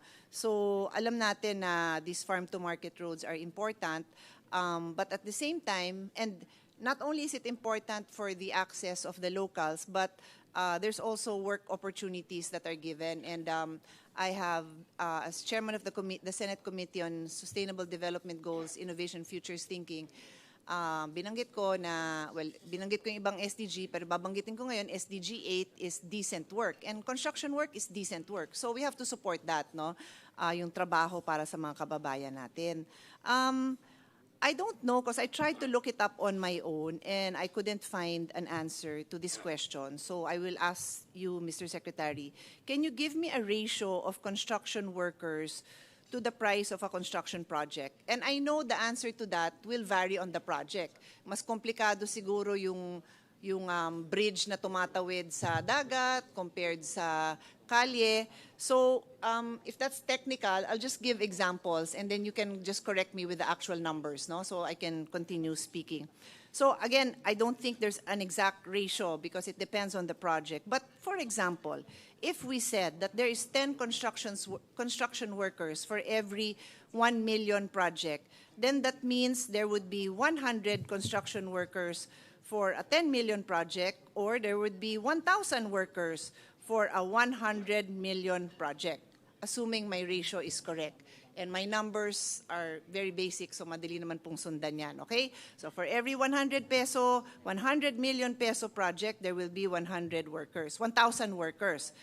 So nung nagkaroon po tayo ng ghost projects na worth 100 million pesos, pwede kong i-argue na 1,000 construction workers ang nawalan ng trabaho dahil nga may ghost project. So let the record show that The Secretary answered yes, kasi hindi naka-on yung mic. Yes. Tama po, Tama. Madam So, Chair. during the Ghost Project era, for every 100 million pesos, and again, this is just an estimate, I'm saying 1,000 construction workers, hindi na nga nakapagtrabaho, ninakawan pa sila ng sweldo.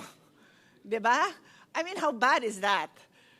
So that is the situation we have. And Mr. Secretary, how many ghost projects have you confirmed, and how many do you suspect are still out there? Whatever numbers you have that you can share with us. Right now, Mr. Chairman, Madam Senator, our numbers are still, for flood control, our validation is still ongoing. But for Bulacan alone, we have already discovered roughly about 15 ghost projects in Bulacan alone. Are these the ghost projects that were roughly close to 100 million, like a little bit less, around that price? Or?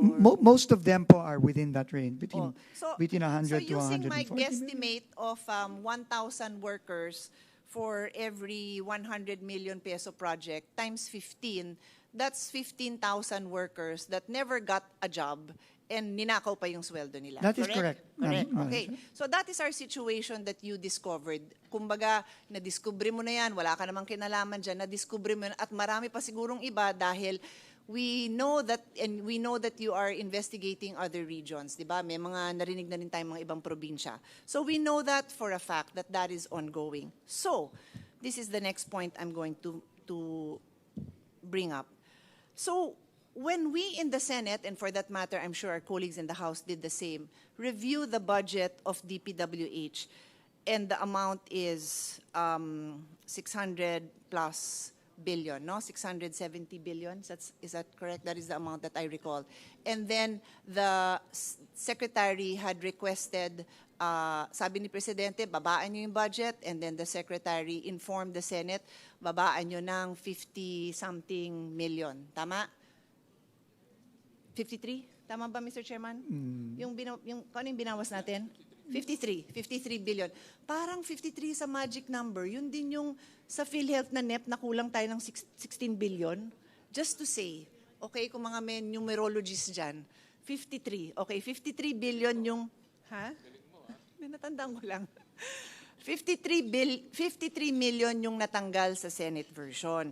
And that was based on the recommendation that the DPWH gave us, correct? Sorry, no. Let me clarify.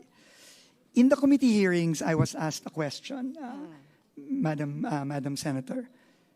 If the DPWH cannot bring down the price of materials, will you agree to a 25% across the board cut?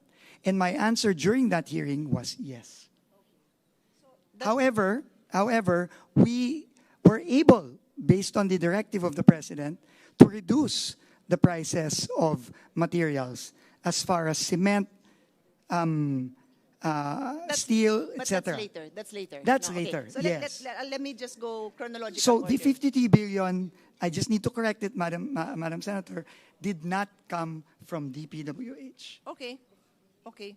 But the Senate used the input that the Secretary provided and came up with the 53 billion. So sa Senado na yan, no? We came up with that number. Yes, which I tried to clarify in today's Correct. in the presentation today. Thank you very much. Pero I also listened to the interventions of my colleagues. So I won't go into that detail. Basta 53 billion based on the understanding of the Senate on the instructions given and our desire to reduce the cost because there were a lot of overpricing as far as we understood it to be, also based on the President's directive and His Honor's explanation to us. So having said that, may 53 billion tayo ngayong binawas. And the argument before us now, as you are presenting it, is pag ito yung na-adapt, that the DPWH is less 53 billion, baka may mga projects na hindi matapos ng maayos. And that is the first statement you made when I took the floor, na yun yung concern nyo na ma-affect yung economic development natin, because there may be some project, maybe not all, but there may be some projects na dahil sa smaller budget na binigay, hindi matapos. Tama ho yun, di ba? Yung Tama po. pagkasabi niyo. Okay. Pero Mr. President and Mr. Chairman, yung work ko personally as Vice Chairman of the Committee on Finance for the past 7 years only touches on constructions to the extent that I chair the Committee on Education, and so I'm very familiar with the failure of DPWH to build enough classrooms. Very, very familiar. I can present to you for the last 7 years what I'm presenting every year na from the start of the President's presidency, kung ganito kalaki yung pinasok sana na pondo within the President's term in 6 years, wala na tayong classroom wala na tayong classroom deficiency, but of course no one listened to my suggestions. So I'm familiar with that. I'm also familiar with the construction of state universities and colleges. Congressman Rufus, I'm a big supporter of our state university, USTP, in Cagayan de Oro, and many others all over. 6 years kong hinawakan yun, at kaya ko lang hindi hawak ngayon dahil kinuha sa akin ng chairman. I will always say that because he does a great job. Magkasundo naman kami dito, but that's the reason why I'm not handling it now. So, may konting alam naman ako kahit na from the eyes lang of a lawyer who's handling the budget.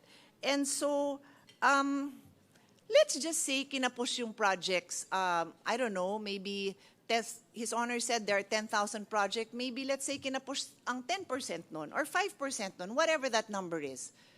Diba may phase 2 naman? Pwede naman ituloy? I mean, ikamamatay ba natin? Because the people will still be employed. They will still, bibilin pa rin yung bakal na mas mamura yung presyo, bibilin pa rin yung semento na mas totoo na yung presyo, i-hired pa rin naman yung construction worker. Ay, kaya lang yung nabigay kasi nyo sa Senado, ang kukulit nyo kasi, gusto nyo mag-ingat, ang binigay nyo medyo kapos, di ituloy sa susunod na taon, ikamamatay ba natin yun? Perishable ba yun? Yun lang naman ang tanong ko, because I have encountered this issue so many times, because pag humingi ako ng budget para dun sa construction ng State University dormitories, by the way, that is my passion, sa mga colleagues, sa mga lugar nyo, sabihin nyo sa akin kung meron tayong matutulungan dyan sa susunod. It's my passion.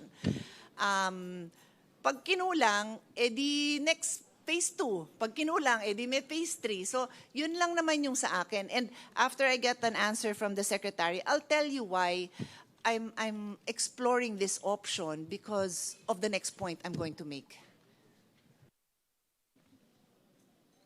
Just to, I think, simplify the answer to this question, Mr. Chairman, Madam Senator.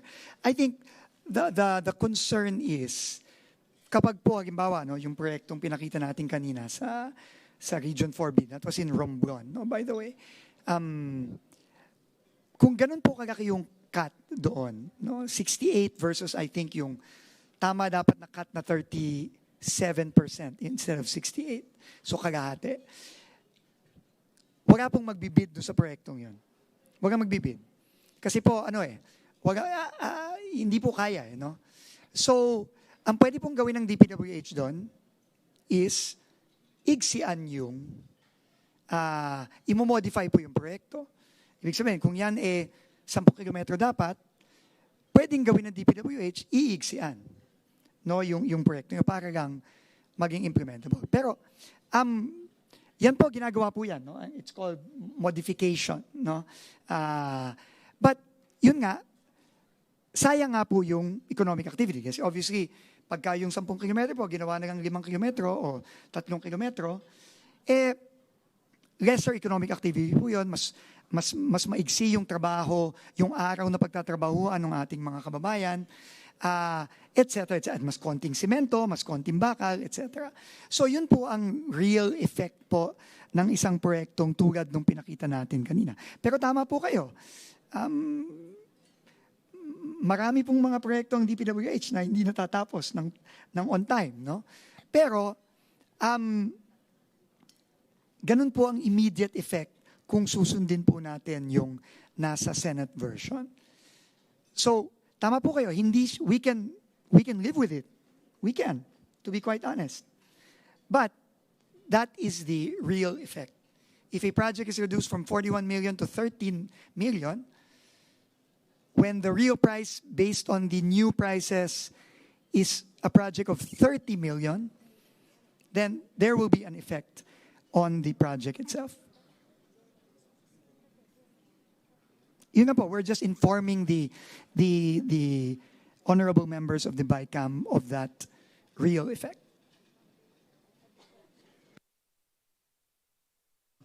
Okay, so I understand, no? You're basically agreeing with me that if necessary, pwede naman ituloy yon the next year, okay? And the reason, and I understand yung nanghihinayang po tayo na, pero kung pwede naman buuin, sino ba naman may gustong mabitin? For example, may sports project ako dun sa probinsya ni Congressman Abet Garcia. Eh, ba't ko naman ipapa 2 years from now kung pwede nang mabuo next year, kung pwede nang maglaro yung mga bata doon, kung pwede na tayong magkaroon ng the next Southeast Asian Games champion doon, di ba?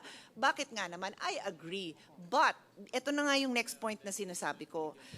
Mr. Secretary, you will recall how important communication is, especially during the time that you were the COVID SAR, the vaccination SAR.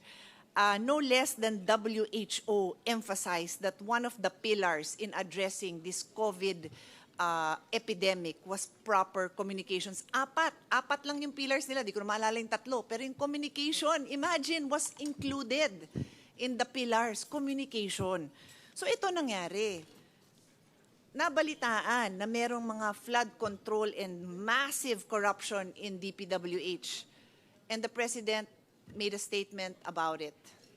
And then DPWH stepped up under your leadership and addressing this, going on site, identifying the areas that were victims of this massive corruption. So what did we communicate to the people? Hindi tayo papayag na may ganitong klaseng korupsyon. Hindi tayo papayag na may mga kontraktor at may mga konsyabang government employees, officials from all levels, hindi tayo papayag. That is the message. That was what was communicated.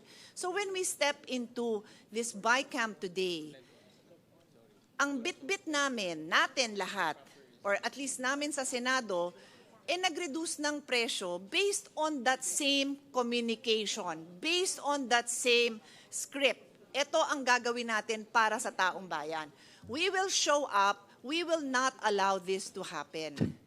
So when you come back now and tell us, nagbago na yung script, there's other reasons why hindi natin pwedeng babaan. Napakahirap kasi wala tayong enough time na i-communicate ng maayos sa taong bayan yan. Kahit ako, nahihirapan akong intindihin, sikmurahin because we made an across the board, across the what do you call that? An all of government, all of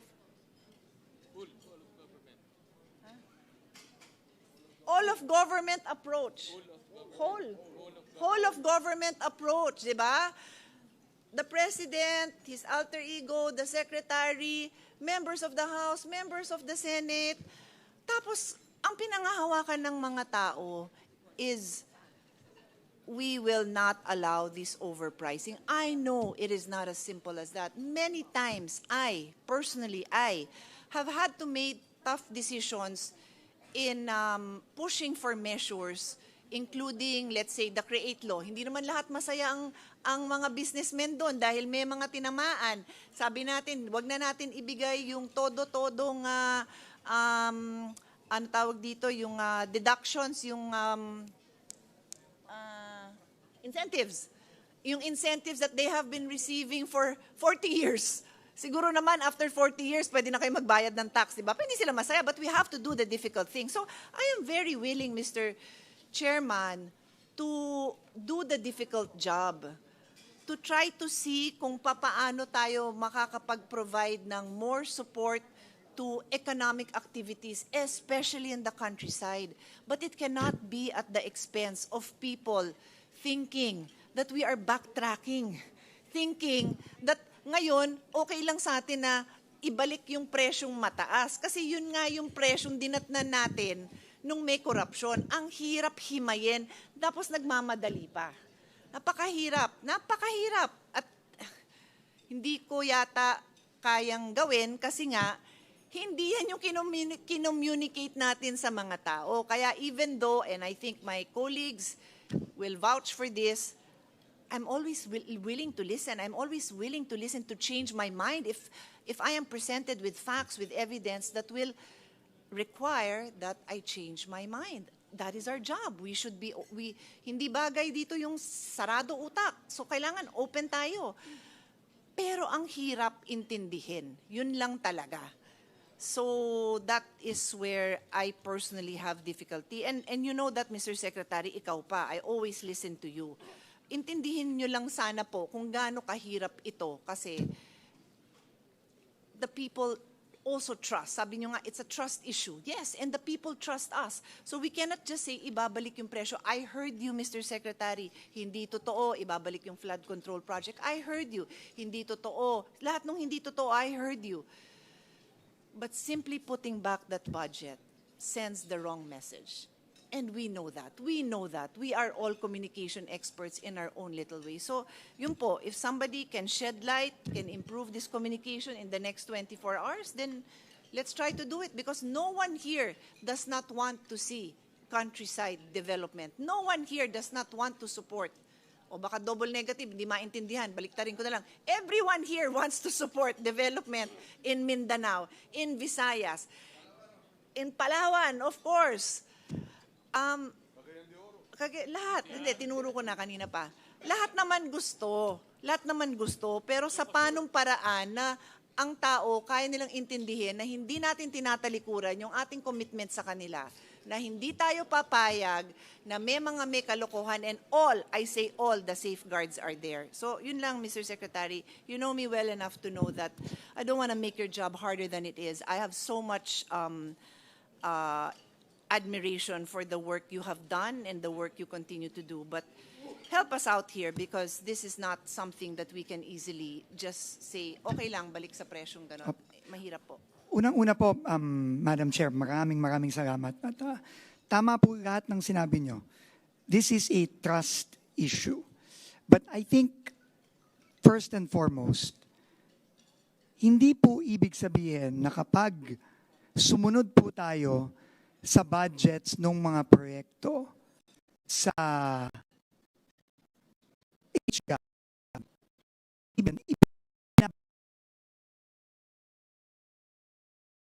I think ang paulit-ulit ko na rin pong sinasabi. Bakit po? Dahil binabana po ng DPWH, dahil sa direktiba ng Pangulo, ang presyo ng mga materyales. Binabana po. Ang question na lang po dito is, paano po ia-apply yung pagbaba ng presyo sa bawat isa sa mahigit 10,000 proyekto na naibaba sa Senate version. Yun lang po yun. No? Pagka po sinunod natin yung reductions base sa Senate version, meron po tayong makikitang mga proyekto tulad ng mga ipinresenta namin kanina na posibleng hindi may implement in full. Tama din po kayo. Pwede namang ituloy yon next year. Tama po kayo doon. Pero ang hinihiling po namin sa Senado at sa Bicameral is payagan po ang DPWH na magbaba nung mga presyong yon. Dahil po meron yung mga taga-DPWH po ang nakakaalam kung paano gagawin. Ngayon po, alam ko po na merong hindi pagtitiwala. Aaminin ko, kahit ako, hindi nagtitiwala. Kaya po nagpalabas po ako ng department order nitong nakaraang linggo lang para siguraduhin na talagang ibababa ang presyo sa bawat proyekto ng bawat regional director at district engineer. Yun po ang pinresinta ko ngayon. Kaya po ako nagpapasalamat sa imbitasyon ni Chairman Win at ni Chairperson Mika. Pero uulitin ko din po, ito po ay hiling lamang at ultimately po, ang desisyon ay nasa Kongreso. Hindi po ako nakikipag-debate. Pinepresenta ko lang po ang nakikita ko ngayon bilang DPWH Secretary. At yun po ang aking pinresinta kung ano po ang desisyon ng Kongreso, ng Bicameral Conference Committee. Yun po ay susundin natin kung ano man po yun. Maraming salamat po. Just one question lang, Sec. Sabi nyo na baba na yung presyo. I think mariresolve natin to kung yung presyong ibinaba nyo, ima-apply na natin ngayon dito sa budget na pinag-uusapan. I think that will resolve lahat ng problema ho natin. Opo. Unfortunately, sinabi ko din po ito nung hearing, nung ako po'y tinanong ni Senator Ligarda, is that possible?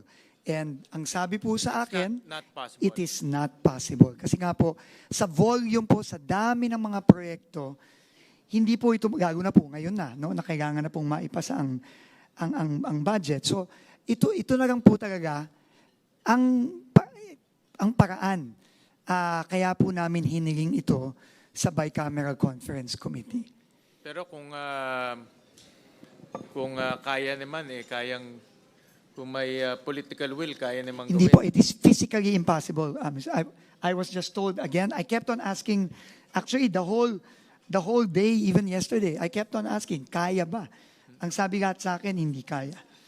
Hindi ito po kayang, sa dami po ng mga proyektong kailangan baguhin. Ilang proyekto ang pinag-uusapan natin? Ang kinat po ata ng Senado ay 10,000 proyekto, if I'm not mistaken. So,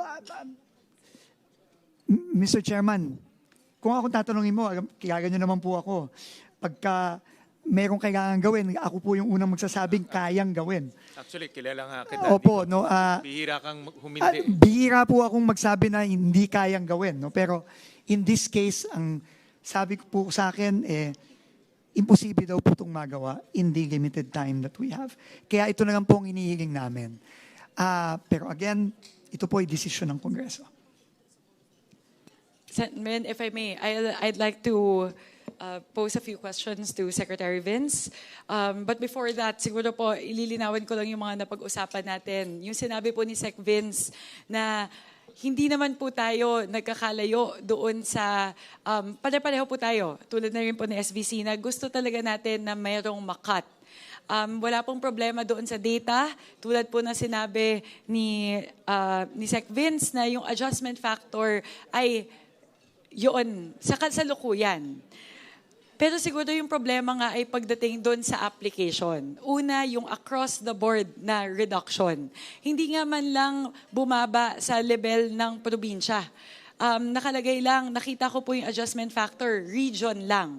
So sa bawat probinsya po, iba pa yon. So dapat hindi nga man lang sapat yung pagka-granular dahil bukod po sa adjustment factor ng region, dapat meron pang adjustment factor sa bawat probinsya. So yun po siguro yung una. Pangalawa po, tulad po ng sinabi ni Sec Vince, sa kasalukuyang forma po na inilagay ng Senado, hindi ang kinaltasan po, ang inapplyan po ng adjustment factor, and let me know, Sec Vince, if I'm getting it correctly, ang inapplyan po ng adjustment factor ng Senado ay yung buong project cost. Hindi po yung CMPD component lang. So halimbawa, kasi Sec Vince, di ba, iba-iba po, bawat project, iba po yung porsyento ng project na CMPD component. Halimbawa po, para po sa asphalting, ang alam ko parang ilang percent sa asphalting? Sa asphalting is 60% ng total project cost yung CMPD. Sa concreting naman, 43% lang ng total cost yung CMPD. So ang tanong ko po, tama po ba ang pagkakaintindi ko na ang ginawa po ng Senado ay regardless of what percentage of the total project cost is the CMPD component, hindi po nila kinonsider yon. Ang buong 100% po ng proyekto yung kanilang kinaltasan. Hindi ko po masasabi with certainty kung ano po ang ginawa ng Senado. Pero nung tinignan ko po yung mga adjustment, parang ganun po. No? Halimbawa dun sa Romblon project na asphalting, 68% po yung average price adjustment for Region 4B at yun po ay kinaltas ng buo dun sa 41 million na project na yun. For that example alone po, no? Opo, kasi ang pagkakaintindi ko po, bukod po sa CMPD, may labor component, may hauling component. So ang nangyari po, kahit yung labor component at hauling component, nai-apply po nila yung adjustment factor na dapat sana ay sa CMPD lang.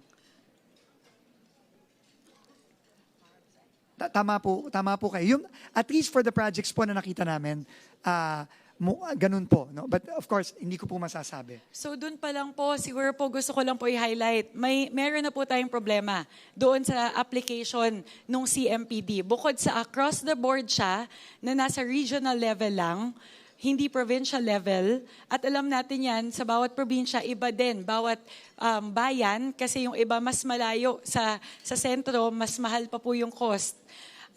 Yun po, yung adjustment factor pa lang, iba-iba na eh. Hindi sapat yung pagka-granular ng adjustment factor. Opo, ganun po yung nakita namin. At ano po, pero para din pong ipakita yung other side, no? Meron din pong mga proyekto na kulang naman ang bawas. No, meron pong proyekto na sobra ang bawas, meron pong proyekto na kulang ang bawas.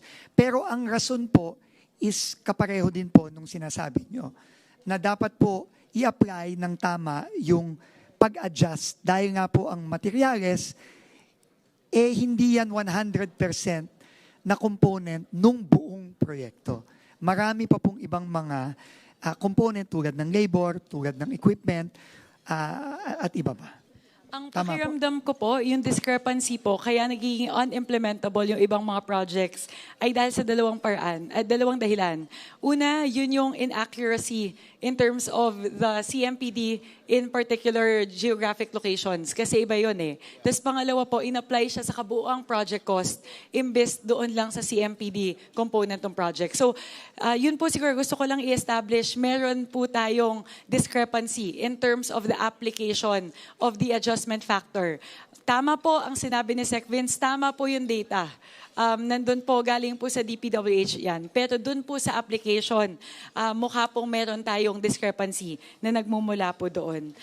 Pangalawa po, Sec Vince, this was already asked by Senwin, 9,900 projects were affected by the CMPD reductions. Pwede ko po ba matanong, ano po yung total cost ng 9,900 projects na yon?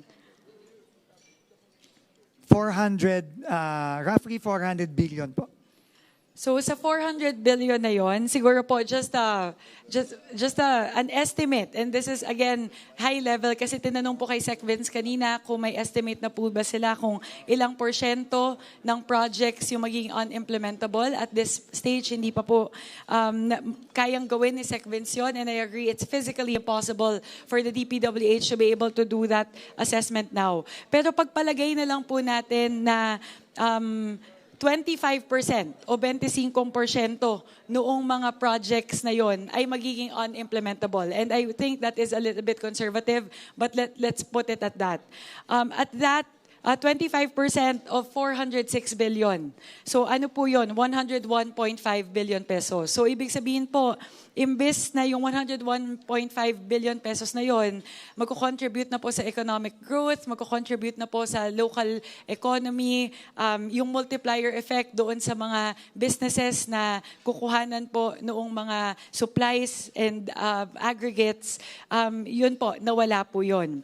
Idagdag pa po natin doon yung intangibles. Yung kawalan ng trabaho ng mga construction worker, yung businesses na kukuhanan po noong mga supplies and aggregates, yun po, nawala po yun. Idagdag pa po natin doon yung intangibles.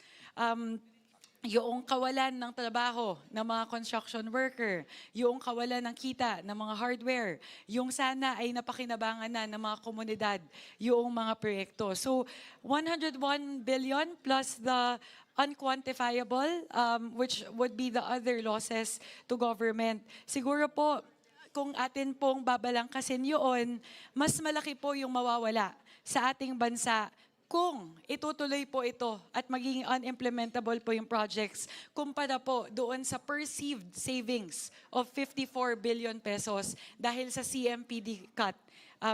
sa stage po ng budget. So, yun po siguro, kung babalangkasin lang po natin, siguro po mahina na po na ilang daang bilyong piso ang mawawala sa ating ekonomiya at sa ating komunidad kung naging unimplementable yung mga projects kumpara po sa perceived savings of 54 billion pesos by cutting the CMPD reduction.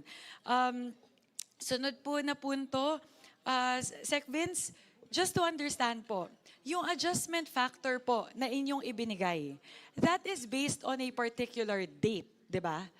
An adjustment factor can change based on prevailing prices of materials in the market. Kasi po may as of date yan, di ba? Yes, that is correct po. Our CMPD issuance po is dated October 30. So it is reflective of prices as of that date. So just to understand po, Sec Vince, halimbawa po, and again, I am not an engineer, I am not familiar with construction, pero ang tanong ko po, di ba po, ang gagamitin kong example, nung sumabog po yung Russia-Ukraine war, di ba po, tumaas po ng sobra yung presyo ng oil na sa merkado, ng crudo, at naapektuhan po nun lahat ng mga commodities, hindi lang po ng construction commodities, kahit ibang commodities. So, is it correct that if instances like that occur, the adjustment factor will definitely change? Yes. In fact, ang mekanismo po sa DPWH is meron pong price escalation committee na pagka meron pong external shock, no, na nagpataas ng presyo ng materyales, ng bakal, ng simento, etc., pwede pong i-convene yung committee yon para mag-adjust. No? Pwede din pong pataas, pwede din pababa. So the CMPD reductions applied in the third reading version of the Senate were based on the October 30 dates for the adjustment factors. And it's highly likely that by the time the projects are bidded out, alam naman po natin yan na hindi naman lahat nabibid ng sabay-sabay lahat ng projects. Yung iba po sa simula ng taon, yung iba po sa kalagitnaan ng taon. Iba-iba na po yung presyo. Posibleng malaki yung pagkakaiba ng presyo noong binid siya ng January kumpara po sa binid siya ng June? Kung wala naman pong malaking external shock, kung meron pong pagbabago, hindi naman po masyadong malaki yun. No? Pero tama po kayo, posible pong magbago ang presyo at meron naman pong mekanismo para mag-adjust doon. Kaya yun po siguro yung isa ko din na gustong i-point out. Kasi po yung adjustment factor po na ginagamit natin na basis ng reduction natin sa pinapanukala pong pagbawas ay nakabase po doon sa presyo ng mga materyales ng October 30. Pero posible po na by the time the projects get bidded, the adjustment factor would be a lot different. The CMPDs, the CMPD prices would be a lot different than they were when the adjustment factors were submitted by DPWH in October 30 of 2025. So yun lang po siguro yung gusto kong i-point out para lang po mas maintindihan natin pagdating doon sa adjustment factor na hindi po siya set in stone. It's not a static document. It can change based on the prevailing prices of the materials in the market. So yun po yung posible. Sabi nga po ni Sec Vince, baka po masyado mataas, posible ding masyadong mababa. Yung kasalukuyang 54 billion na nakapaloob po sa third reading version ng Senado.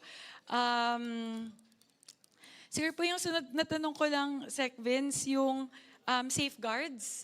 I-run through ko lang po. Yung pinakaunang safeguard ay yung, yung department order. Yun po, di ba? Nasisiguraduhin natin na sisigurad po pala ng DPWH, hindi po pala kasama ang Senado at Kongreso doon sa implementation. Sisiguraduhin po ng DPWH na ang mga district engineer offices ay i-implement po yung reductions para po makakuha ng savings. At as you mentioned po, Sec Vince, this is the very first time na nagkaroon ng ganong department order na meron ng nakapaloob na penal provision, na may karampatan ng parusa yung mga lalabag doon po sa department order na yon. Opo, tama po kayo, ma'am. So that is an unprecedented move on the part of DPWH just to further ensure that these projects will have savings. I understand the sentiments not just of the members of the Bicameral Conference but of the general public. Meron nga pong trust issue. At siguro ilang beses na po binanggit ni Sec Vince na naiintindihan niya po yon na meron pong pag-aalinlangan ang ating mga kababayan kahit po tayo na nandito sa kwarto na meron po tayong pag-aalinlangan sa DPWH. Pero again, I second the manifestation of Senator Pia. I've seen how Sec Vince has been working this past few months. Hindi na siya natutulog. And you see a department secretary actually go to all of these areas to inspect. So I'm hopeful, Sec Vince, and I hope that if the Bicameral Conference Committee grants your request, sana po hindi po masayang yung tiwala na amin pong ibibigay sa inyo. But knowing you and knowing the type of work that you have been doing, I am very, very hopeful po that our trust will not go to waste. Mr. Chairman, thank you very much po. Trabaho lang po tayo. Ano lang po, yun po ang kabigin-bigin ng Pangulo. Pero let me just say na ito pong lahat ng ginagawa namin sa DPWH ngayon, ng mga reforma at marami pa pong parating, ito pong mga direktiba ng ating Pangulo, lahat po ito actually ay unprecedented. Ito po hindi pa nagagawa in the past. So tuloy-tuloy lang po kami ayon sa direktiba ng Pangulo at maraming salamat po. At yun nga po, hihintayin po namin ang magiging desisyon ng Bicameral Conference Committee. Maraming salamat po at kung ano po ang wisdom ng Kongreso, yun naman po ang ating susundin. Maraming salamat po. Thank you po. But again, Sen. Win, of course, to our colleagues in the Senate, I understand also where you're coming from, of course. I was listening to the quotes that were cited by Senator Kiko and Senator Lauren. There may have been statements during the previous hearings and the previous deliberations that may have led our colleagues, and not just our colleagues in both houses, but the general public to also think na pwede siyang i-cut at the onset. So siguro po lininaw naman po yun ni Sec Vince na yung iba po niyang mga sinabi ay parang conditional po kasi yung mga pronouncements niya. So I definitely understand where our colleagues in the Senate is coming from. Pero sana po, given the information that Sec Vince has shared, and sabi nga po ni Senator Pia, we're all open naman to deliberating on this matter. Sana po we can come to an agreement with regard to this. Thank you very much po. Thank you, Chairperson Mika. Dahil nabuksan po yung kung paano po in-apply ng Senado yung cut sa mga proyekto dahil po merong mga overpricing, gusto ko lang pong linawin kung paano ho namin ginawa at yung data ay galing po sa DPWH. So meron hong letter dated December 5, 2025. At babasahin ko lang po yung portion ng letter na yun. Please be informed that the department applied the updated material prices to DPWH revised NEP 2026, projecting savings of approximately 60 billion pesos. Then sabi niya after, these projected savings were computed using standardized adjustment factors adopted due to time constraints that rendered a project-by-project re-estimation impracticable. So, ibig sabihin, yung 60 billion, or sa amin nga, yung computation namin, mas mababa pa. Ang computation ho namin is 54 to be exact. No? Ay ginamit po yung adjustment factors.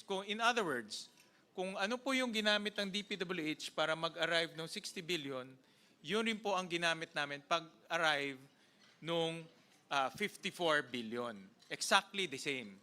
At the way they computed adjustment factor, yung adjustment factor ho, to make it less technical, takes into consideration lahat ng materials po, lahat ng equipment, materials, labor, OCM, VAT, IAW. So hindi ho in-apply ho to sa materials lang, in-apply ho to sa lahat, weighted average, at nagkaroon po ng adjustment factor. So, yung adjustment factor na yun ang in-apply ho namin sa presyo ng budget. Tama po ba? Tama po. Secretary? I'm Tama looking- po ba yung explanation ko? Tama po. I'm looking at the letter now. But yung adjustment application, application ho namin sa adjustment factor, tama o hindi? Ang application po ng adjustment factor, kailangan po talagang gawin per project. Pero for purposes po of estimating the total estimated savings, ito po ang ginawa natin. Kaya nga po, very clear po dun sa second paragraph ng aking sulat na dahil nga po hindi namin magagawa yung project per project estimation, ito po ang aming ginawa para po to come up with a estimated savings of 60 billion. Yeah, pero ang tanong, Secretary, yung ginawa nyo, tsaka ginawa namin, ginamit namin parehong adjustment factor. Tama po ba? To come up with a estimated total savings. Correct. But pareho. Tama po. Diba? So, Tama in po. other words, yung methodology ninyo, tsaka methodology ng Senado, tama. Tama po. Pareho. Tama po. Hindi, pareho. Pareho po. O, Tama pareho. po. So, To come up with the estimated savings na total. correct. Pero po, So, wala naman ho kaming ginawang iba sa inyo. Tama? ay tama po. Tama po. Correct. Tama po. Tama po. Pero, ito nga po yung aming paulit-ulit na sasabihin, dahil nga po hindi ito na-apply per project, meron pong risk na merong mga proyekto na dahil iba ang kanilang sitwasyon, halimbawa, yung pinakita po natin dito sa Romblon, masyado pong magiging either mataas ang bawas or masyado pong magiging maliit ang bawas. Kaya po, ang tama po talagang paraan, pag tayo'y mag-i-implement na nung ating price decrease, iisa-isahin po ito dapat natin. So yun lang po. No? Hopefully po, that is very clear. Kasi ano po, kailangan maintindihan po ng mga kababayan natin yun. Malagay, I just want to put on record that the methodology and the adjustment factor that you used, pareho doon sa ginawa namin sa Senado. Tama po. As far as computing the estimated total savings, tama po. Okay. Next question. Ito, nasabi na ni Senator Pieto kanina at ni Senator Kiko. Nakita ko ho kasi dito sa adjustment factor, lahat po to horizontal projects. Tama po ba? Tama po. So in other words, wala hong building. Puro Wala pa po. asphalt overlay, concrete road rehabilitation. So in other words, pag bumaba ang presyo, ang effect ho nito, pwedeng umiksi yung kalye. Kung mali po ang pag-apply nung adjustment factor sa isang project, posible po yon. Pero kung tama po ang pag-apply, naniniwala po kami na viable at implementable pa rin po yung project. Correct. Ang punto ko, yung project, pwedeng i-implement, pero mas maiksi lang. Pwede po. Tama po kayo. Mas maiksi, pero tamang presyo. Tama po. Tama po yun. So yun ang gusto ho natin, tamang presyo, tamang length. Opo, mas maganda po yung tamang presyo at tama din yung length. Correct. So No? hindi tama na unimplementable siya. Unimplementable po kung ano yung proyektong nakalagay sa General Appropriations Act. Ito ay pumasa. Dahil po, kagaya po ng ginawa nyo, Mr. Chairman, di ba po, minandato nyo kami na kailangan may station number, may haba. So kung ang station number po, ang haba po noon ay 10 kilometro, pero ang nangyari po, bumaba po sobra yung budget noon sa GAA, iigsi po ngayon yung proyekto. Pero, Yun lang po, pero tama po kayo. Pero pwede- May implement pa rin po siya, pero kung mali po ang pagka-apply, mas maigsi siya. Ngayon, kung mali naman po, pero sobra, pwede din po correct. bumaba. Diba? Tama Correct. po. Kasi meron din kayong ano dito na Kulang yung bawas. yes, kulang Tama yung po. bawas. Pwede Tama rin po. humaba siya. Tama po. At meron ding special provision na pwedeng mag-modify. Tama po. General provision na pwedeng mag-modify. Tama po. So depende doon sa presyo, sa budget, pwede niyang i-modify mahaba o maikli. Pwede po yan. Pero mai-implement. May implement pa rin po, pero iba na ang So, specs. iba Iba na po ang haba, iba na po yung ano. Oo, correct. So, kasi para lang maintindihan nun namin Tama po yan. na pwedeng ma-implement, maiksi lang o mahaba siya. Tama po. Alright. Thank you. Thank you, Mr. Chair. Yes, just on that point very quickly. Therefore, it is unimplementable given the existing specs. But if it is modified, then it becomes implementable. You are correct, Mr. Senator. Diba? So if Mr. Chairman. we reduce the budget, as we have proposed, a number of the projects with the existing specifications, unless modified, will be unimplementable. But if modified, can be implementable with this last budget. You are absolutely correct, Mr. Chairman. Chairman, I find it difficult to agree that, if the project is 10 kilometers and what is given by the Senate is only 5, you can beat the 10 and it becomes 5 because there are coordinates. In other words, these are location, there's a specific, like Cagayan de Oro, BCIR Road, Butuan Cagayan Road, there is really specification. Now, I don't know how it can be bidded out in a separate way. You have to change everything. If you follow the Senate, not only are we lessening everything, you've lessened your budget by 255 billion, you're going to lessen it pa by the Senate of 53 billion. What happens to our development of our country? But please clarify that. Because the way I see the budget, there are coordinates, there are specific stations of where to start it. How can there be, if the Senate will be the amounts approved, how can you be that? You have to change everything, and you have to change our GAA. That is the problem. That's why we cannot have that. I don't think, Vince, you can do that. Because the bidding will be based on what our GAA states on the length.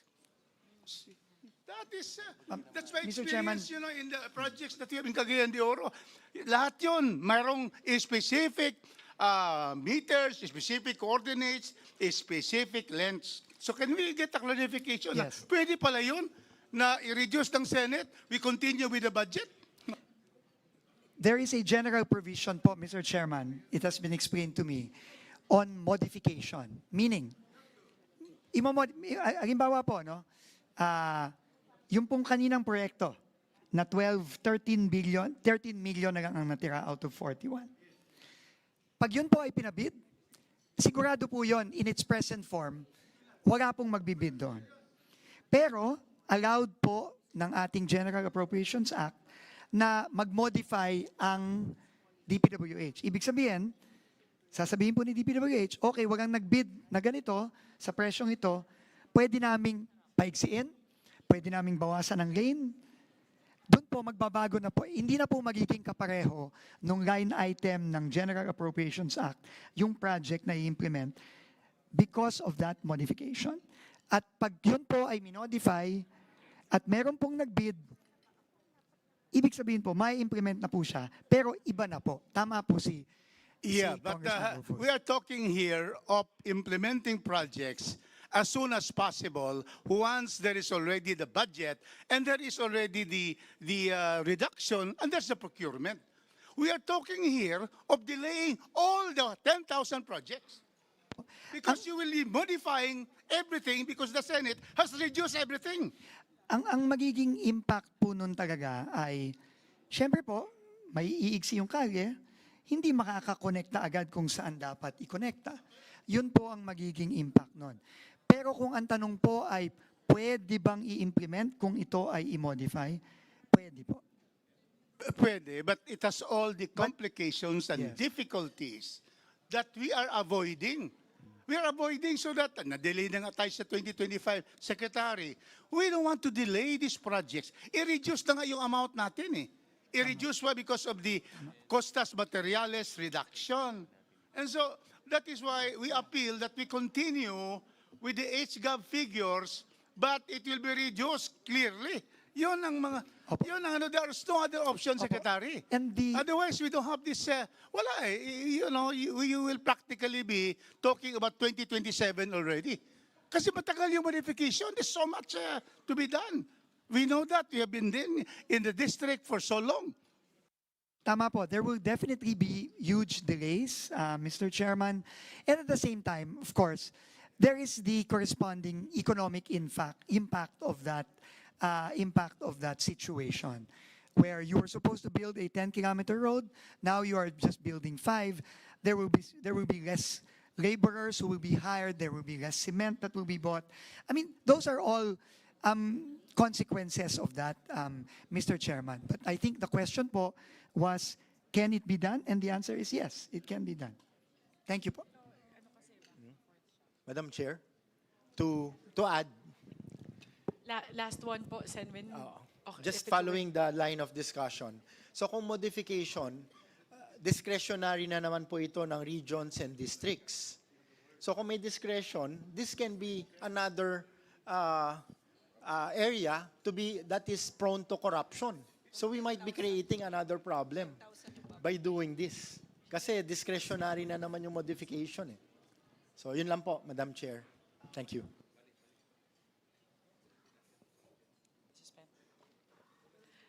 Senwin, if we may request for a suspension, if we can suspend for a little bit. Meeting is suspended.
This bicameral conference committee meeting is hereby suspended. The part of the Senate, this bicameral conference committee is hereby suspended until 4 p.m. tomorrow.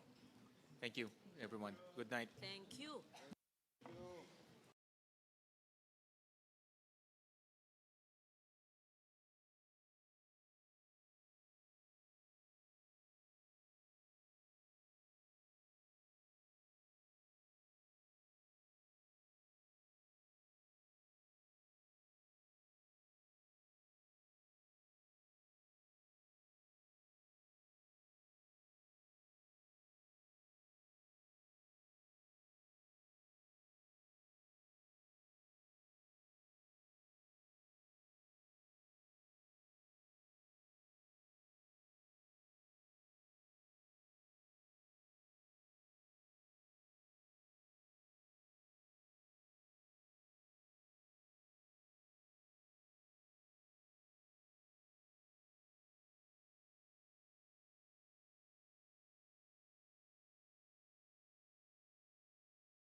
Thank you very much, Mr. Chairman.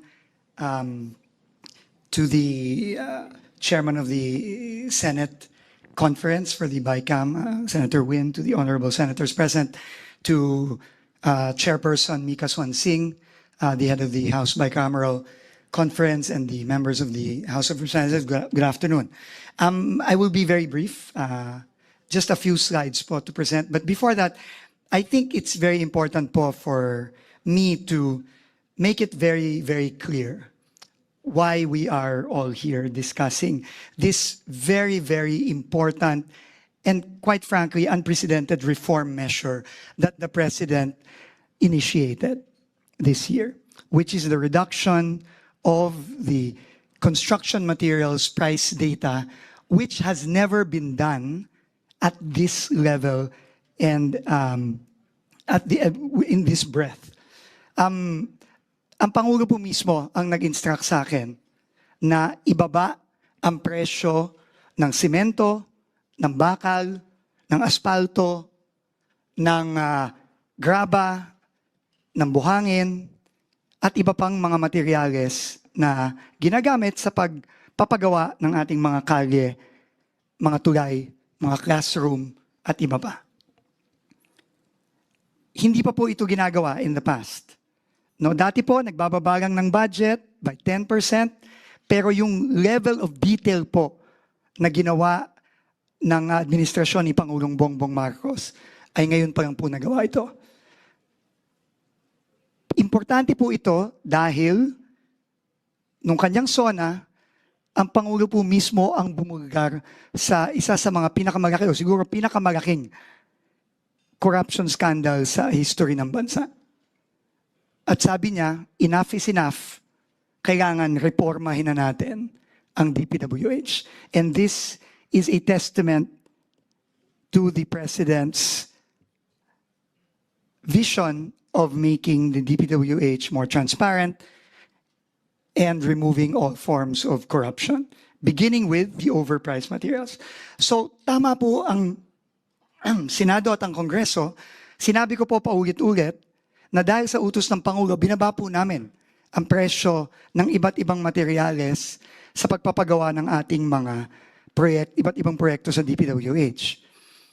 Tama din po na nung pong public hearing, ito mismo ay inanunsyo ko at inimplement na po namin with a special issuance that was issued 2 months ago. At ito ay sa kasulukuyang ini-implement na nga po din po namin, hindi lang para sa mga proyekto for the 2026 budget, kundi pati